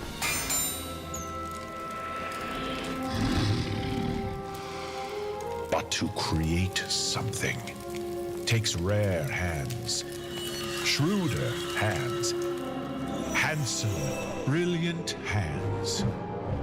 The hands that forged the first scepter of power.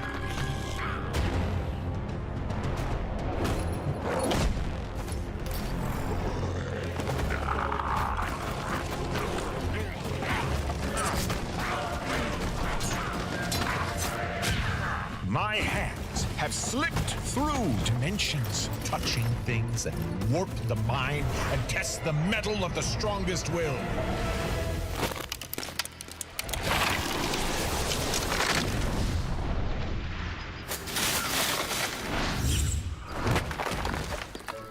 From the far reaches of the astral plane, beyond countless dimensions, monsters, beasts, beasts without legs, beasts that are only legs, heroes that aren't heroes at all. I have brought them here to answer one simple question.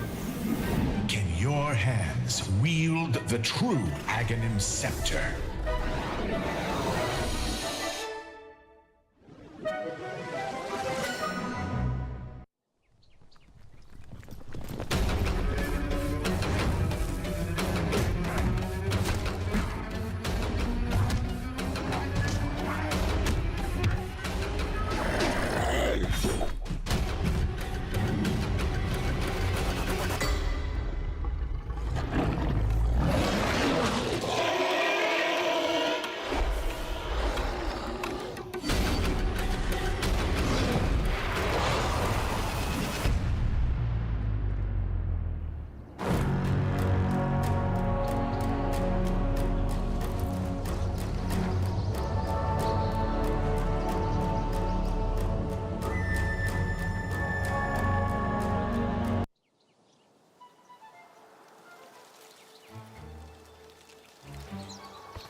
Oi, space face!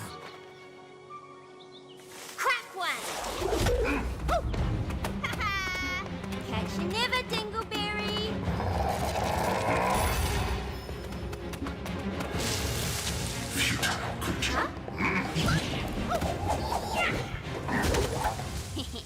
Munted!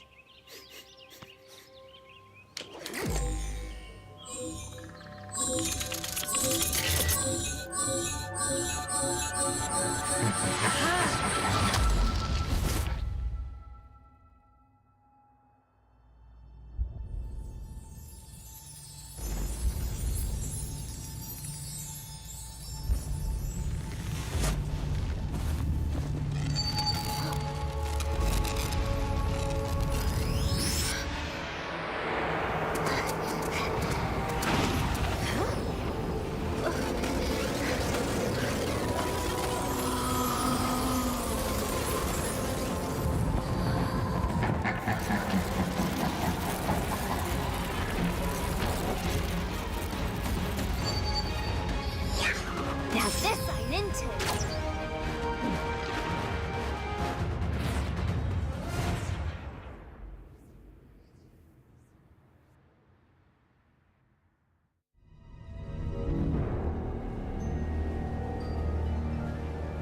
A continuum device. Here all along. I knew Valora was lying when she said Mars destroyed you. Well, where and when should we go first? Huh? Oh, great. What'd you do?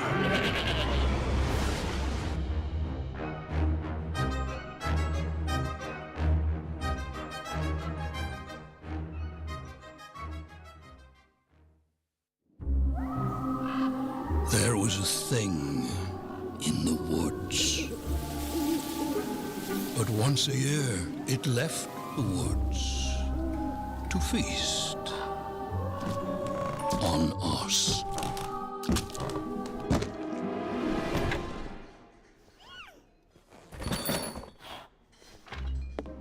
Then one year, out of the woods came nothing.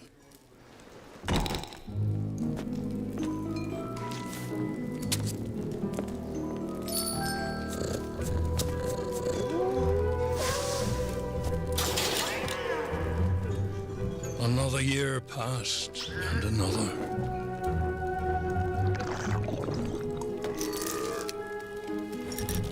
Over time, we forgot our fear. And turned our backs on the dark.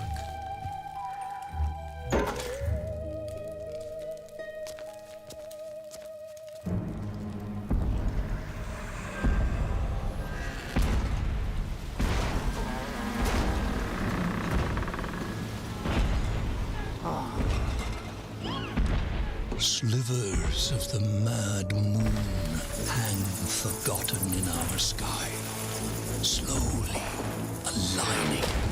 It is time again. The tide rises and brings with it something dire.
Don't let this party scene fool you.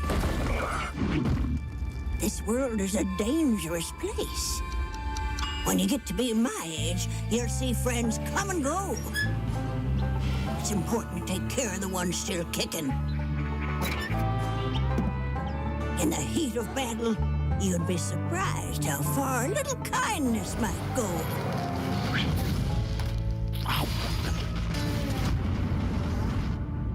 But not everyone deserves kindness. Hello, Auntie. This all you brought? Yes. Oh.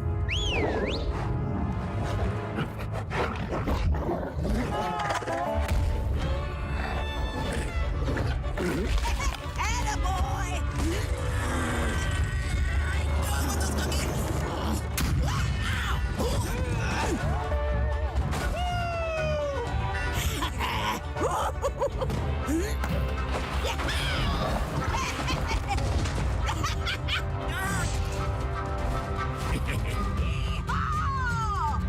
I didn't offer to share.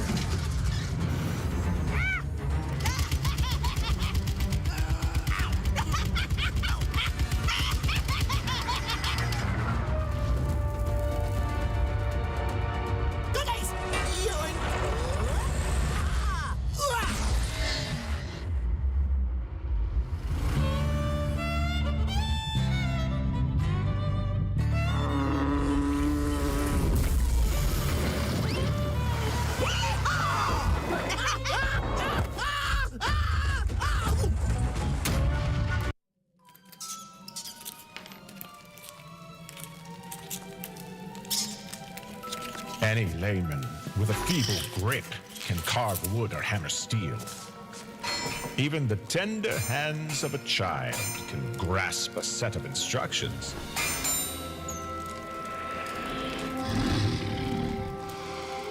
But to create something takes rare hands, shrewder hands, handsome, brilliant hands. The hands that forged the first scepter of power.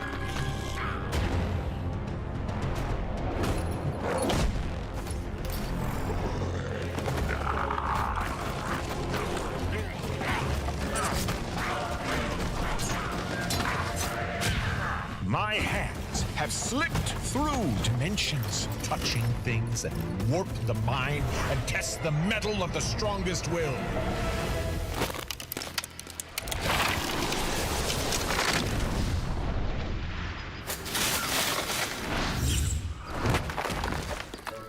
From the far reaches of the astral plane, beyond countless dimensions, monsters, beasts, beasts without legs, beasts that are only legs, heroes that aren't heroes at all. I have brought them here to answer one simple question. Can your hands wield the true Aghanim scepter?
Oi, space face! Crack one! Ooh. Ha-ha! Catch you never, Dingleberry!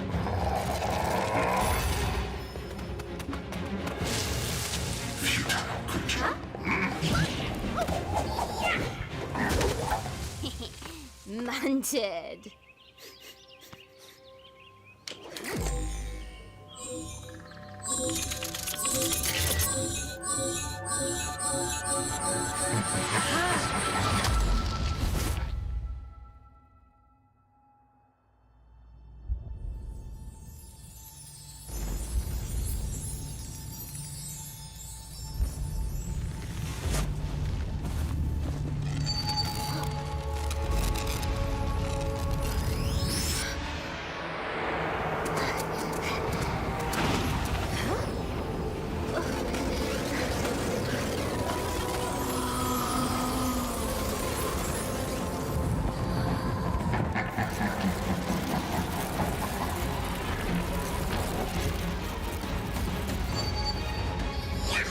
Now this I'm into!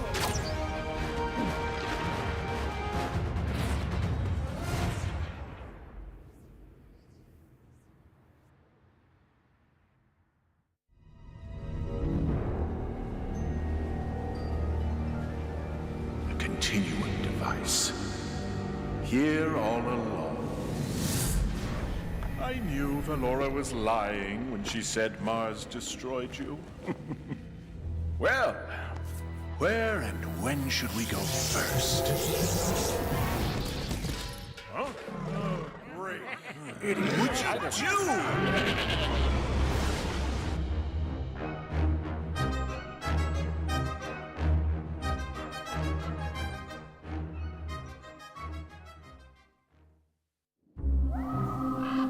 There was a thing in the woods. But once a year, it left the woods to feast on us.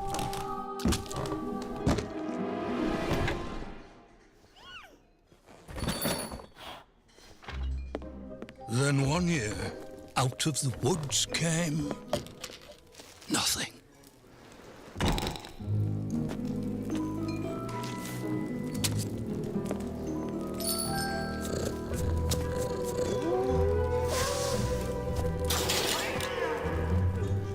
Another year passed, and another.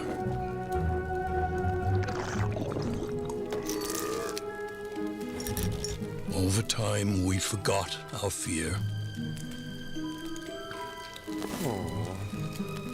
And turned our backs on the dark.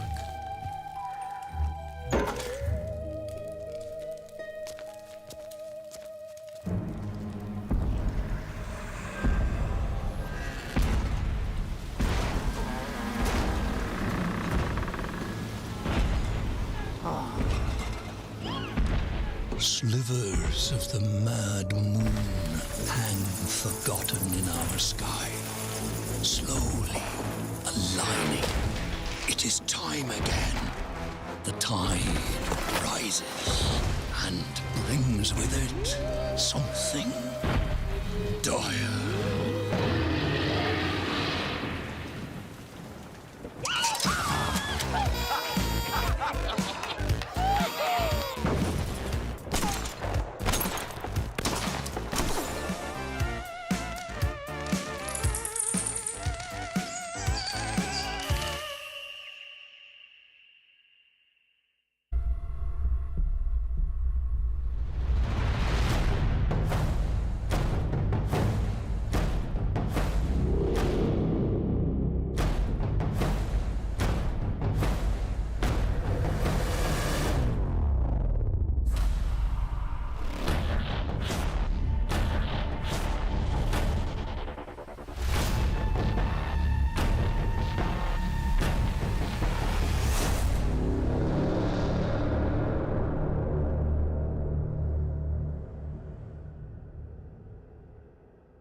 Don't let this party scene fool you.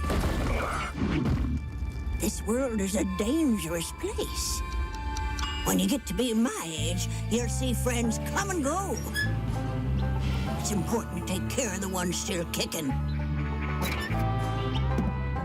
In the heat of battle, you'd be surprised how far a little kindness might go.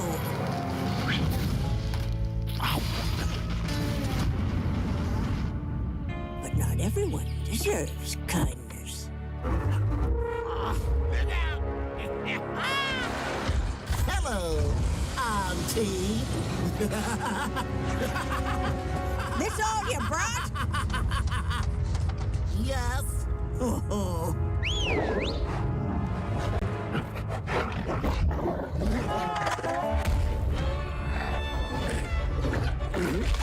Attaboy!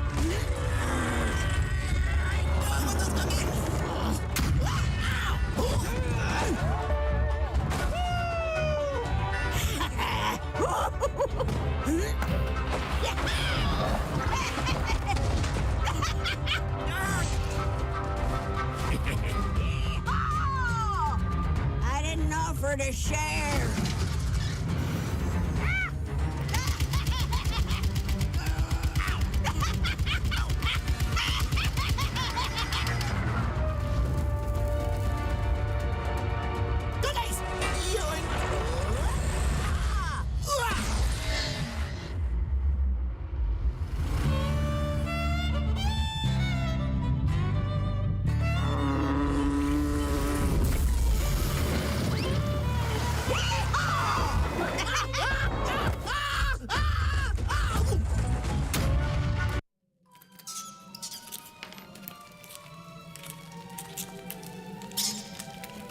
Any layman with a feeble grip can carve wood or hammer steel. Even the tender hands of a child can grasp a set of instructions.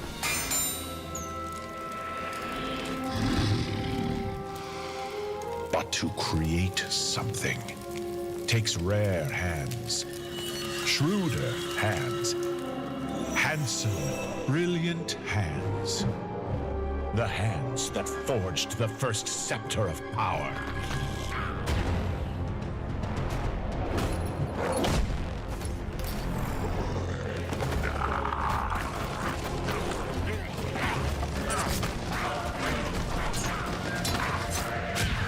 My hands have slipped through dimensions, touching things that warp the mind and test the mettle of the strongest will.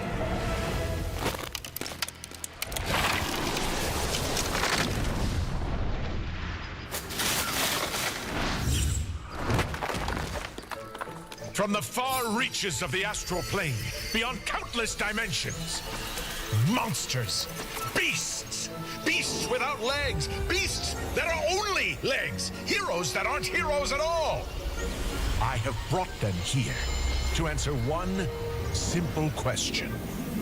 Can your hands wield the true Aghanim scepter?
Oi, space face!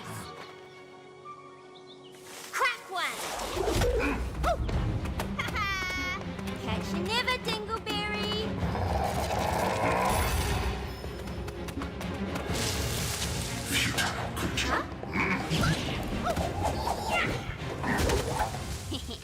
Munted!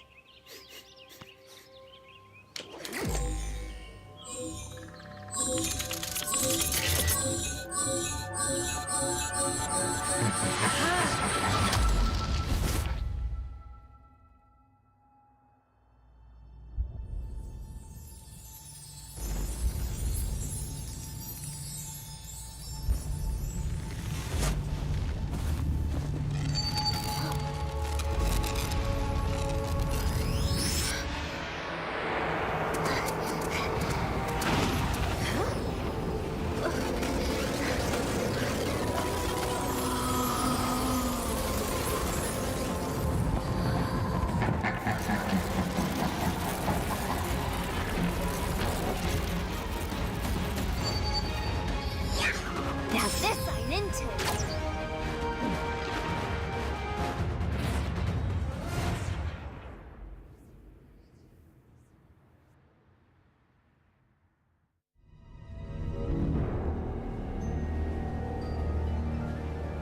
A continuum device.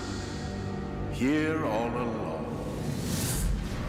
I knew Valora was lying when she said Mars destroyed you. Well, where and when should we go first? Huh? Oh, great. What'd you do?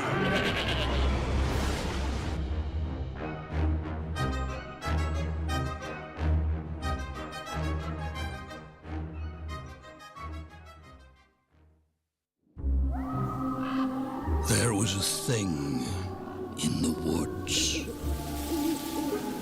But once a year, it left the woods to feast on us.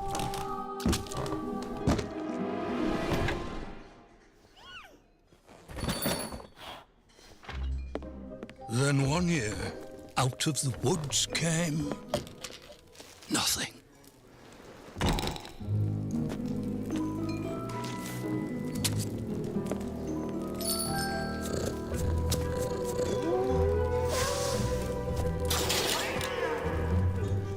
Another year passed, and another.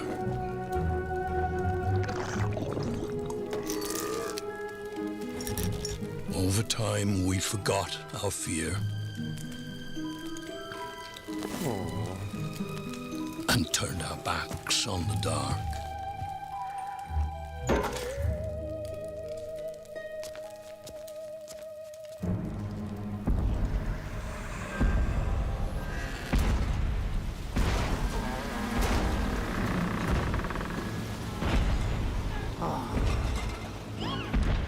Slivers of the mad moon hang forgotten in our sky, slowly aligning. It is time again. The tide rises and brings with it something dire.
Don't let this party scene fool you.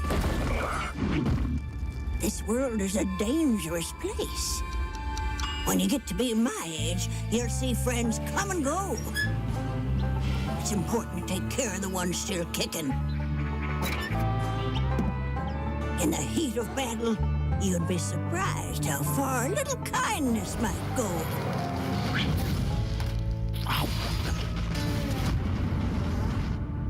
But not everyone deserves kindness. Hello, Auntie. This all you brought? Yes. Oh.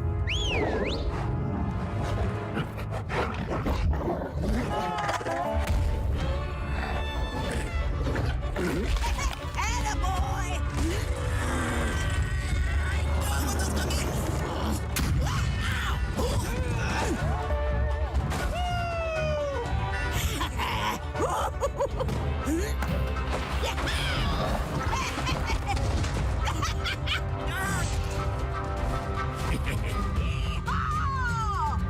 I didn't offer to share.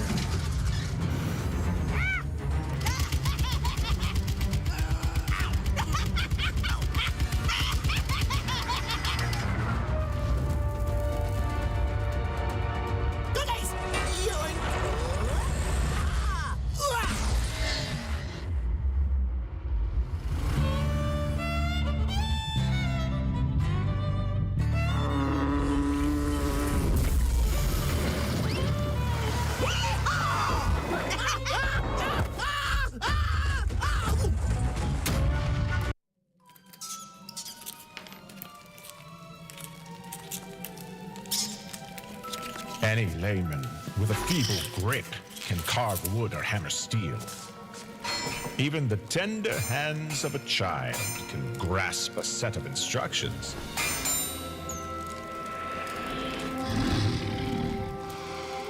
But to create something takes rare hands, shrewder hands, handsome, brilliant hands.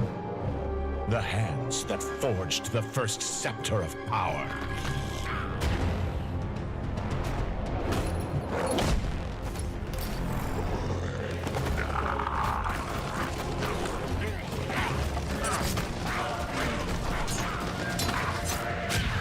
My hands have slipped through dimensions, touching things that warp the mind and test the mettle of the strongest will.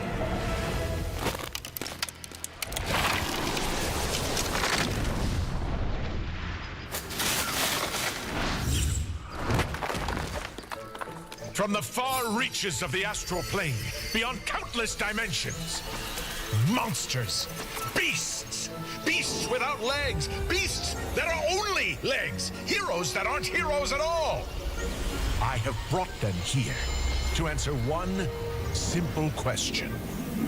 Can your hands wield the true Aghanim scepter?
Oi, space face!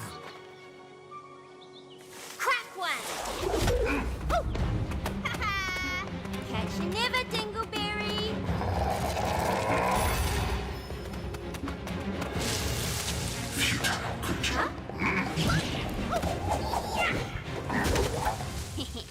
Munted!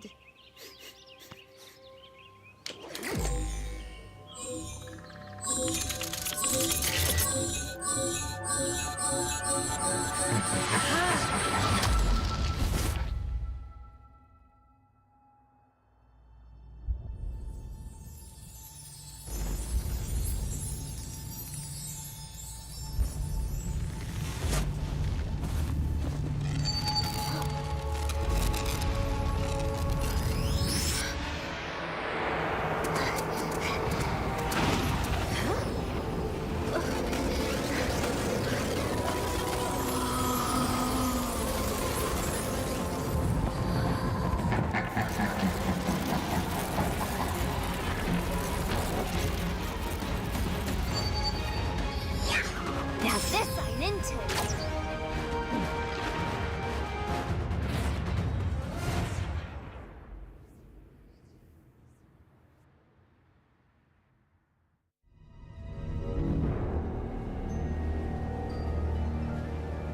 A continuum device. Here all along.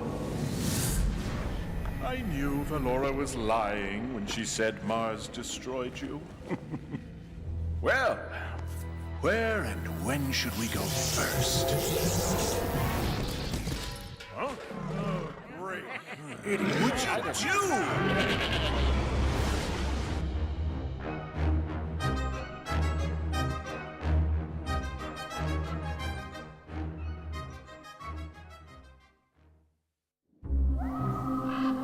There was a thing in the woods.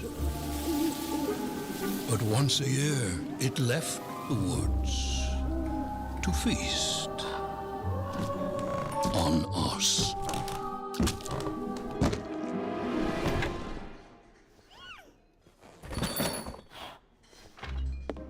Then one year, out of the woods came nothing.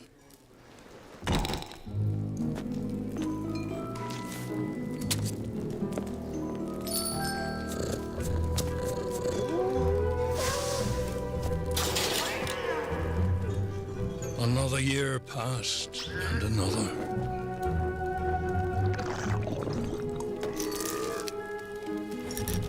Over time, we forgot our fear. And turned our backs on the dark.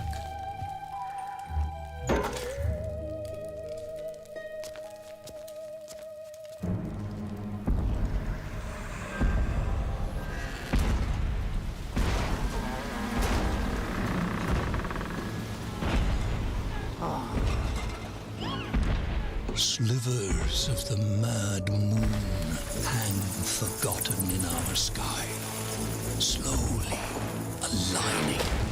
It is time again. The tide rises and brings with it something dire.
let this pretty scene fool you.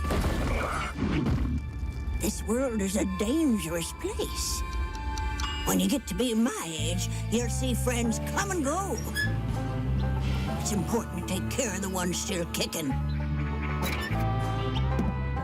In the heat of battle, you'd be surprised how far a little kindness might go.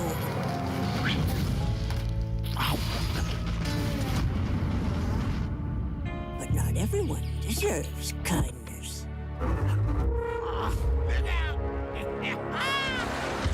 Hello, Auntie. This all you brought? Yes. Oh.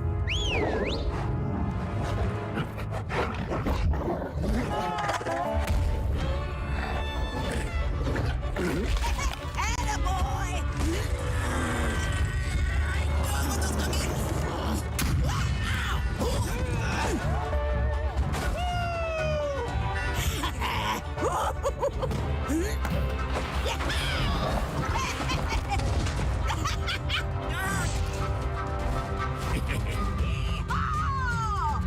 I didn't offer to share.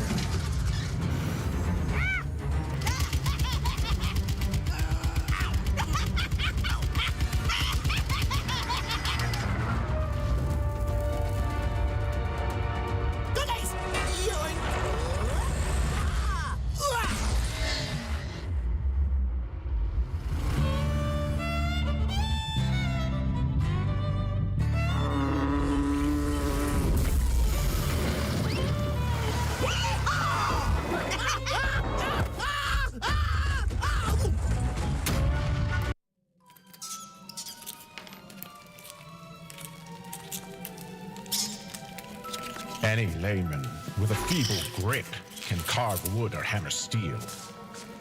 Even the tender hands of a child can grasp a set of instructions.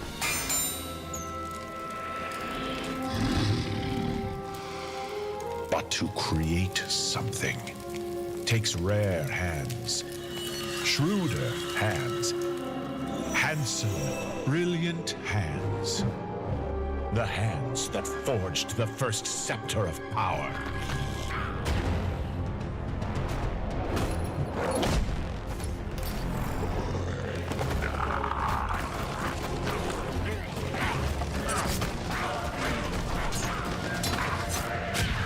My hands have slipped through dimensions, touching things that warp the mind and test the mettle of the strongest will.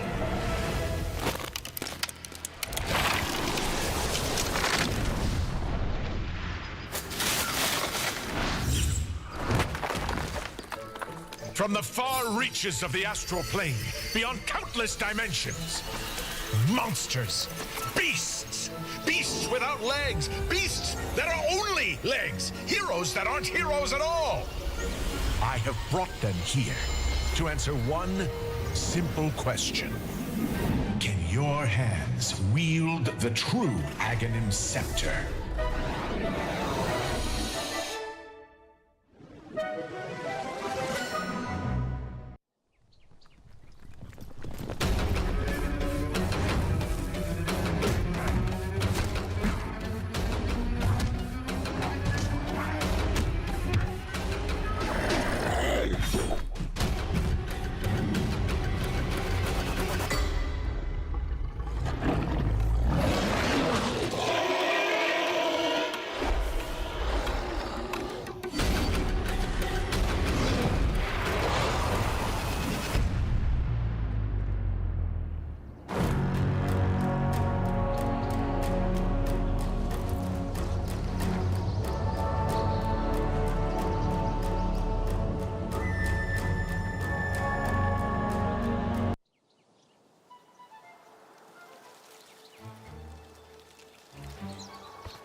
Munted.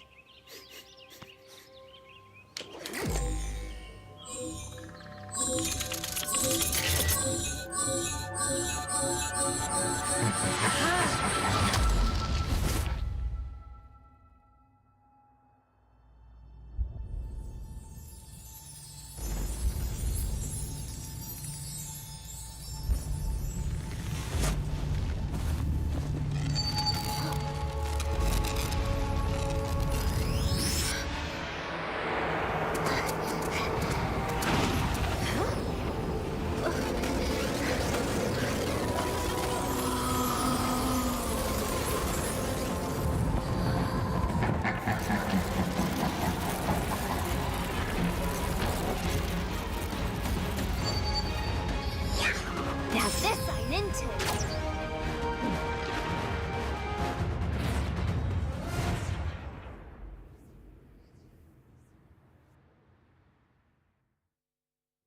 Hello and welcome back here to the last series of the day. We're gonna have LBCS taking on Meow Meow, and it is gonna be for elimination in a best of 3 here. What are we looking for? Well, we are looking for. I mean, Meow Meow looks very strong in today's game. They just destroyed Team Tsunami, and they look very powerful. At the same time, we saw LBZS. They are at, they were in the Chinese DPC. They were the champions of the previous top clans. So I think they're gonna be putting up a pretty good challenge. I don't really know how this matchup is gonna go, to be honest with you. This is my first time seeing LBZS play in this tournament. Meow Meow looked very strong, but honestly, LBZS, they come in with a lot more professional, like high level, DPC level experience. Meow Meow, very strong on paper, but I think I'm gonna have to give the edge to LBZS, even though Meow Meow has my friend, Gan on there. They do have Ninja Boogie, who is like just the best guy. I want to ask though, do we know that if Lance is the same Lance who used to play on Arrow Gaming, Team High Ground? Because I believe that might be the same Lance. I'm not 100% certain on that one, but I believe so. Because I remember he plays with the DDZ, there's the carry for them. Maybe I'll ask after this game is over, teams in the lobby. But yeah, I mean, there's an impressive amount of skill on Meow Meow. I would still sort of hedge my bets that LBZS looks like the stronger team. Still, hopefully I go in with no matter what. We hope we get a close game, because it's been stompy today, and I don't like stomps. I don't like them, Zeus. Yeah, same. And I think Meow Meow has a little bit more of the X factor coming in, while LBCS has the experience of having played in the DPC, which is just like a long period of time where you play together, you practice together, you have a very clear goal, and bringing that to a third-party tournament like this can be very, very handy. On the other side, Meow Meow, they're hungry, they want to prove themselves. A win in this is already, I mean, that's a pretty big statement. And we are going to see the Zeus span at the hero that I wanted to mention a little bit, because I saw Meow Meow, they really like putting Ninja Boogie on that Zeus, and he absolutely owns it. Yeah, I mean, why not, right? Like, it's surprising to see like a position 5 have as much impact as he did. Remaining. So just getting rid of it while you can. Whereas Meow Meow, they got rid of the 5 Enigma. seconds remaining. I hear we've seen Bad twice today. I haven't seen him picked at all. So I'm interested to see if he can do anything. Enigma, yeah, Black Hole's amazing, but the hero got so many nerfs to the Eidolons that I feel like his lane stage just isn't what Radiant team pick. Used to be 35 seconds at all levels upon that was like a minute? A minute? That's just insane. But let's be real, it needed to be nerfed. Like Did it, my good man? Did it need to be nerfed? I don't know. 10 seconds I remaining. can't find any information about Lance here. 5 seconds remaining. I have to ask them in the lobby after. Face the light. And Dawnbreaker comes out. Alright. I'll probably need to be paired up with something like a Mars, maybe a basic point, something to hold people in. Buck comes out. This hero has been quite popular today. In general, this hero has been doing pretty good for himself in the new patch, just because, battery assault does double damage to creeps, giving you a farming mechanism that the hero always needed. pretty solid against. I guess Breeze okay against Dawnbreaker. 10 Just sort of seconds call with remaining. lands or just hook shots, sprinter. Not really a counter, to be honest. Just 5 it's seconds fine the lane remaining. stage. I feel like the biggest thing about Clockwork versus Dawnbreaker is it can be very annoying sometimes during team fights when the battery assault just stops your Starbreaker. That's why you get the shard. Yeah, that's why you get the shard. And Marcy also still in the pool here, by the way. I feel like the band's very targeted on both sides. And Dazzle. Oh. I like that. There's Ninja Boogie's here. I like that. I like Dazzle. I mean, the Dazzle's shard is just insanely powerful. Like, that is just a 2-second hex. First, it completely deletes illusion heroes. remaining. Like, Terrorblade, Medusa, PL, all these heroes are like, oh, there's an 5 F now. seconds We can't remaining. pick those heroes. They're not as good, at least. I do like that. Dawnbreaker's damage not exactly burst, so you do have a chance to heal. Of course, it's just the first pick. There's a lot to work, but I do like this Dazzle so far. I Kinda miss also the old- like. I Kind of miss the also old like. ultimate, but go ahead. Yeah, the old ultimate where it was like the AOE of like bonus armor or minus armor. That one, it was cool. Like the new one, this like bad juju and all of that. It's nice, but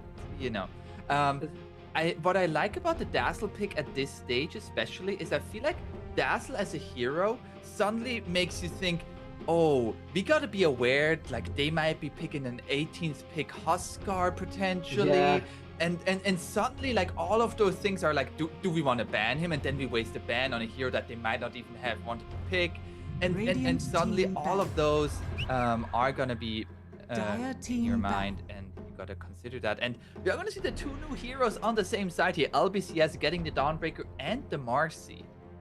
Yeah, the ladies both making their appearance. I kind of sometimes want to ask Ice Frog, like, you thought of Dawnbreaker, she's cool. You thought of Marcy from anime. Then you put Primal Beast, like, that guy has, like, no 10 relate. Like, seconds remaining. what was your brain going through when you were like, Dawnbreaker, yes, 5 Sun seconds Mommy, remaining. she's Team nice. ban. Marcy, she's cool. Then Primal is like, Dire even team Mars. ban. Mars is cool, he's like the god over the shield. Void Spirit's cool.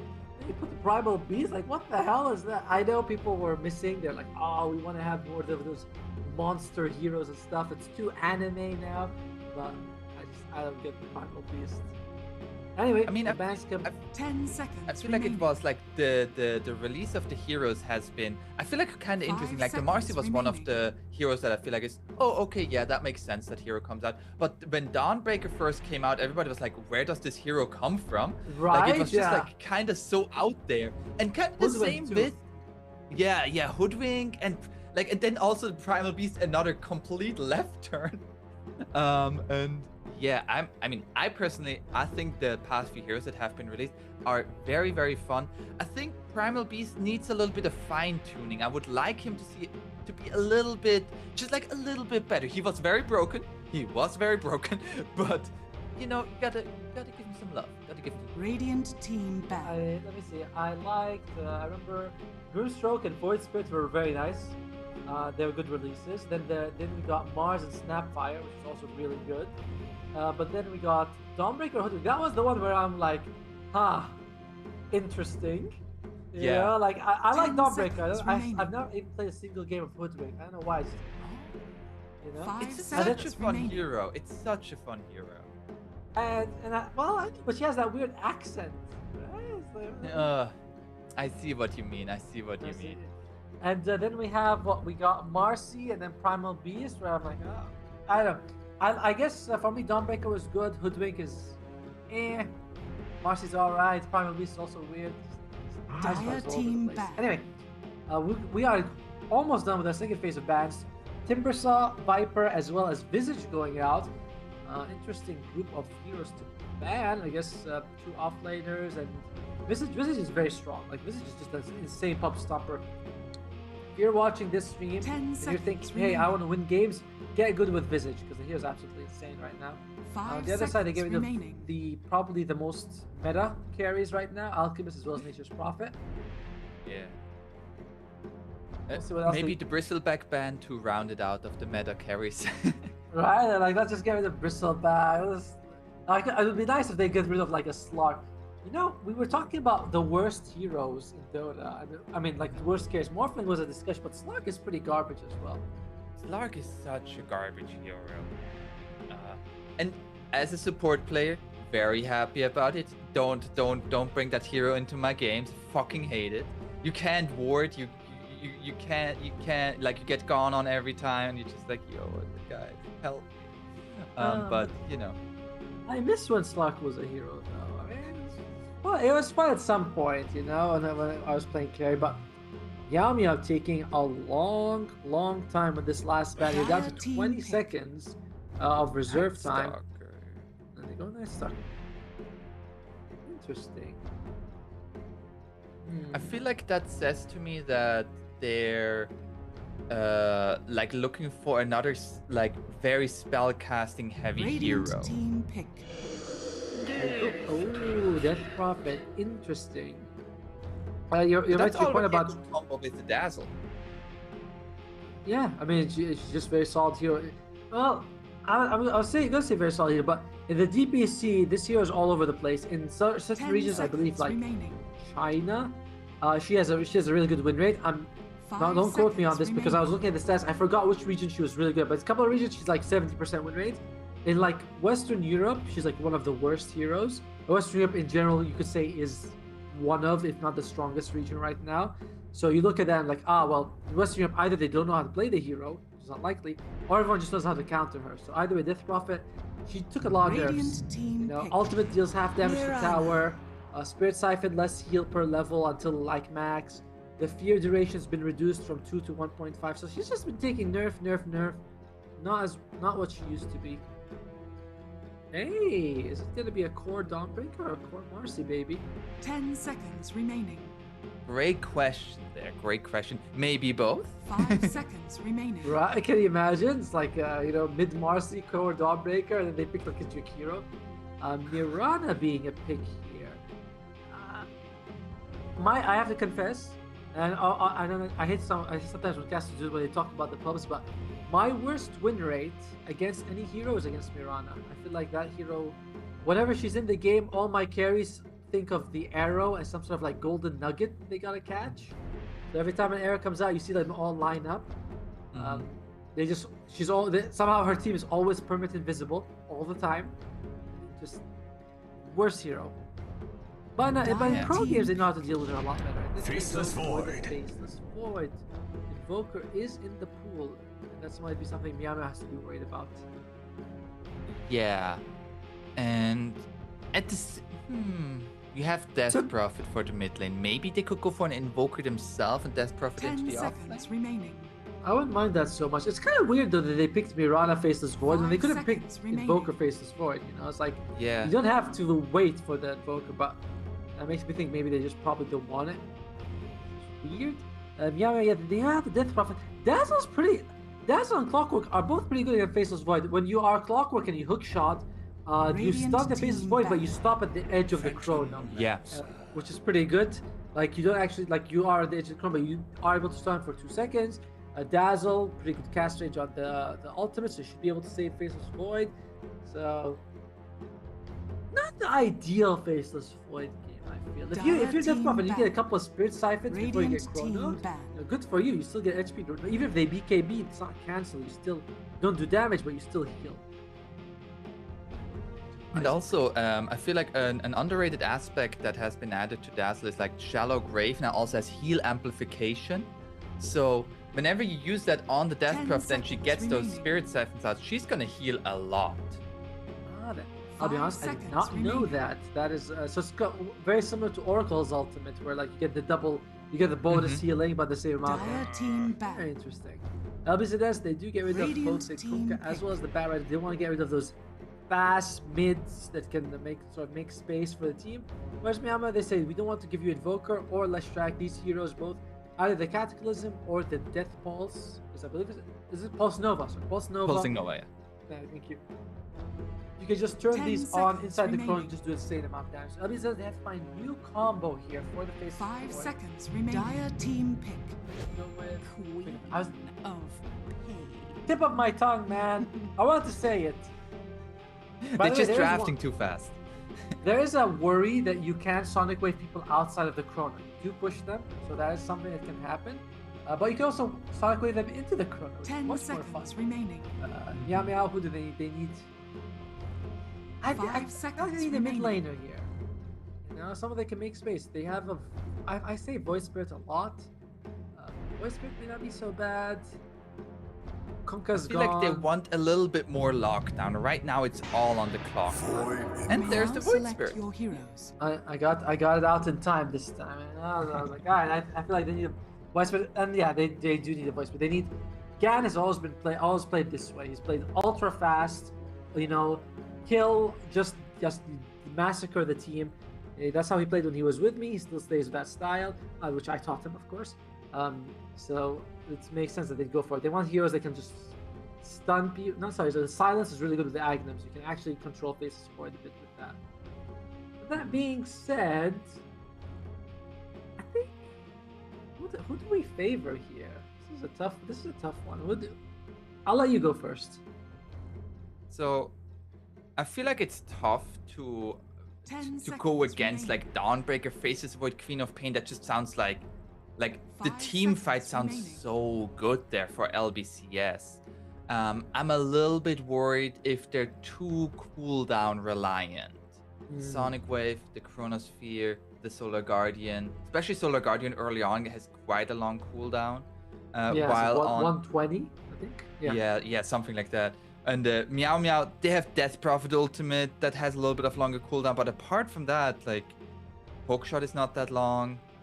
PL doesn't have an ultimate like that. Void Spirit has 2 charges on it, so I feel like Meow Meow it's gonna be much more active throughout. While I feel like for LBCS, it's just gonna be do a big fight with your ultimate and then gotta scatter for a little bit. Yeah, I'm looking at the lockdown as well for the Void Spirit and as well as the Phantom Lancer. Dawnbreaker, you can dodge it. You know, it's not Starbreaker, Spirit Telegraphed, Arrow, you can see it coming.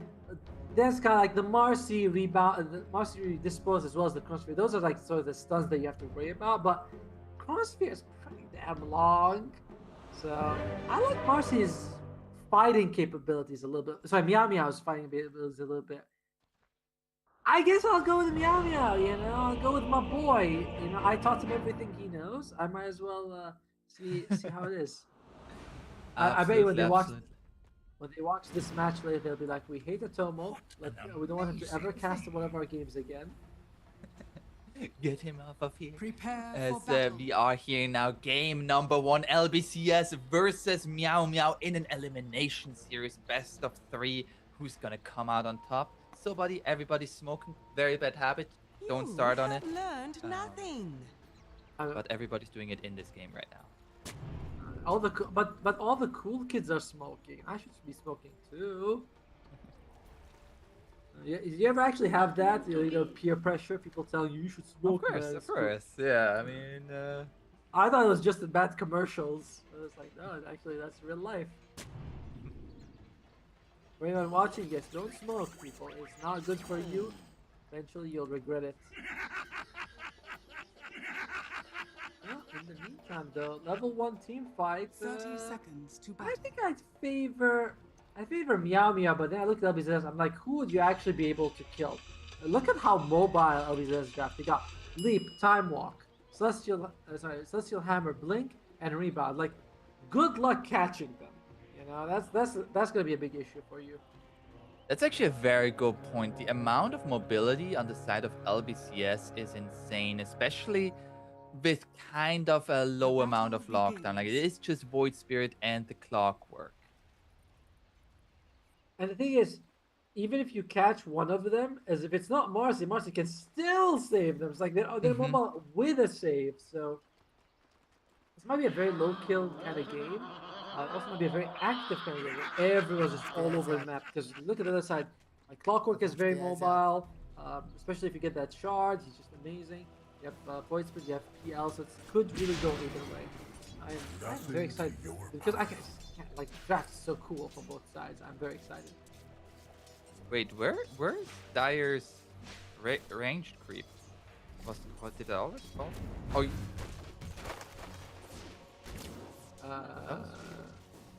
That was weird. Anyway, It is going also, we haven't really talked about where the Dawnbreaker. The Dawnbreaker is going to be the position 5, and we're going to have a Marcy offlane yet again.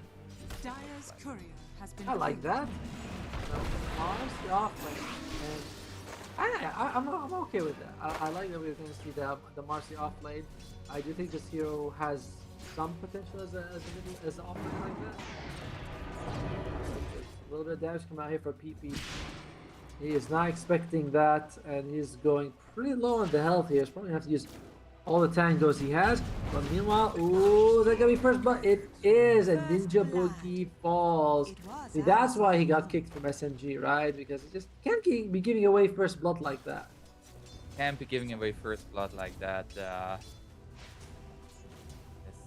Yeah, I mean, he was just in the animation to either heal himself or get that shallow grave off. It was so close to survival there. That's level 1. He's got the heal. He doesn't have the grave.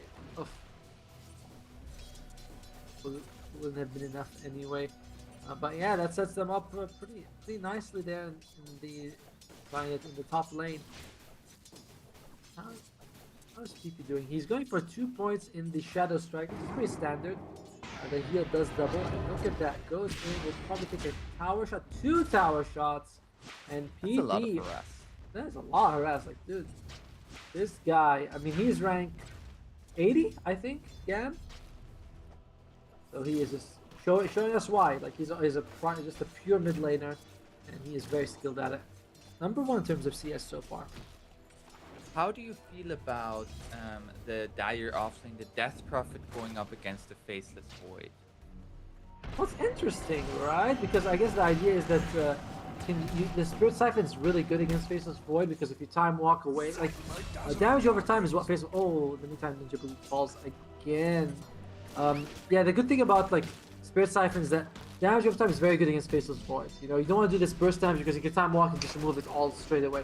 So he walks in, Spirit Siphon is like, ah, damn, do I have to time walk out? Do I stay there? And no chance actually falls. And LBZS winning both side lanes very handedly, but then again, that is the power of the Dawnbreaker. Amazing laner. Absolutely incredible. Yeah. If you haven't played Dawnbreaker, play Dawnbreaker and see how good Celestial Hammer feels. It just feels so good. Really? Because I love Starbreaker, but I also feel like Celestial Hammer feels like nothing, because you only go half the distance. I'd love for Celestial Hammer if you can go all the way. But instead you always go half, and I feel like that's not a very good chasing mechanism. You know, even the range is not yeah, amazing. but I feel like in terms of damage, especially during the laning stage, that spell does so much damage. It does a huge amount of damage. I will not deny it, much as I want to. I will not deny it does a good amount of damage. Speaking about the Dawnbreaker there, the Celestial Hammer under the tower.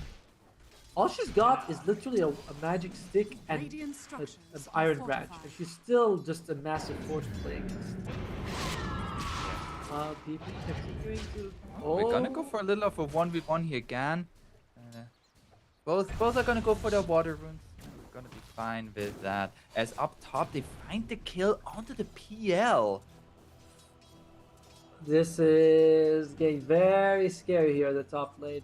I mean, PL's only got 11th. Yes, Death Prophet only got 14th, so they're really suffering here. And just like they tried to get a kill here on the mid lane on PP, but PP's like, no, I'm okay, don't worry about me. So if you're Meow Meow, you are gonna have a very like farmed Void Spirit making space. Ninja Boogie. Oh, Ninja Boogie. Yeah, Ninja Boogie falls again. But you are going to have a very farmed Void Spirit who can make space for your team, which is nice. But you really don't want to fall that far behind the side lanes.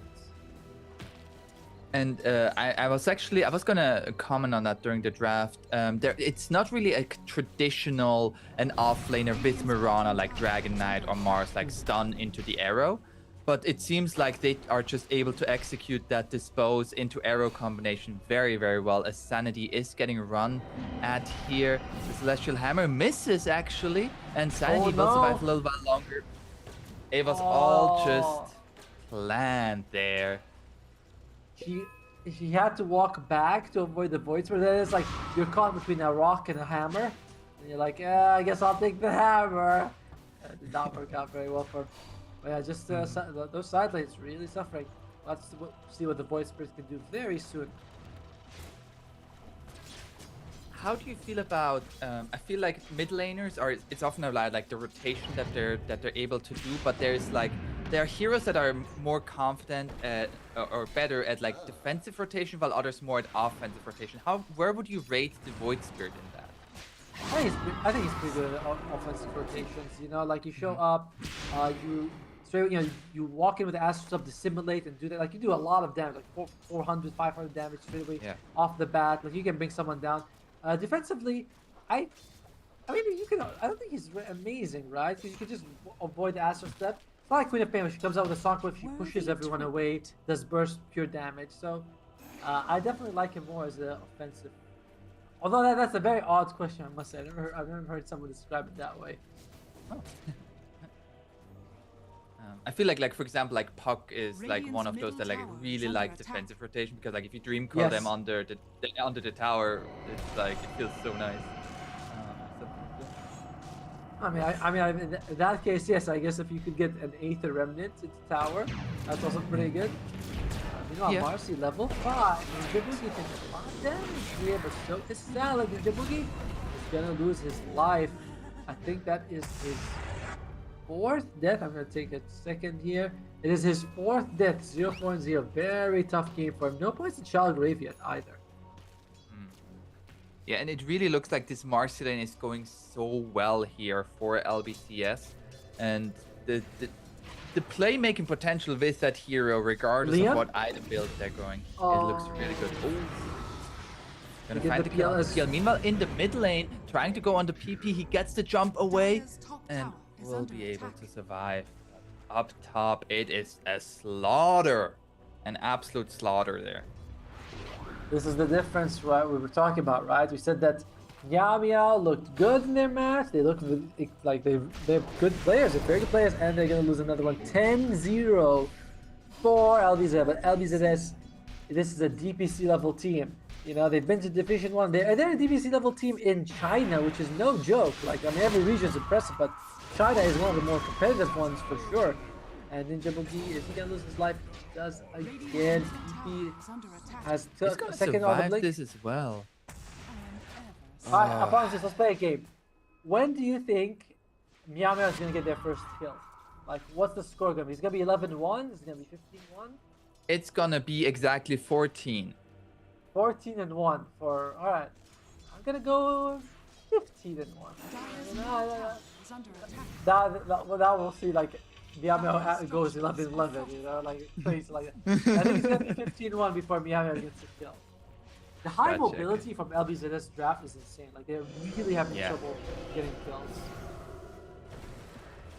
As the Exorcism is gonna put some pressure onto this tower, but it is so scary against his Faceless Void. The Dawnbreaker getting close to level 6 as well. Like, the damage could be there in a Chronosphere. No chance now coming through. Go onto them, but it's gonna find the cogs onto the Faceless Void. Faceless Void is gonna be silenced up, and then a push, and it is 11-1.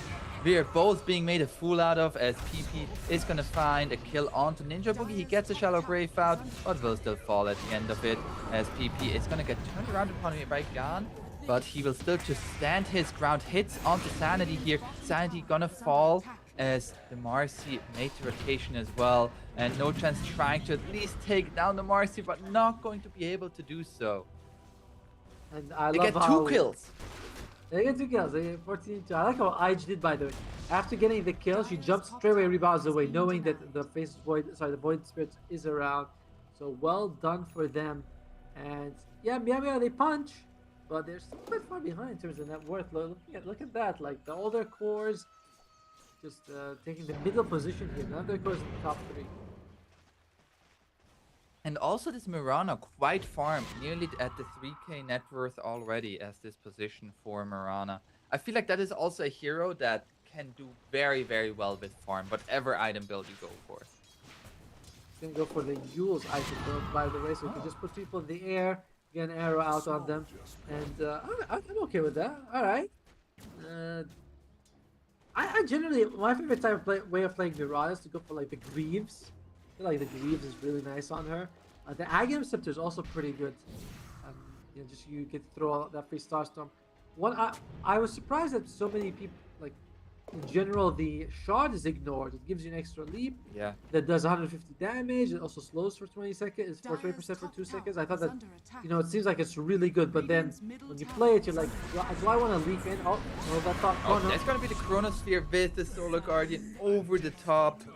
And that are just circles coming together, and circles are pretty strong. Gonna find the kill onto both Ninja Boogie and Sanity there. Arrow connects here onto Gon, but no follow. It's one of those arrows where he was actually aiming for the siege tree. Yeah. And then Gan just took it to his like, look onto the Mirana. Another pop here. Mirana so low in HP and will survive. Gon, now he's gonna be turned around upon the rebound. Gonna bear, we're gonna dispose him. Celestial Hammer. Oh, and Gon is gonna go down. Gan is gone. Gan is gone. And I think that he's feeling the pressure to make plays. It's like you're 17-2. It's like you have to know that the game is not going well. You have to know that your cores are a little far behind, so you can be like, oh, okay, there's a Mirana kill. I'll use everything, get out, just to get us something going, but ends up losing his life and further falling behind for Meow Meow. It's not insurmountable, it's not like, but it is pretty bad right now.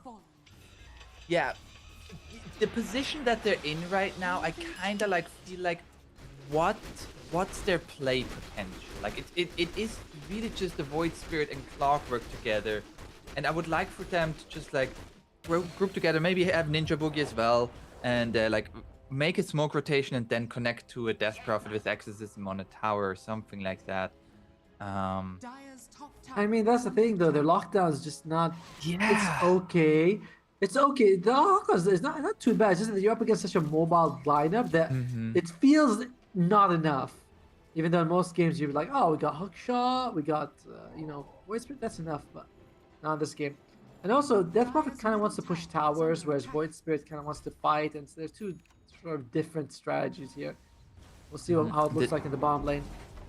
Detachment is pretty attached to this tower at the moment, and the rotation coming in, they see him with the Rocket Flare, and he's just gonna try to take out the creep wave. Will be successful at that, but Velga is gonna pay for it with his life, and the tower is gonna go down.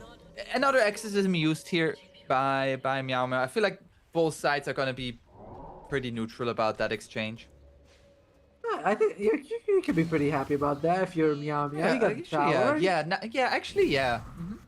Yeah, they can. I mean, it's true, right? Like, Exorcism is down, but you just choose not to fight. Especially when you know the enemy team has Chronosphere, so it's going to be very difficult. Oh, there's a Blink Dagger onto Ninja Boogie. He gets the Shallow Grave off, however, now looking to turn this around onto the Queen of Pain. And Queen of Pain is going to die. The Solar Guardian takes out Ninja Boogie, but you've lost your mid laner here. And this is a very, very nice set of engagement here for Meow Meow. The Chronosphere! Oh no! A swing and a miss.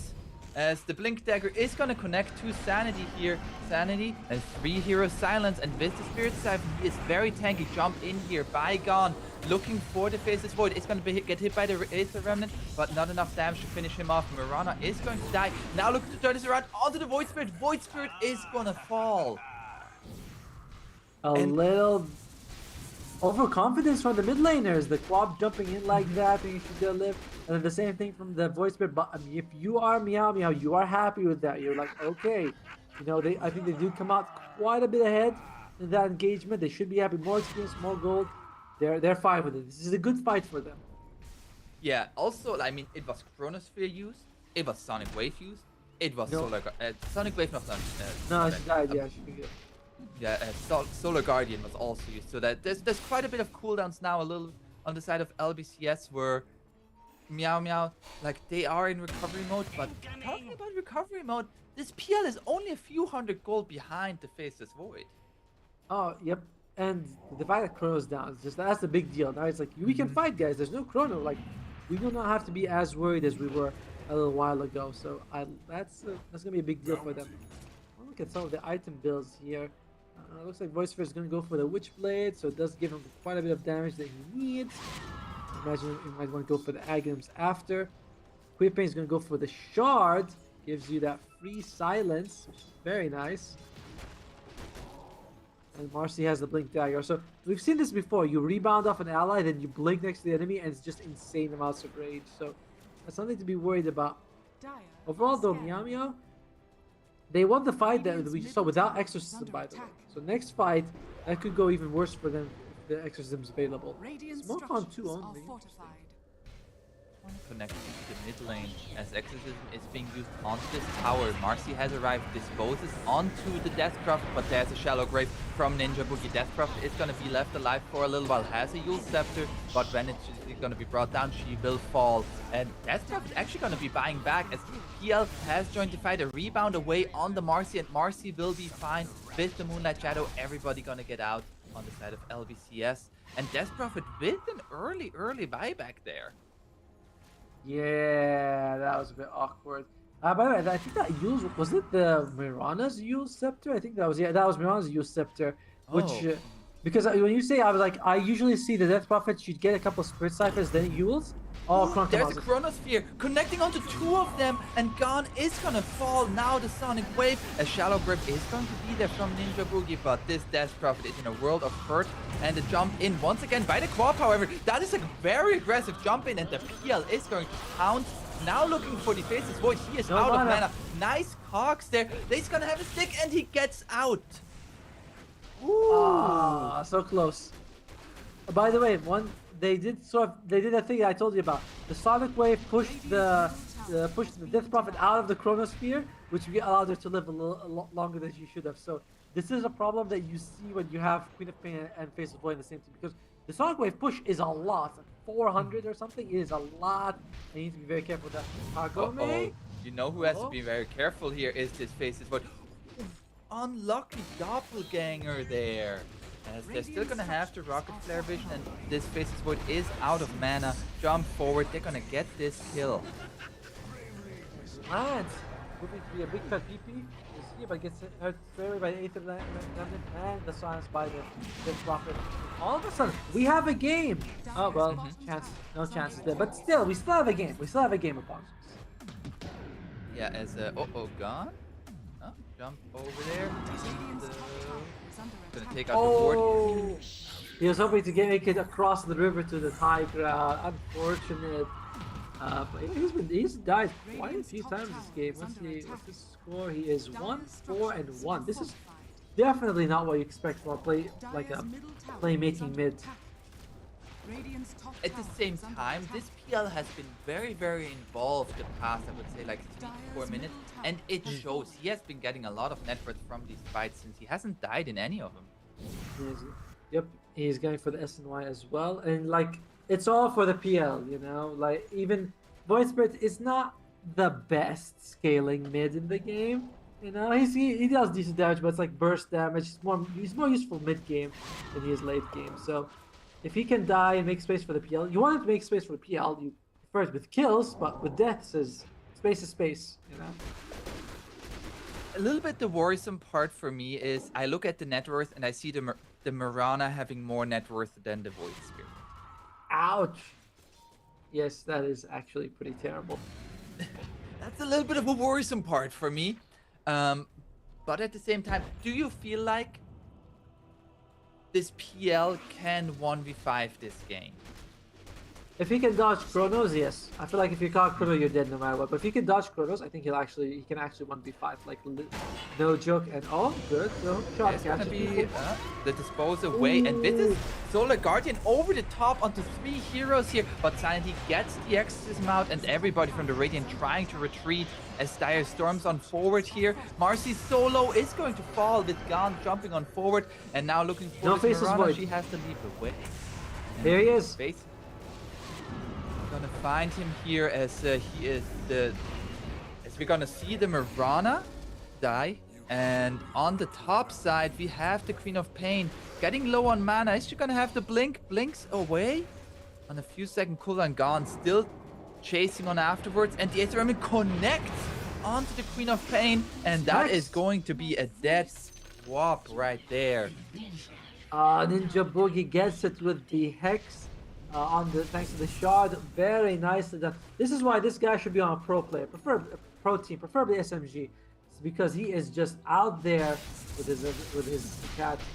Very nice, but where's his voice? I don't know if he had his TP on cooldown or what, but the fight was like going on for 20 seconds before he teleported back.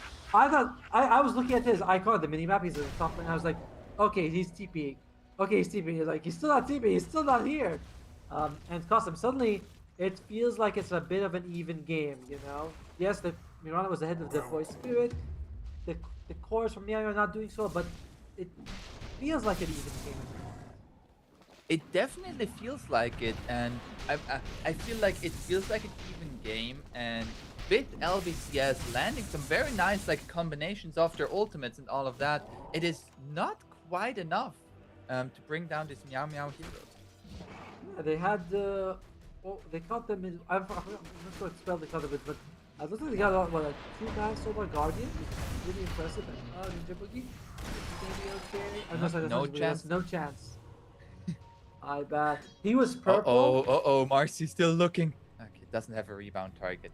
Remember He when was you could purple. rebound off of enemies? It's gonna get the silence here from the Void Spirit onto the Marcy, and we're gonna get this kill. I mean, Meow Meow, they're turning up the heat. As they should, right? Like they are the team with the lower cooldown. This is what they need to do. Yeah, I saw the no chance turn purple. I was like, oh, purple, dazzle. That's the group though. In the meantime, Death Prophet, she's got a casual earn into BKB. Alright. I feel like she could use some armor. There's a lot of physical damage coming out from LBZS and that you can reduce. So we'll see if she goes for something like... She's going for Shiva's. Okay, I was like, she's going to go for Shiva's. Shiva's really good. She's also got the Essence Ring. Like, if she has Shiva's Essence Ring, level 20, you get the 400 health down. Like, you're not killing this Death Prophet. Now, the PL is also working on a heart, so also just looking... If I don't die in Chronosphere, I'm gonna be fine. And I feel like that build very much reflective of that. And I like it. By the way, I think at one point Dawnbreaker was going for a Maelstrom.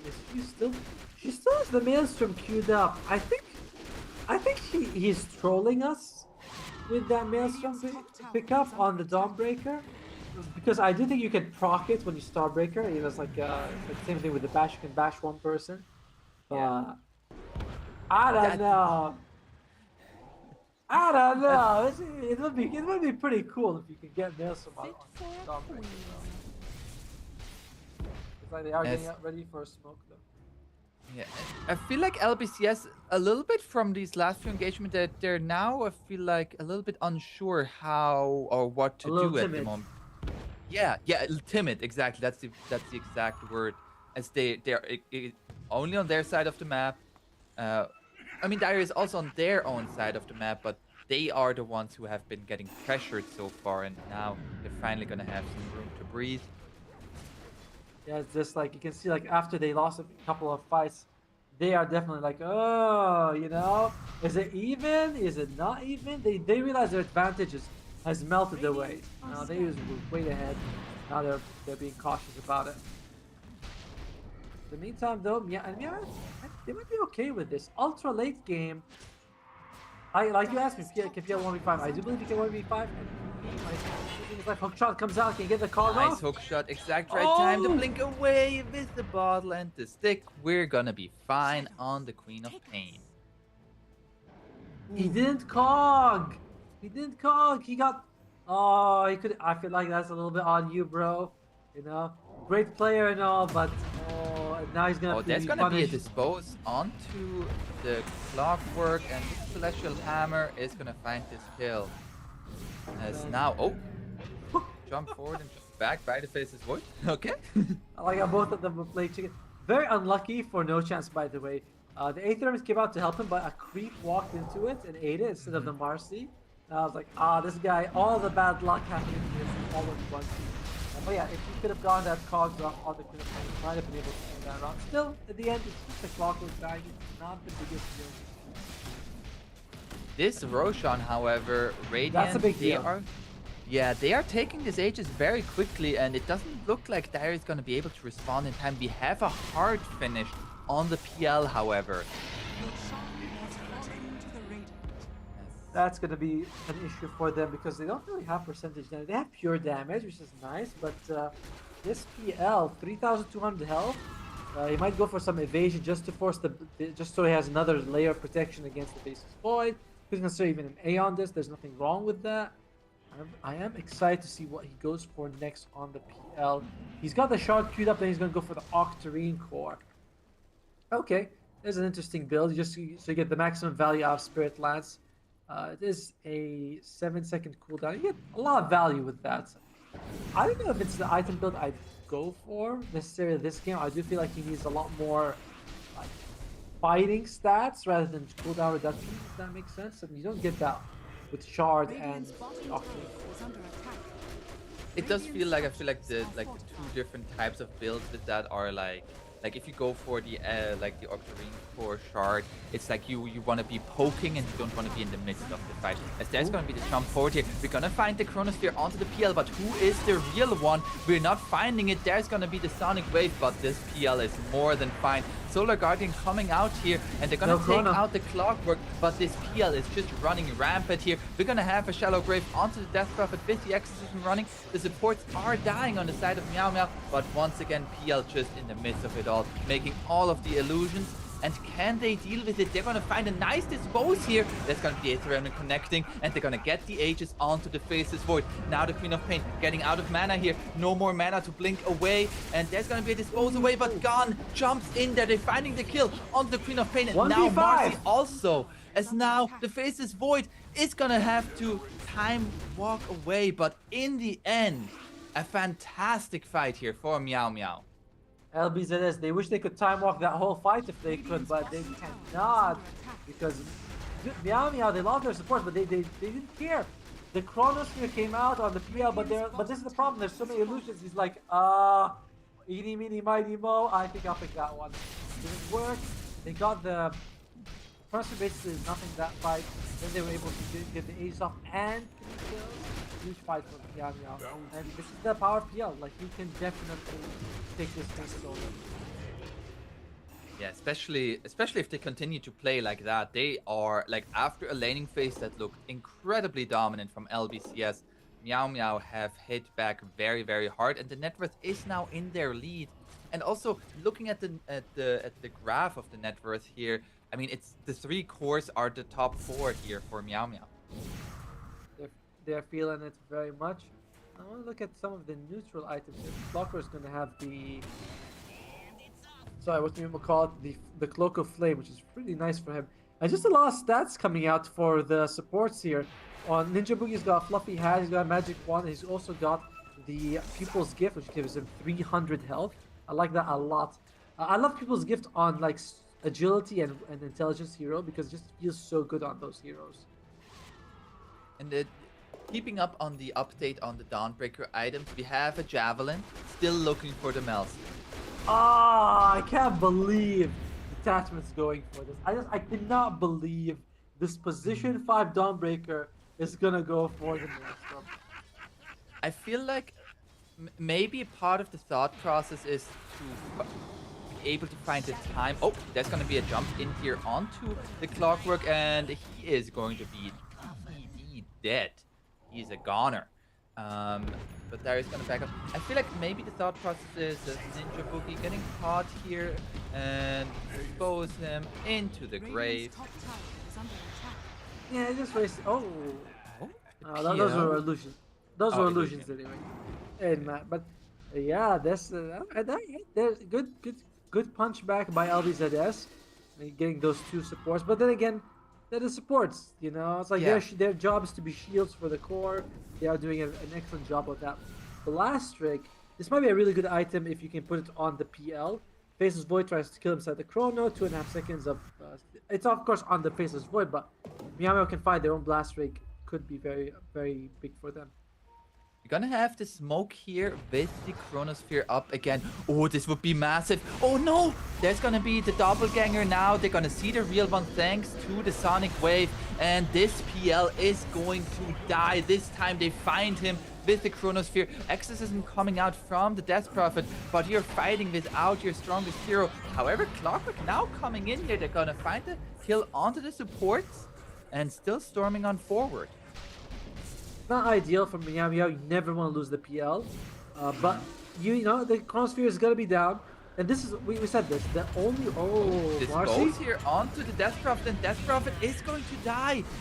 No Dazzle there to save her, as now gone. It's gonna get caught as well. Shallow Grave gonna be there with the Astral Step, but Time Walk followed from the Faceless Void, and they're gonna find another kill onto the Void Spirit. And damn, they're hitting back hard, and it suddenly feels like they never lost this lead.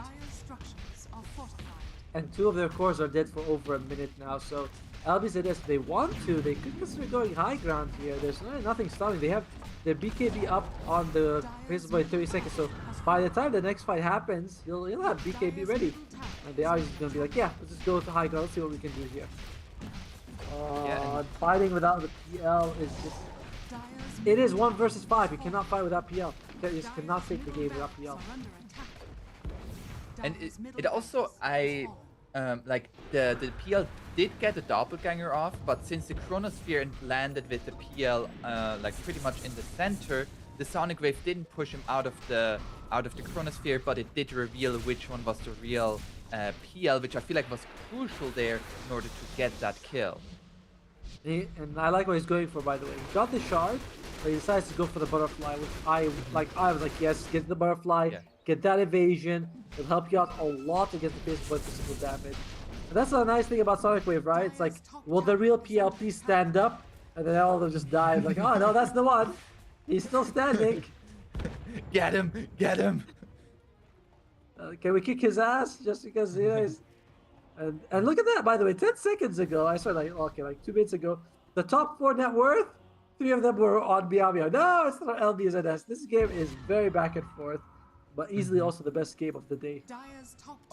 By far, as we have an Agnum Scepter finished on the Void Spirit, and it really, I feel like that previous fight shows how much the Chronosphere matters. You find the PL kill in the Chronosphere, it seems suddenly so easy for LBCS, while if you don't find that kill, it seems so easy for Meow Meow. Yeah, basically, it's like, by the way, this Death Prophet's got 33 armor, she's got a Shield Plus as well as the Cloak of Flame, so even if you chrono her, she should kind of be impossible to kill. I'm excited to see if they can actually bring her down or not. I'm going to be keeping high. Blast Ring of the Clockwork, so he has a way of sort of stopping the Faceless Void from doing damage. He also has an Agnum Scepter already. What? Why did he farm this? Yeah, I mean, everybody's is pretty farmed in this game. I mean, this is kind of insane. Agnum Scepter on the Clockwork? Why not? Why not? Butterfly very soon on the PL. It's like a couple hundred gold away from it. We're gonna see the smoke here. Clockwork isn't gonna be in position. It's gonna be the first one to get gone on arrow follow-up, and this Clockwork is a goner. Okay, Butterfly. Still showing himself. It's gonna have a lot of illusions, but Faceless Void looking to turn this around. Now there's going to be the Chronosphere, as at the same time into the backlines they go, and Dazzle can't get the Shallow Grave, and the PL dies. There's gonna be a Death Prophet dying here, and I mean, okay. Here's the thing that PL did that was really crazy is that he wanted to do whatever he could to get the butterfly. So he wanted to buy it from the side shop, walks back in, buys the butterfly. Because I pops on, was like, oh my god, really? Now you want it? And then he just loses his life. Almost, I mean, he almost tanks the whole Chronosphere, was just not enough to lose his life. It's not over for Meow Meow, but that was a very bad fight for them. yeah, that's also now another Aegis into their hands, plus a shard. It's just the influx of gold coming in more and more and more. Well, in the meantime, they should be able to be up in time to defend this. They don't have a glyph though, but you know, I imagine that LBZS, like, I don't know if we want to go high ground like too hard at this point, although they are there. You know, Marcy's gonna say, hell yeah, I want to go high ground too hard at this point. There's gonna be a hook shot, no chance, just gonna get on it. He still has, of course, the stock. There's that Dazzle shard that you mentioned during the draft. It feels so nice. It feels so good. It's definitely one of the best shots of the game. They do get the tier 3s, but they don't go for more because it's still worrisome for you to go up against this PL. Still 16k ahead for LBZS. PL is Giga Chad mode, but the rest of his team is just not keeping up quite at the same pace. Yes, there's gonna be the 5-man smoke. They know there's no Chronosphere at the moment, so they wanna make use of that cooldown, but they're not gonna be able to find anybody as top lane is getting pushed in and they have to deal with that. I'm a little surprised that they're not considering going A on this for the PL. Like, you know, you can just make it, you can keep it disassembled and then just assemble it when the fight begins, but he is just like, no, I don't want to. And it doesn't matter if you're crowed or not crowed. Like, you can just assemble it anytime, you know, because it's all in your backpack, just unlock combining and that's it. So I'm a little surprised. Chronosphere has won them, what, the last 2-3 engagements for LBZS, and still BMI was like, yeah, we can handle it. No big deal, you know, I'll just dodge it, you know. It's like when you have your friends, he's like, watch this, bro, watch this. Then something stupid, you're like, okay. Watch this. Everybody dies. Like, oh. Like oh, well, there's a smoke here as well as a moonlight shadow. Yeah, they're looking here. Can they find this PL? PL is gonna go for the ancient, and they are gonna avoid him just narrowly. They're gonna see the clockwork. Oh, clockwork. He is so dead. I was gonna say who avoided whom. Turns out, yes, definitely Meow Meow who was avoiding them. Yeah. Oh, check it out, Queen of Pain, very close to that refresher. Double Sonic Wave. Interesting. Oh, they're gonna find the Mirana here. Solar Guardian coming, and there's gonna be the Chronosphere, but is there enough damage? That's going to be a save with an E-Blade onto the PL, and they're going to turn this around onto the Dawnbreaker. Dawnbreaker is going to buy back the Shallow Grave coming out onto the Dazzle. Ninja Boogie is not dying yet. He's going to heal himself up, and now is going to fall. Dive gonna be buying back on the Clockwork as well as the Dazzle. He's joining back into this fight as Faceless Void is getting gone on. That's his first life gone now. And is there anybody else around to help him? He gets a time walk away. Is there anything to cancel TP? The shard from the Dazzle makes it happen. And once again, you don't kill the PL in the Chronosphere, he will kill you. And that's exactly what he did. Very, like, it's all about the Chronosphere. By the way, he's dead for 90 seconds, no buyback. Detachments used the buyback already. And so no chance of Ninja Boogie. So it wasn't like a free win from Yama, but they're very happy with the results. The supports are going to be down for a long time the next fight, but it won't matter for them right now. Gan, beautiful with that Ethereal Blade on the PL, just keeping him alive. That was insanely well played. That's why he doesn't go A on this, because he knows Gan has him with the E-Blade. I don't know. I feel like, I mean, all right, but I still think that you go for it at some point. You're like, still a bit risky.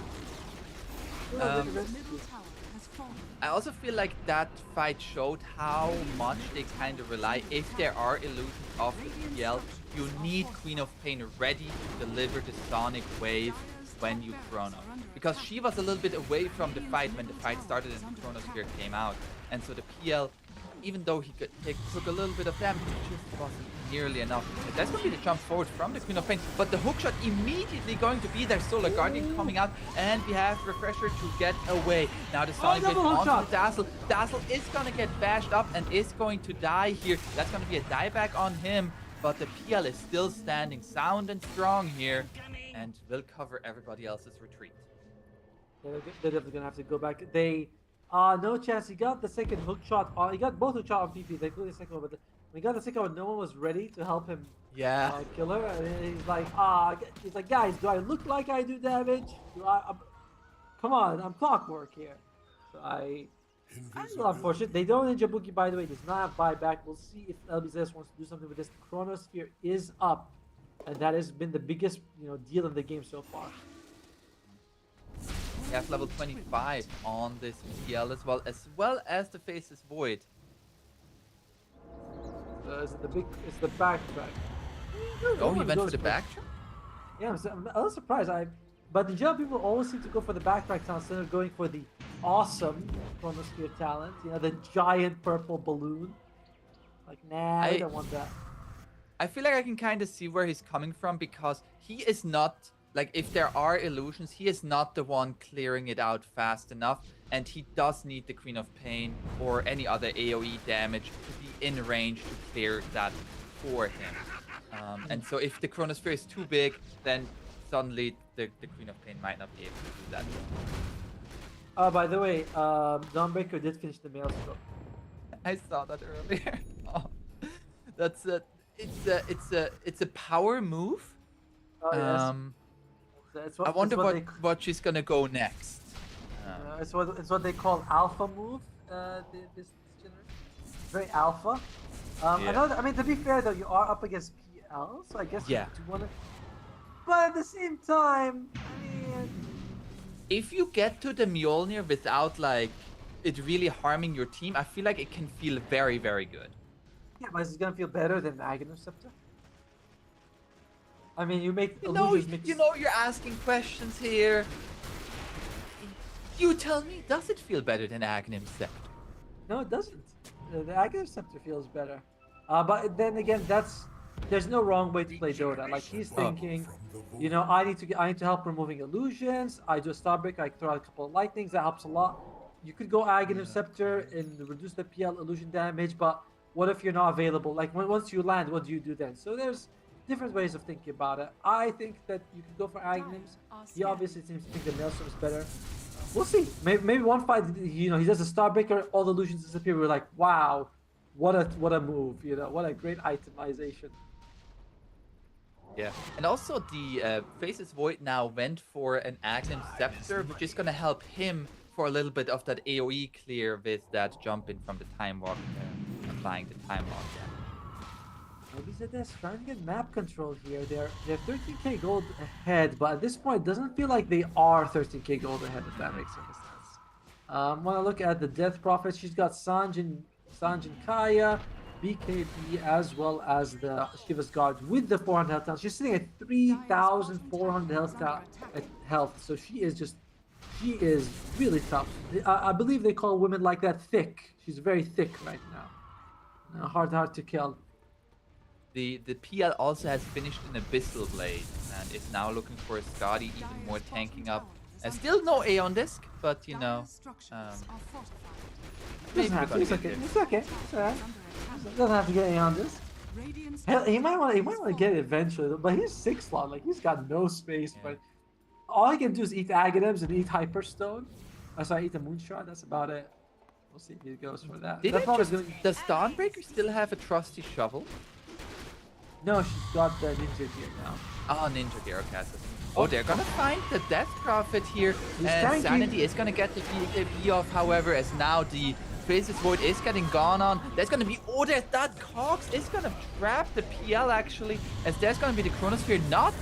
They're not gonna be onto the PL, however, as they're gonna find 3 kills, and it is now PL versus the world. 1v5. Can he do it? Not against getting disposed, and that's gonna be 4 heroes dead.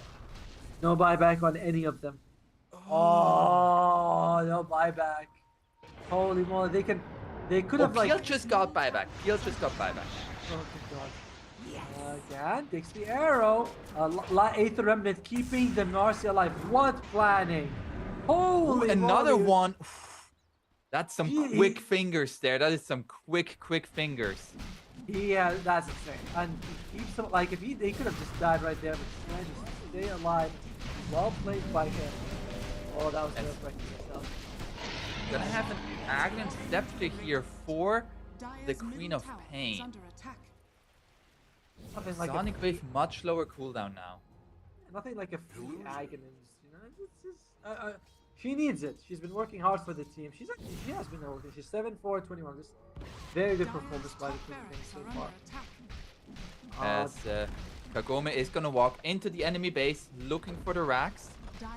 And Meow, 30 seconds on the PL. You don't want to be buying back with that short a timer, but you might be.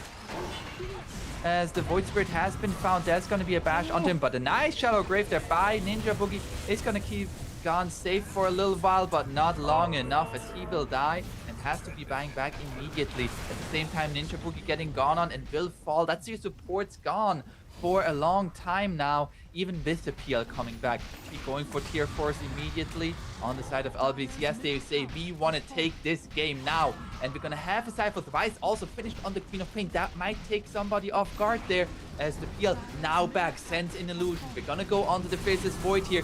Can they clear him out? Another doppelganger thanks to the level 25 talent here. Jump in here by Gone. And the Faceless Void getting a little bit low, but that is just his first life.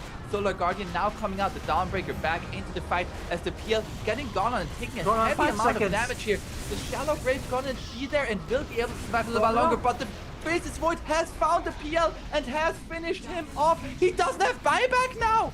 He didn't buy back before, but he doesn't have buyback now. And that's just gonna be game. The death cost was too much, and yes, very close. So close from Meow. That fight in their near their outpost, just absolutely getting them very insane. It's like we at the beginning, LBZS very far ahead, looks strong. Then we see a couple of fights with PL looking really dominant, just crushing it, and it's very even. But one bad fight gives them Roshan, gives them top side, and just won the game. Absolutely, and very close game number 1. Given the laning stage, this was a strong showing here by Meow, and I really wonder what happens if the side lanes don't go that bad. Because that was a big problem, especially at the beginning. Agreed. Like the side lanes just went very awkward for them, and you can see like they tried to recover, they tried to do their best, but LBZS was very strong inside. Mid lane, not so bad. Like mid lane, we were like, oh, Gans farm. He does make a lot of space, like as much space as he can. PL does come online eventually, but what if PL didn't have such a bad laning phase? This could be the one that goes all the way to 3 games. I'd love to see that. We have some stats. Can we look at some of the numbers? I want to see stats if we have stats. We want to see some numbers here. But talking about numbers, but we're also going to talk about draft. Are there any specific heroes you would like to see ban now, given this performance here by LBCS and Meow? What do you feel like should change for the bans? I mean, PL was a big problem. I wonder if they're going to consider banning him. For Meow's side, I feel like all of LBZS played really well. Like, I don't know if you want to say is Kagami the biggest problem. That does seem like a big issue. Like, seems like when Faceless Void comes out, it's like if it's a Faceless Void game, everyone's like, oh, where's the chrono? We gotta be careful of the chrono. So I do think that you might want to get rid of that. It's too dangerous to deal with. And there we go. 1-0 is the score. And look at the damage coming out from PP, by the way, on the Queen of Pain. That is insane. 10 for 26 there, and like also the Marcy 15 for 23. That's a very high kill participation there. Yeah, Marcy definitely did his job in this game, and Kagome takes the MVP. He's very happy. You can see he's like, thumbs up, guys. That's me. That's the who's got the MVP. Who's this guy right here? Well deserved. Like he was able to land a lot of these crucial chronos, and I would be thinking that that's the one I would ban. That's the one I'd be worried about. Marcy was strong, but it feels like it was Faceless Void's game in the end. I feel like the Faceless Void had such a good start, partially because of the Dawnbreak. That is what I would like to see taken care of, either via a ban or via a different pick. But before we see game number 2, we're going to have a little break with some highlights. We're going to see you game number 2. See you then.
continuing device. Here all along. I knew Valora was lying when she said Mars destroyed you. Well, where and when should we go first? Huh? Oh, great. What'd you do?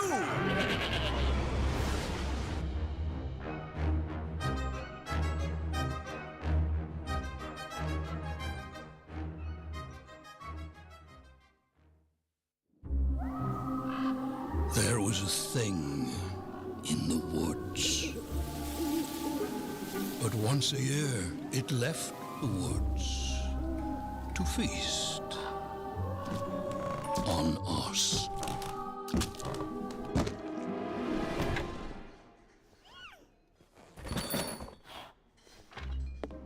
Then one year, out of the woods came nothing.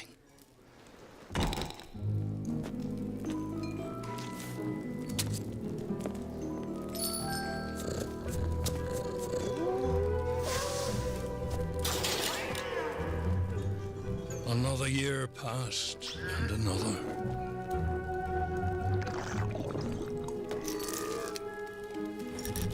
Over time, we forgot our fear. And turned our backs on the dark.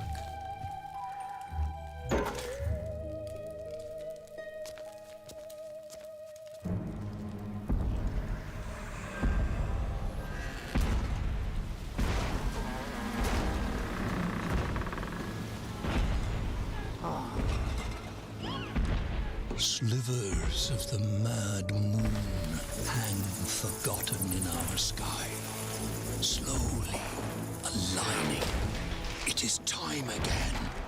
The tide rises and brings with it something dire.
Don't let this party scene fool you.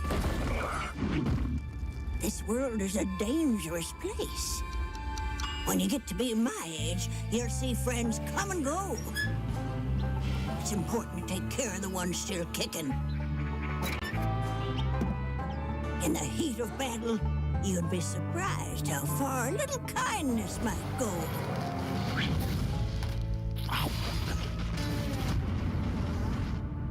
But not everyone deserves kindness.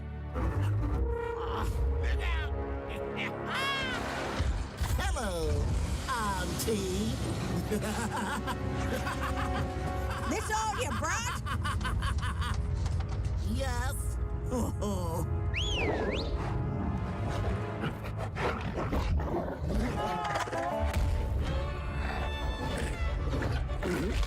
Attaboy!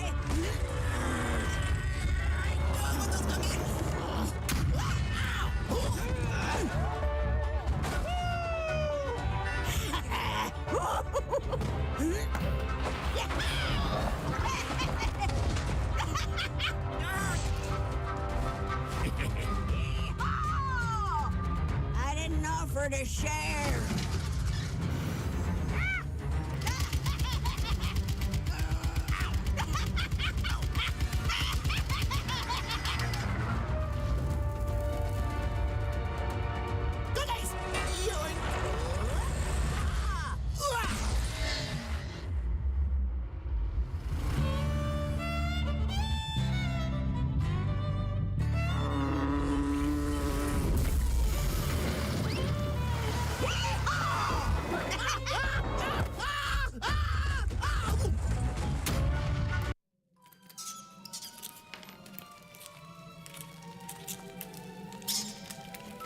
Any layman with a feeble grit can carve wood or hammer steel. Even the tender hands of a child can grasp a set of instructions.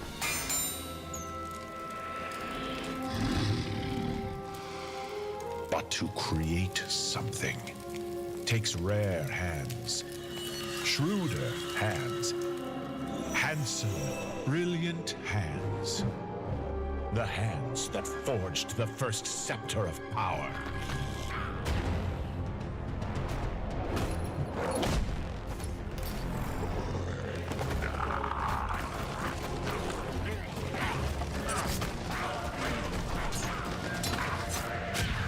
My hands have slipped through dimensions, touching things that warp the mind and test the mettle of the strongest will.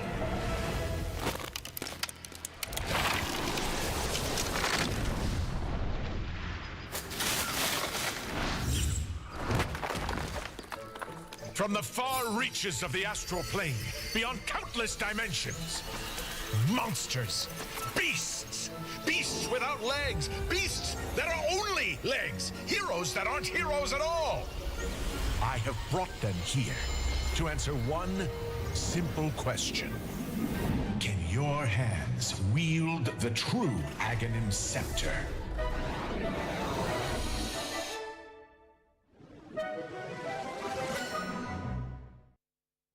Hello and welcome back here with game number 2 between LBCS versus Meow Meow. We had a very, very exciting game number 1. And Otomo, do you believe your boys at Meow Meow, they have it in them to force us to a game number 3? I think if they can lane better, yes. Like, it all came down to the laning stage. Like, we saw Meow Meow mount an insane comeback. Like, considering how far behind they were, any other team would have just been rolled over in like 20 minutes, and we would have been finishing the draft for game 2 right about now. But the way they played Meow Meow, they were able to like split up the map. They were able to play really well against the Chronosphere, getting items like, you know, playing with the Dazzle, playing with the Ethereal Blade on the Voice Spirit to save other people. It was really good. But they were always behind. You know, when you're behind after a bad lane stage, it's very hard for you to recover. So they can do it, but they need a better lane stage for sure. So we'll see how that's gonna work out in the draft. A few heroes for me to look out for is who's gonna be able to get Dawnbreaker, or is it gonna be banned out? As well as like what's gonna be with the Marcy hero is gonna be a big question, and already the Marcy hero question is gonna be answered as she's gonna be banned. Get that hero out of here. Too strong. Blink Dagger plus Rebound is 2 screens away, and suddenly you're getting caught. That is just too much, man. Yeah, I completely like agree with this ban. We saw Mars had an absolutely phenomenal game. Something like 15 kills, 3 deaths, something like that. Insane performance. I still think the Faceless Void either should be picked for you or should be addressed. It's like should be banned. It's a little too much. They do get rid of the Enigma. Meow Meow does have first pick if they want to go for it. There are options to play against Faceless Void, and they ban the puck. This is one of Gan's best heroes, and in general, this hero is just very strong right now. We're really going to open up with the Zeus. I like it. I like Zeus. I think the hero does a good, you know, very mobile, good damage. Nothing, never bad. Like, he's just one of the meta heroes for a reason. Yeah, absolutely. And I feel like especially with first pick, you gotta always consider like a hero like Puck. 10 seconds and remaining. he already feels good even if there are some soft counters in the game, and then you get a second ban phase where you can absolutely protect that hero. It feels so hard to play against. The Dawnbreaker is still in the pool, and I feel like that's very much a conversation of like, do we want to go Dawnbreaker +1? Do we want to pick like a combination of like Mirana plus Mars, something like that? And we'll see here what LBCS has in store for us in response to the Zeus pick. Dire team pick. They go with the Viper instead. Who they're gonna go pair it up with? They go with the oh my, oh my, oh, please be a support Slark or something crazy like what in God's name? Is that a Slark I spy? It's a Slarky Malarkey. 10 seconds you know, what remaining. the hell is... Alright, do we just go to game 3 straight away? 5 seconds is that remaining. How it works? Because GG's called? GG's called? a Slark? Huh. So there gotta be some strategy behind this. To open up in the first phase with a Slark? I think they just want us to earn our money. You know, they're like, we're not gonna give these guys 2 quick games. We're gonna have the casters work all the way through to the last game. This is a very odd Slark pick, and I saw you're gonna pick Slark and then Faceless Void, but I just. So the reason we find Slark very weird is that his damage is really not amazing at this point of the game. In this meta, he takes forever to do his damage. There's so many ways you can play against him. If you can get a Yule Scepter, a Ghost Scepter, Force Staff for supports, there's so many ways you can go away from him. It's just, he's not amazing. He's not impressive. Beastmaster is an odd pick because I can see your eyes. Because Roar into Dark Pact is not great. It's kind of like eh. But in the laning stage, it's not so bad. You know, you do have the boars to slow it down. So I am very surprised by this. I am very surprised by this Slark pick. Yeah, I mean, this whole opener, I feel like both sides going a little bit like Beastmaster is not unorthodox, but I feel like unorthodox into what LBCS has so far. I mean, part of what Viper can struggle with is like the split push. The hero can clear waves, but it's not really as fast as that. And kind of similar to the Slark. I mean, Slark's way of farming is hitting the creeps over and over. It's not like a good AoE spell. Like Dark Pact is okay. However, I gotta say though, Slark and Viper is a scary lane. You know, like if we can get Slark, like if we get some poison attack on the Beastmaster, and Slark just jumps on, that guy's gonna be dead. You know, especially if Slark has like an Orb of Venom, with Viper's level 3, so you get a bit of extra poison attack. Like, that is a very tough lane. I do think that might be a support Viper just for that, because they're like, listen, we know Slark is pathetic. 5 seconds he is just useless. He is god awful tier. So the only way we can make him usable is to put a Viper with him so that he has. I feel like this is gonna be a support Viper. I'm going. My question is though, like why put what is the thought process to put yourself in the position where you pick a Slark in the first phase in this current meta? I'll be honest, I feel like it might be hubris as well, you know? They're like, alright, because again, we don't want to like bash on a team anyway, because that's not what we were doing here, but it is a very odd choice to open up with a Slark. Like, it's just odd, you know? Sometimes you see Slark, maybe you're up against like a Legion commander, you get the shard to have an ally. They're like, there's something there. 10 seconds remaining. I know why they went with Slark. Okay. Hear me out here. 5 seconds remaining. Zeus is very good at dewarding wards. You know who else is very good at dewarding wards? Slark. Oh,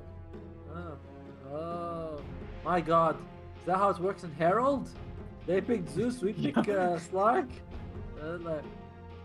No, you never picked... well, it'll be interesting to see. Either way, Miami, they get rid of Enchantress just so that Beastmaster has a better... Like, he doesn't lose his boars. Earth Spirit as well as the Kunkka, just because Kunkka and Earth Spirit are both really good at catching the Zeus. All this protection for Zeus kind of makes me feel like it's a core Zeus, to be honest. You know, it's like there's a lot of things you guys are worried about. LBZS, they get rid of the Bloodseeker as well as the Faceless Void. These are two heroes that Slark does not like to play against. Once you get low HP against the Bloodseeker, you got Vision, which means that you don't get any heal. And Faceless Void, the Chrono is just annoying.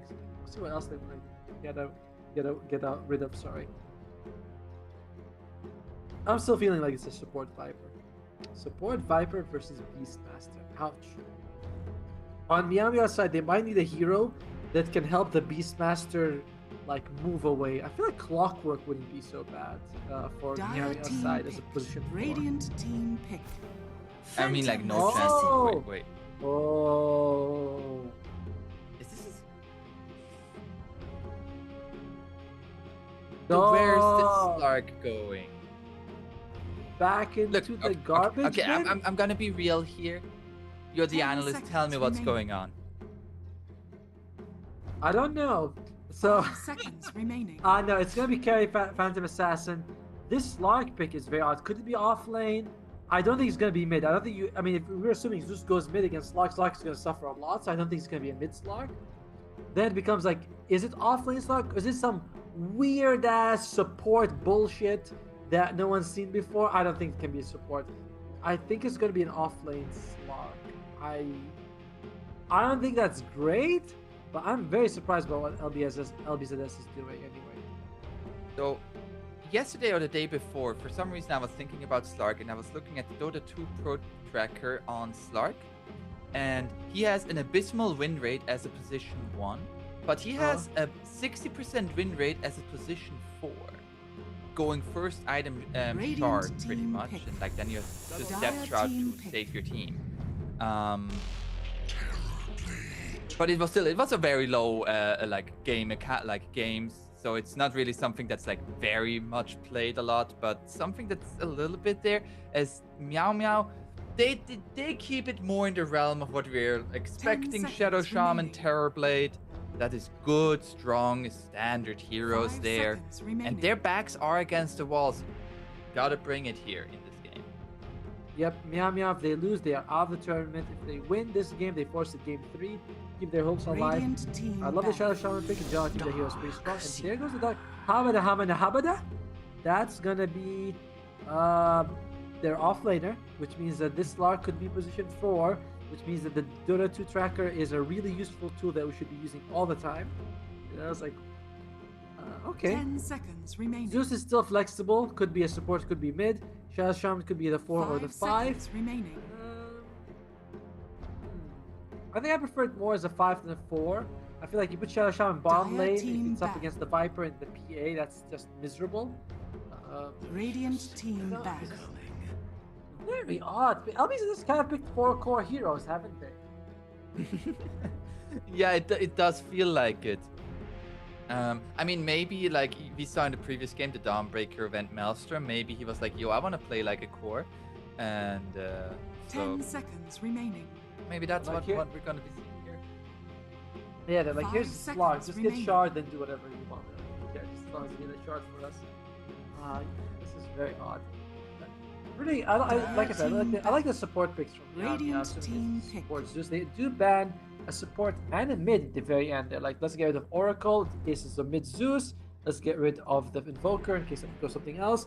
Meow Meow, they're banned mids because they're like, I don't know what you've got. It could be Viper mid for all we know, honestly. It could be Viper mid, offlane Darkseer, PA carry, Lark support. 5 seconds remaining. the voice was just like Dire team pick. Face the light. And the Dawnbreaker. Hey, Sun Mommy is here. All right. I mean, I'm glad they have that. If she goes 4, pretty decent because you have some way of running away from the Viper. Not amazing, but better than the Shadow Shaman. If she goes mid and you put Zeus 4, I'm also okay with that. Although I don't know how I feel about that yet. We'll see how LBZS picks this last pick. Position 5, I assume, or mid. Or 4. Or 1. That's only one. They have a PA. That's the only thing that we know. It's like could be Darkseer mid. Honest to God, that's not too bad. Yeah, I have no idea what's going to be picked. Please don't ask me and make me look like an idiot. This is certainly a draft here, especially from the dire side. Like Radiant, this looks pretty standard. Like position 1 Terrorblade, most likely Zeus mid, but could also be Dawnbreaker mid. Alchemist, you may now select your heroes. Tell me you were expecting the Alchemist pick. Okay, so it's going to be detachment is support. Like that's a position 5 Alchemist, position 4 Slark, mid Viper. Okay. Oh wow, this is insane. What kind of lanes are these? Support Alchemist and Slark? I mean, oh no. Meow Meow's taking this. I'm sorry. There's no way in hell LBZS can win with this draft. No way. This is some bullshit. I was gonna say this is some bullshit. You're saying that they're not allowed to win with this. That's just no, they're not. Pubs will be ruined for years from this. They cannot win with LBZ. No, please. Everybody should turn off the stream. We can't have this shown. This is not fit for people. I mean, so like the position 5 Alchemist, I can kind of get behind. I mean, level 1 stun is just insane. 150 damage nuke with stun duration as well. And yeah. it really is like, how is this like gonna work out? It's not. No, there's no working. There's no nothing. It's all sucks. But by the way, there's something interesting. The amount of shards the support have are very impressive for the alchemist as well as for Slark to save allies. You get a depth shroud as well as the alchemist the spell potion is really good. Like as support abilities, you get 2 saves is amazing. Prepare for I battle. still think it is garbage draft. No, this is a garbage draft, but there are points here and there. Slark and Viper is very strong. I thought it would be 1-5, but it's going to be a 3-4. That's still a strong lane. It's just Wait, no, the Viper is going mid. oh yeah, sorry. It's going to be yeah. Oh yeah, much worse than Slark. I forgot Slark Darkseer, right? I mean, so like, you usually want like a melee for with. Oh, that's gonna be the stun onto the Dawnbreaker, and we're already. Wait, did Slark go level 1 Essence Shift? Yes, he wants to trade hits. I imagine he's gonna get level 2 Essence Shift very early as well because you want to that 40 seconds on it is pretty impressive. Like it's 30 legit. seconds to battle. Is no way they win this on LBS. There's just no way. Holy crap. Like, this draft. Oh, Kagome. It's gonna get caught here.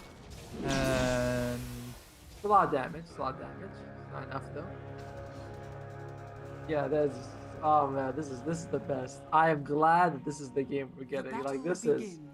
Can you imagine if you were here day 1 and you're like, oh, they picked mid alchemist and it's like no, we got the 5 alchemists. We got the 4 Slark. This is how it's supposed to be. This is how God intended though that we played. you may not like it, but this is what peak Dota looks like. Yeah.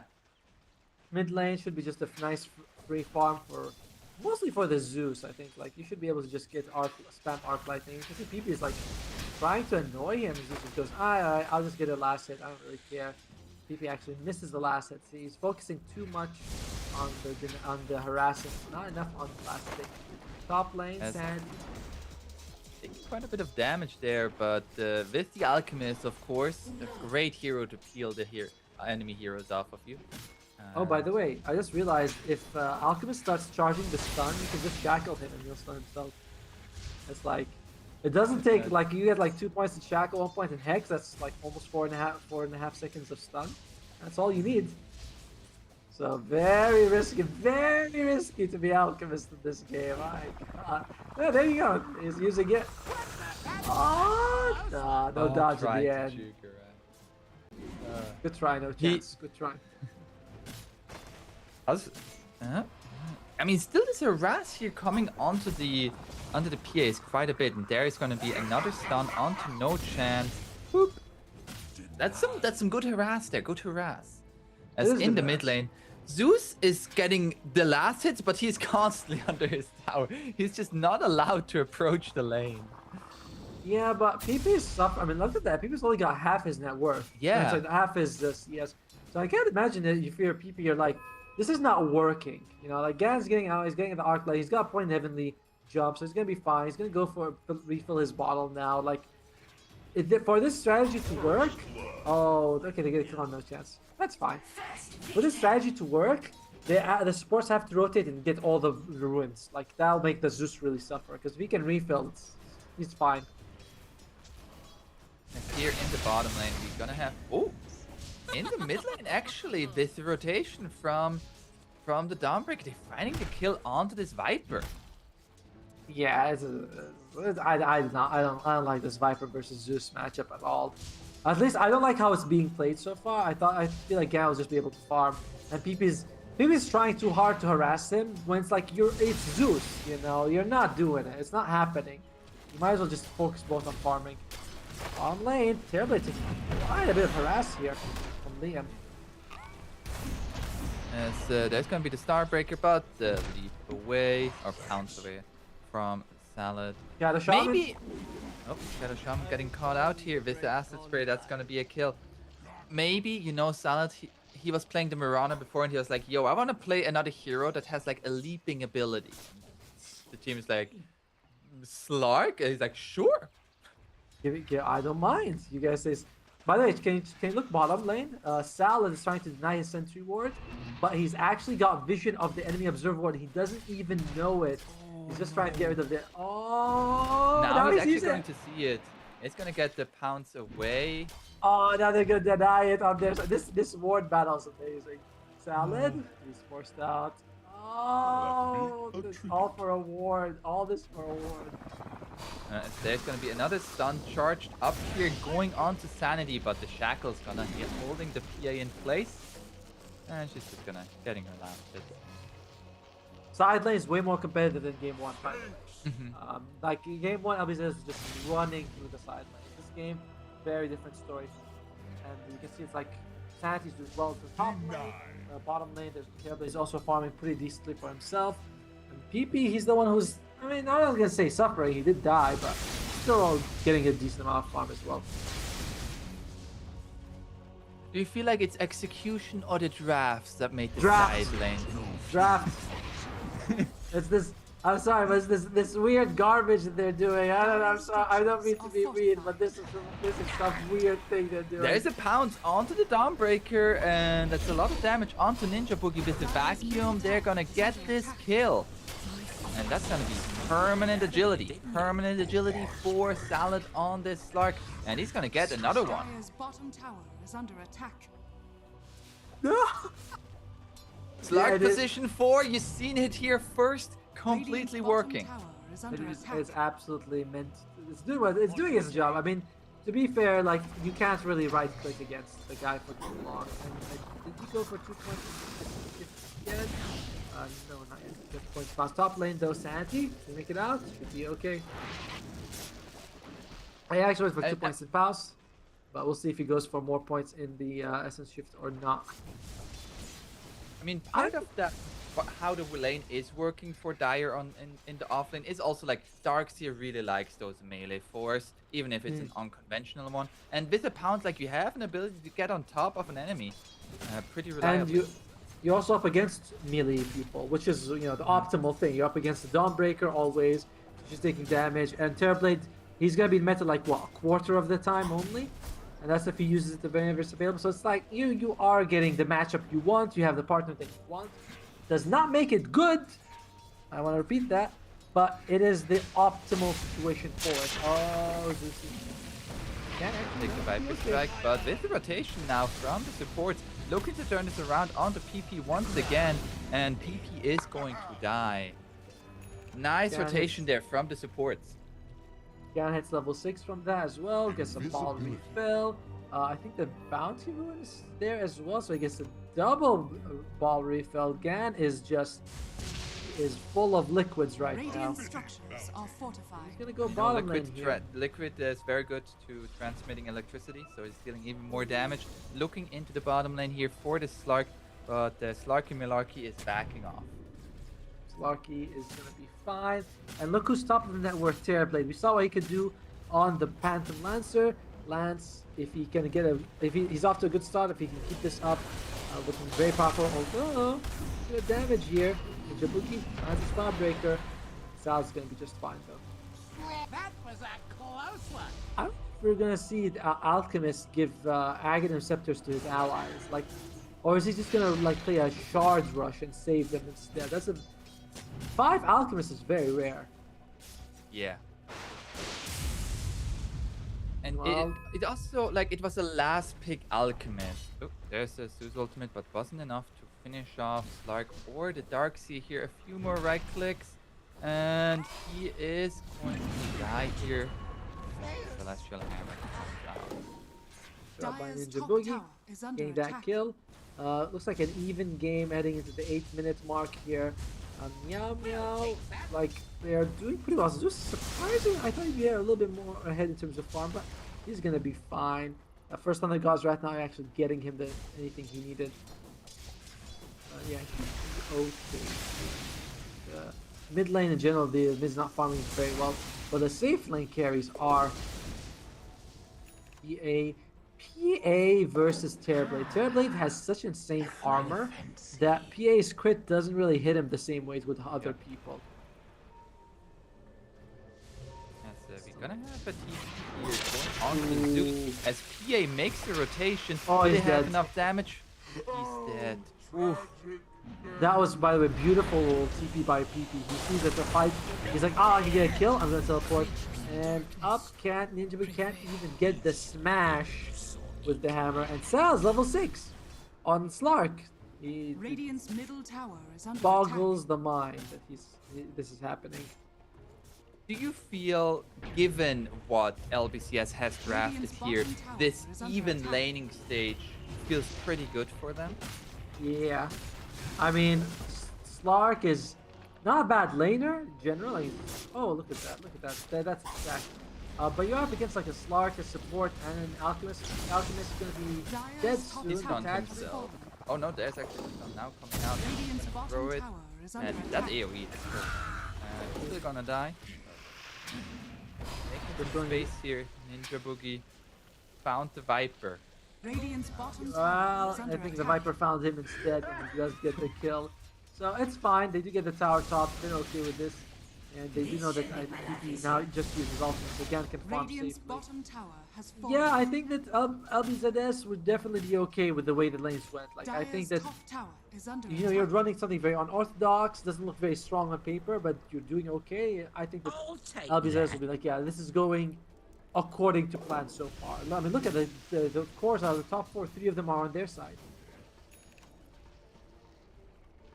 It is. It also, like, both sides were able to take the enemy safe lane tower before the 10-minute mark, which usually means there might be a little bit of a conversion from both sides into the mid lane for the 10-minute siege creep. And we already see Salad here. So just taking care of the creeps. And they are going to dive him, though. There's going to be a roar committed onto him with the shackles. He is so dead. And right, he's not dead. He's just he's like so like they threw so much on the poor guy. Even the Centaur Stomp, just like stepping on him, just to squeeze out a little bit more. But yeah, he's definitely mega dead. Attachments, he's been doing a lot of just stacking, just making sure. Oh well, they might need to stack a little bit more. And he's like, yo, I can farm this creep. Why am I running? That is potential gold there. In the meantime, let's see. Lance still number 1 in terms of CS on the Terrorblade. Just going to go standard for the Manta, nothing crazy. Gan is going to go for the Kaya, but he has the Arcane Boots. What's Shadow Shaman? I'm interested to see how Shadow Shaman plays this game. I'm a big fan of the hero in general, and it's always nice to see how the pros play the hero. And they're like, oh, well, detachment. Oh, there's gonna be a gank attempt onto the Terrorblade with the rotation from the Slark and the Viper, but the Dawnbreaker Solar Guardian is gonna try to turn this around, but this is just too much damage onto the Terrorblade. No Sunder available, as now another stun going onto the Shadow Shaman, but Viper stuck in the wards is going to fall, as now even the Darkseer arriving, and they are making a clean house here of Meow Meow, as Sanity gonna life as well. And oh, a nice stun there once again from the Beastmaster with the Centaur, and we're gonna find another kill for Gans at the end. As it's all said and done, 3 for 2, but Terrorblade, the big kill there. Yeah, that's the problem. That's like where you go. Like, it was not worth it for us to lose the Terrorblade. Plus, you lose like Terrorblade +2, so it is definitely not what you want to do. Awkward situation for them. I want to see what is this Slark and this Alchemist building. I believe Alchemist just has a soul ring. He is gonna start giving out Aghanim Scepters very soon to his friend. As for Slark, he is going to go Phase Boots. He's building very core-like, you know, Magic Wand of Corrosion. Oh, there's an Atos, but the Roar turning it around onto PP. He had a Haste Rune, but wasn't expected to get yelled at for it, and he dies. Another kill onto this Viper. Radiant's top tower is under attack. I mean, the Viper a bit too far. He is the lowest farmed corridor, so it's not like the biggest deal.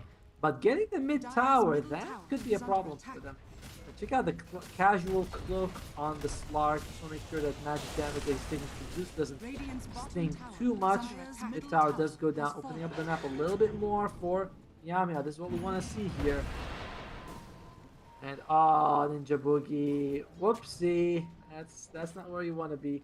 Attachments. He's got stacks, but he's a support, so he has trouble farming them. And now the stacks are even going to get stolen here by the Beastmaster a little bit, but the PA has arrived. That's going to be a Celestial Hammer from the high ground as Sanity getting gone on is going to fall, although the Solar Guardian keeping him alive for a long time here. There's going to be the Starbreaker onto the PA. PA is going to fall. They are going to lose the Beastmaster for it. However, are they going to find anything more as the Zeus just from the high ground trying to do the damage, but Viper has found Gon, and Gon will fall. And as it's all said and done, they're going to find 4. Terrorblade arrives. Can he clean this up? With the meta looking to go onto the Darkseer, he has the haste, and Slark just going to pounce on in. It's going to be the stun, however, from the Alchemist, and they're going to find this kill. Oh, God, it's going to finish off 2 heroes before. Buyback. He buys back on the Zeus just to use the Thunder God, which is pretty good. So it does the Terrorblade's not like too bad, but it's still a buyback from Zeusy, which is not ideal. Puts him at the lowest net worth among all the cores, and this Slark 4 is working, and I'm getting a headache just looking at it. It's like no. I'm already seeing someone saying, "Hey, I saw this work in a tournament." You know, why are you angry about it? Yeah, and there's going to be the smoke now from Meow. Even while the Terrorblade is still dead, they want to be active around the map, as Slark going to be the one they find here, but haven't really scouted him out yet. They're coming from the high ground. They're going to have the Hex, but the jump away with the Shadow Dance, he is out.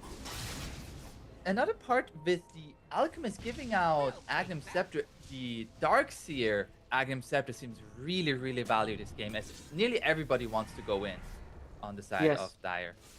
Like it's bonus health is just so nice. And Kagome. Kagome getting found here. Can they get the roar? Nice jump away with detachment, as now detachment is gonna look for the stun onto the Shadow Shaman, but they're gonna turn this around onto the Viper. Viper trying to get at least her spells out, is gonna be able to do so. Now the Solar Guardian, they're gonna try to turn this around onto Kagome. Kagome gets the jump away, and they take out Zeus. That is a dieback on him, which means he is a very, very dead for a very long time here. And still another pounce here onto the Dawnbreaker, and this is just working really, really, really well for LBCS. It's despite insane. an unorthodox draft. This is completely insane how it's working out for them like this. Looks like they were gonna get a good jump. Like looked like they were gonna get. They planted the words like the Viper shows. I was like, okay, they're gonna get the Viper. But Viper very tanky. Has the hood as well as the Rod of Atos. He is tankier than he looks, and they weren't able to bring him down quick enough. The Alchemist was able to stun the Shadow Shaman, so he couldn't get his shackle off. Overall, it's still LBCS 4K gold ahead. In a game like this, that is a massive advantage for them. Kagome still does not have the Battle Fury. I believe the courier was killed while it was delivering it, which is nice. And looks like the first Aghanims won't go to Darkseer because Darkseer bought his own. So it might go to Vipers. Yeah, Viper, Slark, or BPA. Interesting. That's really interesting that he bought his own Agnum. I mean, it is a really good axe game. Oh, the Atos gonna be there on the Zeus, and the pounce from the Slark. Gone. He was gone. He came back, and he's gone again. Gone, going again. You know, that's how it goes. And in the meantime, though. It's crazy. Dude, South's gonna be a core. Like South's farm is the same. He has a diffusal blade? Yes, he's got a diffusal blade. He's gonna get, I think, is that Kaya on the way? Like, sorry, not Kaya, sorry, a Yasha on the way? Like, Salad is just crushing it this game. How is this working out? He has 13 agility. Oh no, okay, he's going for he's going for power. Radiant's middle tower Oh is under attack. my Radiant's god. middle tower has fallen. I don't know. Like I don't get it. It just it boggles the mind, it baffles the senses. It just I'm gonna go to sleep tonight thinking about this game. Like that was a weird game. Nightmares coming up. Well, what happened in game 2 of the tournament today? Very odd. Well, Ganon has the 8th of Lions on the Zeus, so that's going to help him keep his distance a little bit. He is barely ahead of the position for Slark, which is kind of insane to think about. Ninja Boogie, he's kind of like, yo, bro. Yeah, I got you. Can he get? No chance. Gets in the end. All right, that's all they almost doesn't tackle him. But does get in the end. That's a massive kill for them. Bringing down the most farmed. Oh, sorry. Second, he was the most farmed when he died, I believe. Core by PA on the PA. They'd have to Don't worry, Slark's farming. Our support Slark is farming, guys. We're gonna be fine. But I mean, like overall, like with all of that, there's gonna be a Solar Guardian, and there's gonna be the wall dropped by the Dark. So they're gonna find the kill onto the Beastmaster already. Gonna find the Dawnbreaker as well. And this, I mean, this Slark, he's 7, 2, and 10. I don't get it either. Like I don't get it either. But you're the analyst. I mean, I know, but support Slark. Support Slark is beating the mid Zeus, who's supposed to farm, and it's crazy. And Salad, he's hunting for him. He literally heard us like, oh yeah, this Zeus is a little bit ahead of me. Let me wait. Let me take care of that for maybe a quick minute. Lance is nice taking a few from Kagome here. Now this here, he does have the swap, but you can see Liam, right? Lance is taking a lot of damage and just swaps life. But is he gonna be the fine? Sunder, but the stun. Oh, nice almost dodge. No, a little bit too early. But now the Roar looking to turn this around onto the PA with the Roar onto Kagome and the Hex. It was a bait all along. And Meow Meow turning it around onto the PA, and she died now twice in a row. Yep, and but in the meantime, Ninja Boogie might be losing his life. Does land the stuns. Can they kill P? He's got that hood, which we talked about, making him real tanky to the Zeus's damage. Not enough. He still falls at the end. And does this Zeus have static field? No, he does not. No wonder. I'm like, Zeus is not really hurting them. Buyback coming out from the Viper. They do want to contest this Roshan. PA still 10 seconds to go though. Yes, this Roshan isn't falling too quickly. Yeah. By the way, there's no shard on the Zeus. I know I just mentioned, but that means that's one of the reasons why he's not doing a lot of damage. 8 lens finished on the Shadow Shaman. I'm generally a shard first kind of guy on the Shadow Shaman, but 8 lens is of course an amazing item on him. Radiant's bottom tower is under attack. Dire is just like, yo, I mean, we bought back, we might as well get this Roche. And they're gonna go in there. There's gonna be the Zeus scouting it out. The stun is going to land here, but gonna be dodged with the damage. With the Manta Style. There's gonna be the damage from the Zeus, and they're gonna take out this Alchemist. Alchemist is going to buy back. Slark's already very low, however. And can they make this fight happen here? There's gonna be the smoke now from Meow Meow. They don't want to give anything up here. This Roshan, he's got less than 3,000 HP, but they know that they're like, we can't take it safely unless we go for a kill. This is the wraparound that they're going for. They have vision of the area, and it looks like they might catch some. But the Dawnbreaker is getting gone on here, and Salad.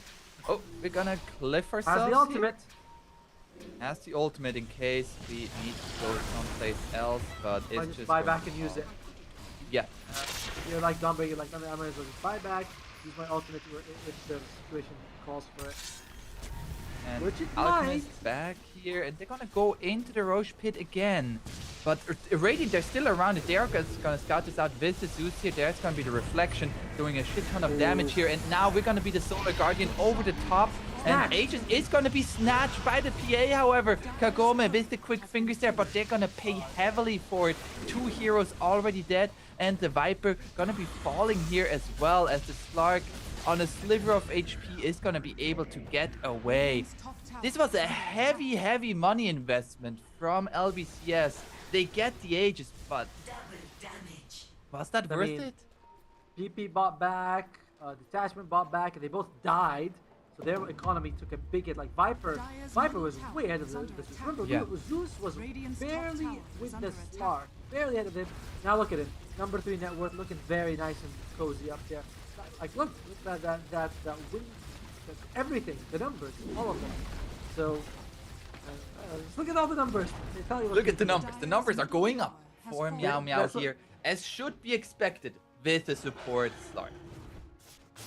Yes, I think that's fair to say.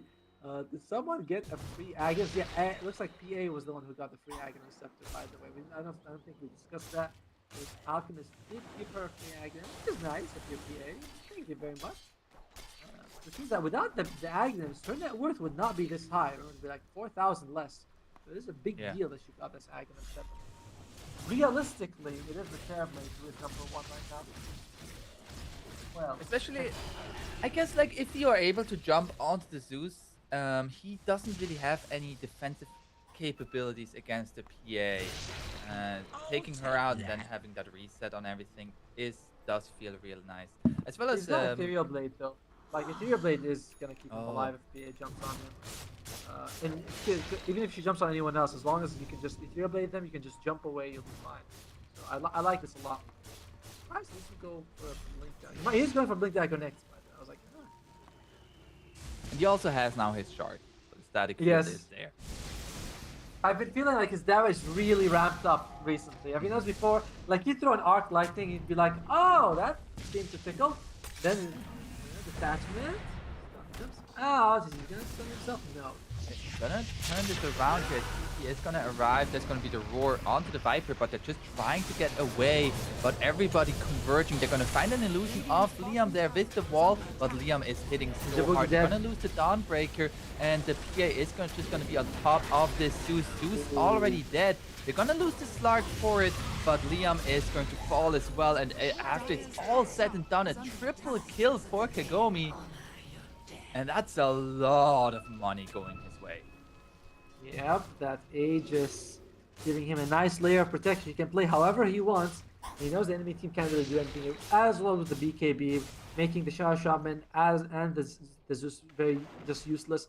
I thought the roar came out a bit early on the Viper, who was like not BKB anyway. So maybe that's something they need to be like, oh, like save the roar, use it just for Kagome. He's the most support person. 35% blur evasion means that Terrorblade basically does nothing to the PA. He's not one of the heroes who likes MKB. Like if you have TB, you do not want to get MKB. You're gonna have to, but you're gonna hate doing Radiant's bottom tower is under attack. Not gonna like it. Radiant structures are fortified. That's But I how my also dad felt used to like make me do stuff. So you're not gonna like it, but you're gonna do it, son. I guess, Dad. You say so. And it really, I felt like the engagement, like the roar came out, and like it feels like two-thirds of the team wanted to back off, and then Liam came in with the meta, but he got immediately put into the wall of replica by the Darkseer. And it was a very scrambly engagement there from Meow Meow. While for LBCS, they just love running in. Like that's all their draft does. They're all running in. Yeah, I mean, you got Darkseer and PA just jumping in all the time. It's so much fun. Just put the Ion Shell to everyone. He's got Ion Shell. I can't get over that this is a support slide. It's just he's 8,500 net worth, barely behind the enemy offlaner. I don't get it. In the meantime, though, Meow Meow, Zeus, he's going to go for the Euro Scepter. Again, he needs ways to survive. He's not going for, he's like, I have enough damage. I just need to live to do my damage. That's literally all I need to do. So I like that thinking here. Yeah, by the way, PP is also going for a lot of stats here. Hood, Sanj and Kaya, and the Atos. So it's going to be very hard for them to bring down this Viper. Which they kind of need to, because Viper's always in the front lines making space for the team. No, oh, Nullifier. There goes your Euls. There goes your Ethereal Blade. Dire's top tower. Well and that's where it gets scary for the Zeus. Because the Terrorblade currently is not going to deal damage to the PA. How do you kill her if Zeus just gets jumped, Ethereal Bladed, and killed by this PA? As I the good thing is what you want to do is you want to use the PA, you want to use the raw PA when she BKBs, then hopefully you can control her. Like, because what she's gonna do is she's gonna jump on Zeus, throw the nullifier, so he'll be like, I can't ethereal, I can't I can't use. But if she gets ward, you have enough time to survive. The roar, it's all on the roar. Roar must be on the PA. Anything else is a game losing move. Although I do wonder now if there's a dispel on the alchemist, because that would. There's a dispel on the alchemist. There is. Screw everything I just said.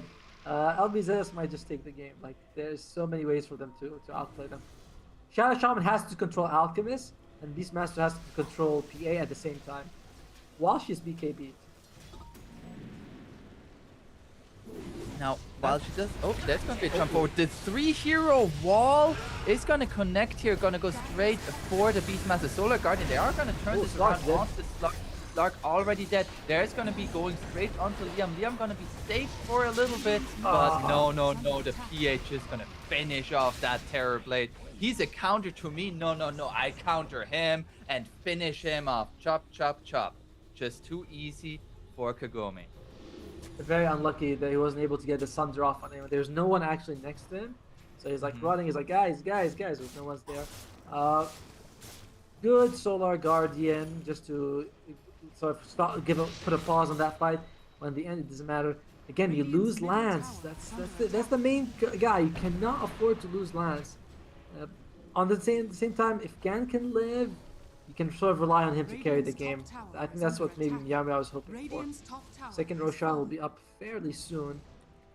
Actually, we'll find out if it's going to be 3 minutes and a half or just, well, 30 seconds. 3 seconds.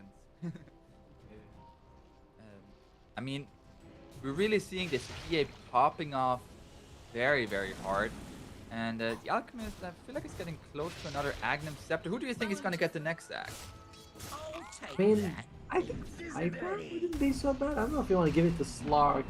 Slark is not very durable. I think you'd give it to Viper. That very low cooldown from poison attack seems nice. Like, I would definitely give it to the Viper. I think that's the one you want to give it to. Like, Slark seems like he jumps in and dies anyway, so why would I give him 2 jumps? He can die faster? True. Just gonna go in faster. By the way, Lincoln Sphere on the PA, making it very difficult to deal with, making it hard to roar her. Unless you can get the Hex off, then you can follow the roar. At which point there's still a Dispel. This is such good itemization by this PA. Like, the itemization from Kagome in this game has been just mind-blowingly good, yeah. On point. 100% on point. And now with the BKB and Lincoln, there is so little that she's gonna fear, as there's gonna be the smoke. Slark blinks on forward, is going to find the Dawnbreaker, and Dawnbreaker is going to fall. Just no to support. Buyback. Yeah, that's alright. I mean, the real target is going to be Zeus, as well as, I mean, these guys are great base defenders, especially the Zeus. Like, it's very hard to go high ground while Zeus is alive. Again, though, they have amazing catch on the PA. I think she took the Phantom Strike talent. Extra cast range. How much is it? 250. I was going to say 300. 250 cast range. Like, it is huge. If you hover the mouse over the Phantom Strike, it's basically the whole screen. Yeah. It feels real nice. It feels really, really good. Blink Dagger is available on the Zeus. If he can see the dagger coming, he can jump away from the PA. Wait. Alchemist is level 20? Alchemist is level 20. This position 5 Alchemist is higher level than the Zeus. I mean, he's been involved in 24 kills. 24 kills he's been getting experience. That's an insane amount. That's as much as all of the Zeus's kills. All of the Radiant team's draft. So, makes sense that he'd be just that high level. Like, I mean, he goes and farms sometimes. Like, look at him, bottom lane. He's just farming it by himself. Now, there's going to be the smoke coming out from Meow Meow. What is their ideal target? Alchemist, maybe? It's like going on the PA is just so difficult. Your ideal target is to find one person, honestly. Whoever it is, that's fine. But if it's a team fight, it's awkward no matter who you find. Roshan is up. I think Alchemist might have to be the one. He can dispel others, But then there's also a depth shot from this. Like the supports that can save each other is a nightmare. Like it is an absolute nightmare for them. And Spark is just naturally difficult to take down. We have now the triple strike stifling dagger from the PA, has it level 25. We've seen PAs pop off today. All PAs we've seen have absolutely popped off. Yeah, it's still... You still have a fairly farm Terrorblade. Like remember, this is a PA with an advantage of an Hagen. Like this Terrorblade is farmed. Zeus, like farm helps him escape. He does damage no matter what. He does insane amount of damage regardless. But there are some good points. Ninja Bookie breaking another smoke. Will he be able to take it out? No, unfortunately. Looks like he's gonna lose his life again. But that is fine. That is the position 5. If someone's gonna die, it's gonna be him. So you're okay with this. We also have a Lotus Orb on the Viper. They are going to go for the Roach. This is going to be Shard. Who's going to get the Shard here? Anybody does? PA doesn't have a Shard yet. I mean, it's a nice nuke. Nice nuke. It's a free Shard. You might as well get it big time. It's a good amount. It's 16% of your max health is damage. That's pretty. And this spell pierces it. It pierces magic immunity, which is something I just realized. Like that's pretty good, you know. For 1,400 gold, like this. And it's an AOE, by the way. It's an AOE, so you can hit 3 or 4 people. Especially with the walls that this Darkseer has gotten. I was gonna say with the vacuum, you throw that Fan of Blaze right after. It's actually a Warcraft 1 ability, by the way. Radiant's middle tower is under attack. Yeah, the Warden had it. The Warden, yeah, the original assassin. Maeve. Has fallen. Or no, it wasn't Maiev. I think it's Maiev. Yeah. Like, I don't know how to pronounce it in the English. I've played it in the Elvish. It's Elvish. Maiev. Sorry. They are going to find the Shadow Shaman here. It is going to cost the life of the Alchemist, however, but Zeus is gonna get found as well, and Liam just gonna be able to TP out with the BKB, but all of this happened while the PA was not there. Yeah, they took a fight against the Terrorblade, Zeus, and Shadow Shaman, and they got 2 kills without the PA. This is not looking good. I know. You're right. I know. There's gonna be the buyback from the Zeus. Gonna go on to the Slark here. Slark is going to die. Okay, we have the supports taken care of. Now it's gonna be on to the PA. PA has the Dispel with the Blur and is gonna be able to walk away. Buyback force from Zeus though. Yeah, it's not like you saved much. The new rack still fell. You only get the range racks alive. I wonder if Miami was going to consider trying to do something. Both supports are dead from MBZ. Those are your saves. That's going to be the jump forward here from Kagome, looking for the Terrorblade. He is going to get the Manta Style to get rid of that Nullifier there, and is going to be able to get away. Surprise! I mean, yeah, I'm a little surprised, but Miami was playing as hesitant as they are. I thought like, oh, hey, look, you know, they're 3 or 5. But they know that they have no vision around the map. It's very risky for them, so they decide to just play it safe. BeastCoast is going for the Hagen and such. I believe that's the no cooldown on the Axis upgrade. Yeah. Yeah, so you can just spam out the Axis. Decent damage. But, might also be trying a way to deal with the PA, since the MKB is still a little bit away. I guess so, right? It's just that it doesn't pierce spell immunity, so it's not. Yeah. Like I've seen this before with you when you have, but people would like you have to like throw 3 or 4 to really start going. No chance of dead. No chance. There is no chance that he will survive. As now, oh no, Beastmaster is getting caught here as well. He's gonna get 1-punched and he is out. Buyback is available for him. That is, he has buyback. He has buyback. In the meanwhile, the position for Slark is just in the enemy base. Has the Depth Shroud to survive. The Viper is going to be there as well. PP taking a lot of damage here from the Terrorblade. Now the stun coming out from the Alchemist. It's not going to be enough, and Viper will die. PA is here though. She's in the back line. She just wants to, she wants to find someone. She also has an MKB on her own. It's gonna go onto this Terrorblade here. We have the wall. BKB coming out with the Sunder, as now the Solar Guardian coming over the top as well. But this PA, she has just looking for that Terrorblade. Now looking to jump out. He bladed up. And at the same time here, the Dawnbreaker is going to fall. Has a buyback available. He bought back on the Beastmaster as well. Jump forward onto the Terrorblade. Terrorblade is going to get hit here, but it's going to hit back onto the Darkseer. Darkseer will fall, but the PA on top of the Terrorblade is going to take out him. A buyback from the Terrorblade. There's no meta, however, and the PA trying to jump away is going to be controlled, but it's going to get another Hex, and they're going to finally be able to take out at least the first life. Are they even going to get the first life? Okay, there's the first life. The first life has been taken care of. Can they take care of the second life, as Kagome is gonna be able to jump away? You gotta be so careful. He hits, just got jumped straight onto no chance of survival there. As the Terrorblade, no chance of survival either, and that's gonna be dieback on him. And it's over. It's basically over. I mean, there's a buyback until Shaman. This is alive, but how are you really going to hold? There's a tier 2 top, so maybe if they don't go for the throne, there's a chance for Elby's. There's 100 seconds without the terror. Can't I be positive for once?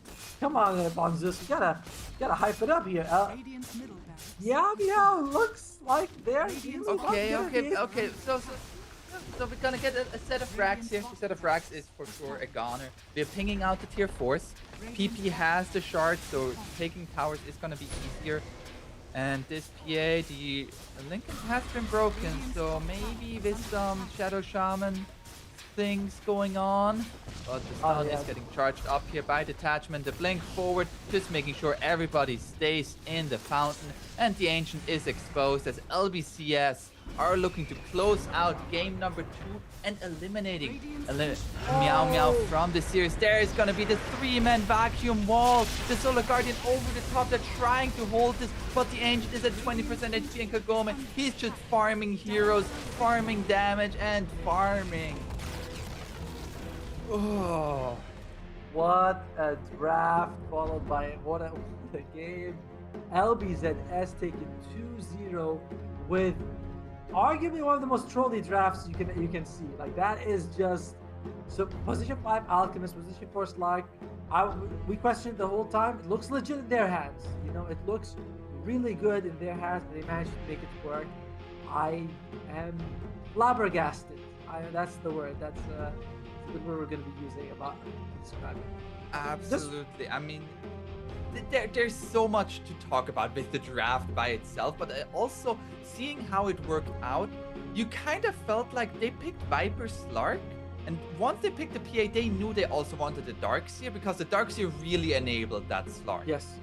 And then once you have that, you then take the Alchemist to just like have a pretty good lane thanks to level 1 stun in your safe lane, and then you are giving out some Aghanim Scepter, giving everybody a nice little boost of abilities there, and like they're making it look like a really good strategy. I mean, yes, I cannot imagine this like being something that can work at all stages of the game. One thing I want to talk about, by the way, when you mentioned Alchemist, that Alchemist and PA, that's a lot of minus armor that you have, you know, with the Deso, with the Talent, with the Acid Spray.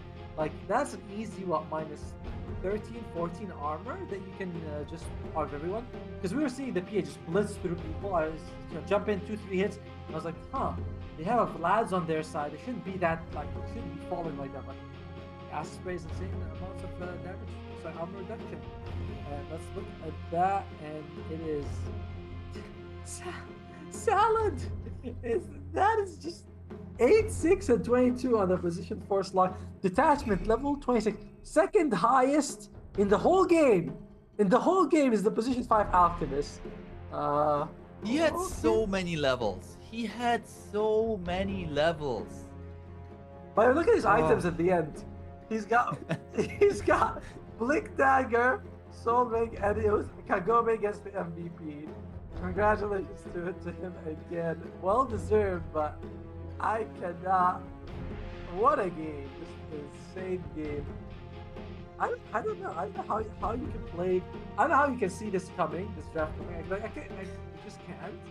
And then you just play against. You're like, this is weird. This is not working. And I mean, in the end, it worked out for LBCS. Meow Meow, unfortunately, is going to be eliminated. I felt like Game 1 was a very strong showing for them. Even here in Game 2, they certainly had their moments, but it just felt like a lot of their moves were pretty reactionary, and LBCS very much proactive in how they played the map. And LBCS, they are the reigning champions, they are here in the lower brackets, and they're certainly showing they don't want to go anywhere. So let's take a look at what's going to be happening going forward here, as tomorrow, the last day, we're going to have lower bracket finals, and then up, like grand finals, it's going to be LBCS versus Team M11, a series that was incredibly close in the upper bracket. Team M11 took it 2-1. We'll see if they can repeat that or not. And then who can stand up to the titans that currently Grind Sky Esports are? I believe Grind Sky has 2-0 their way to the finals, by the way. They haven't dropped a single game, whereas like M11, they dropped to LBCS, and then they just dropped again like just now. So yeah, Grind Sky looks very powerful, looking like, I mean, they're 6-0 right now. You know, they have to go like 8-3 or something like that for them to lose. So it's tough. I think the Grand Finals is still best of 3. So that's going to be for tomorrow. LBZS versus M11. That's the rematch we're waiting for.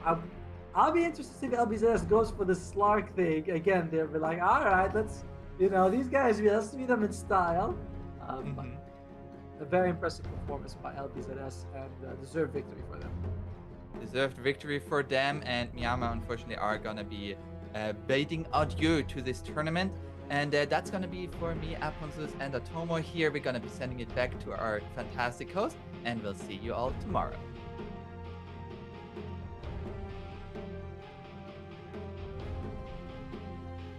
Hi, it's Renee again. I would say today's matches were so dramatic. And congratulations to the top 3 teams. They'll compete for the $7,200 prize pool in tomorrow's semifinal and grand final. Tomorrow we'll have these matches: Team LBDS versus Team M11 best of 3 for semifinal, and Team Grand Sky Esports versus Team LBDS best of 4 for grand final. As we can see from the schedule board, they are all quite even teams, which may lead tomorrow's matches to a fierce and tough situation. I'm wondering which team will enter the final stage, but anyway, we could just leave the answers to tomorrow. At the end, we would like to say thank you to all our partners, EGG and Twitch. So that's the end of today. Don't forget to check out our official channel on Twitch, Facebook, and YouTube. We'll see you back here at tomorrow, 2 p.m. See you and good night, everybody.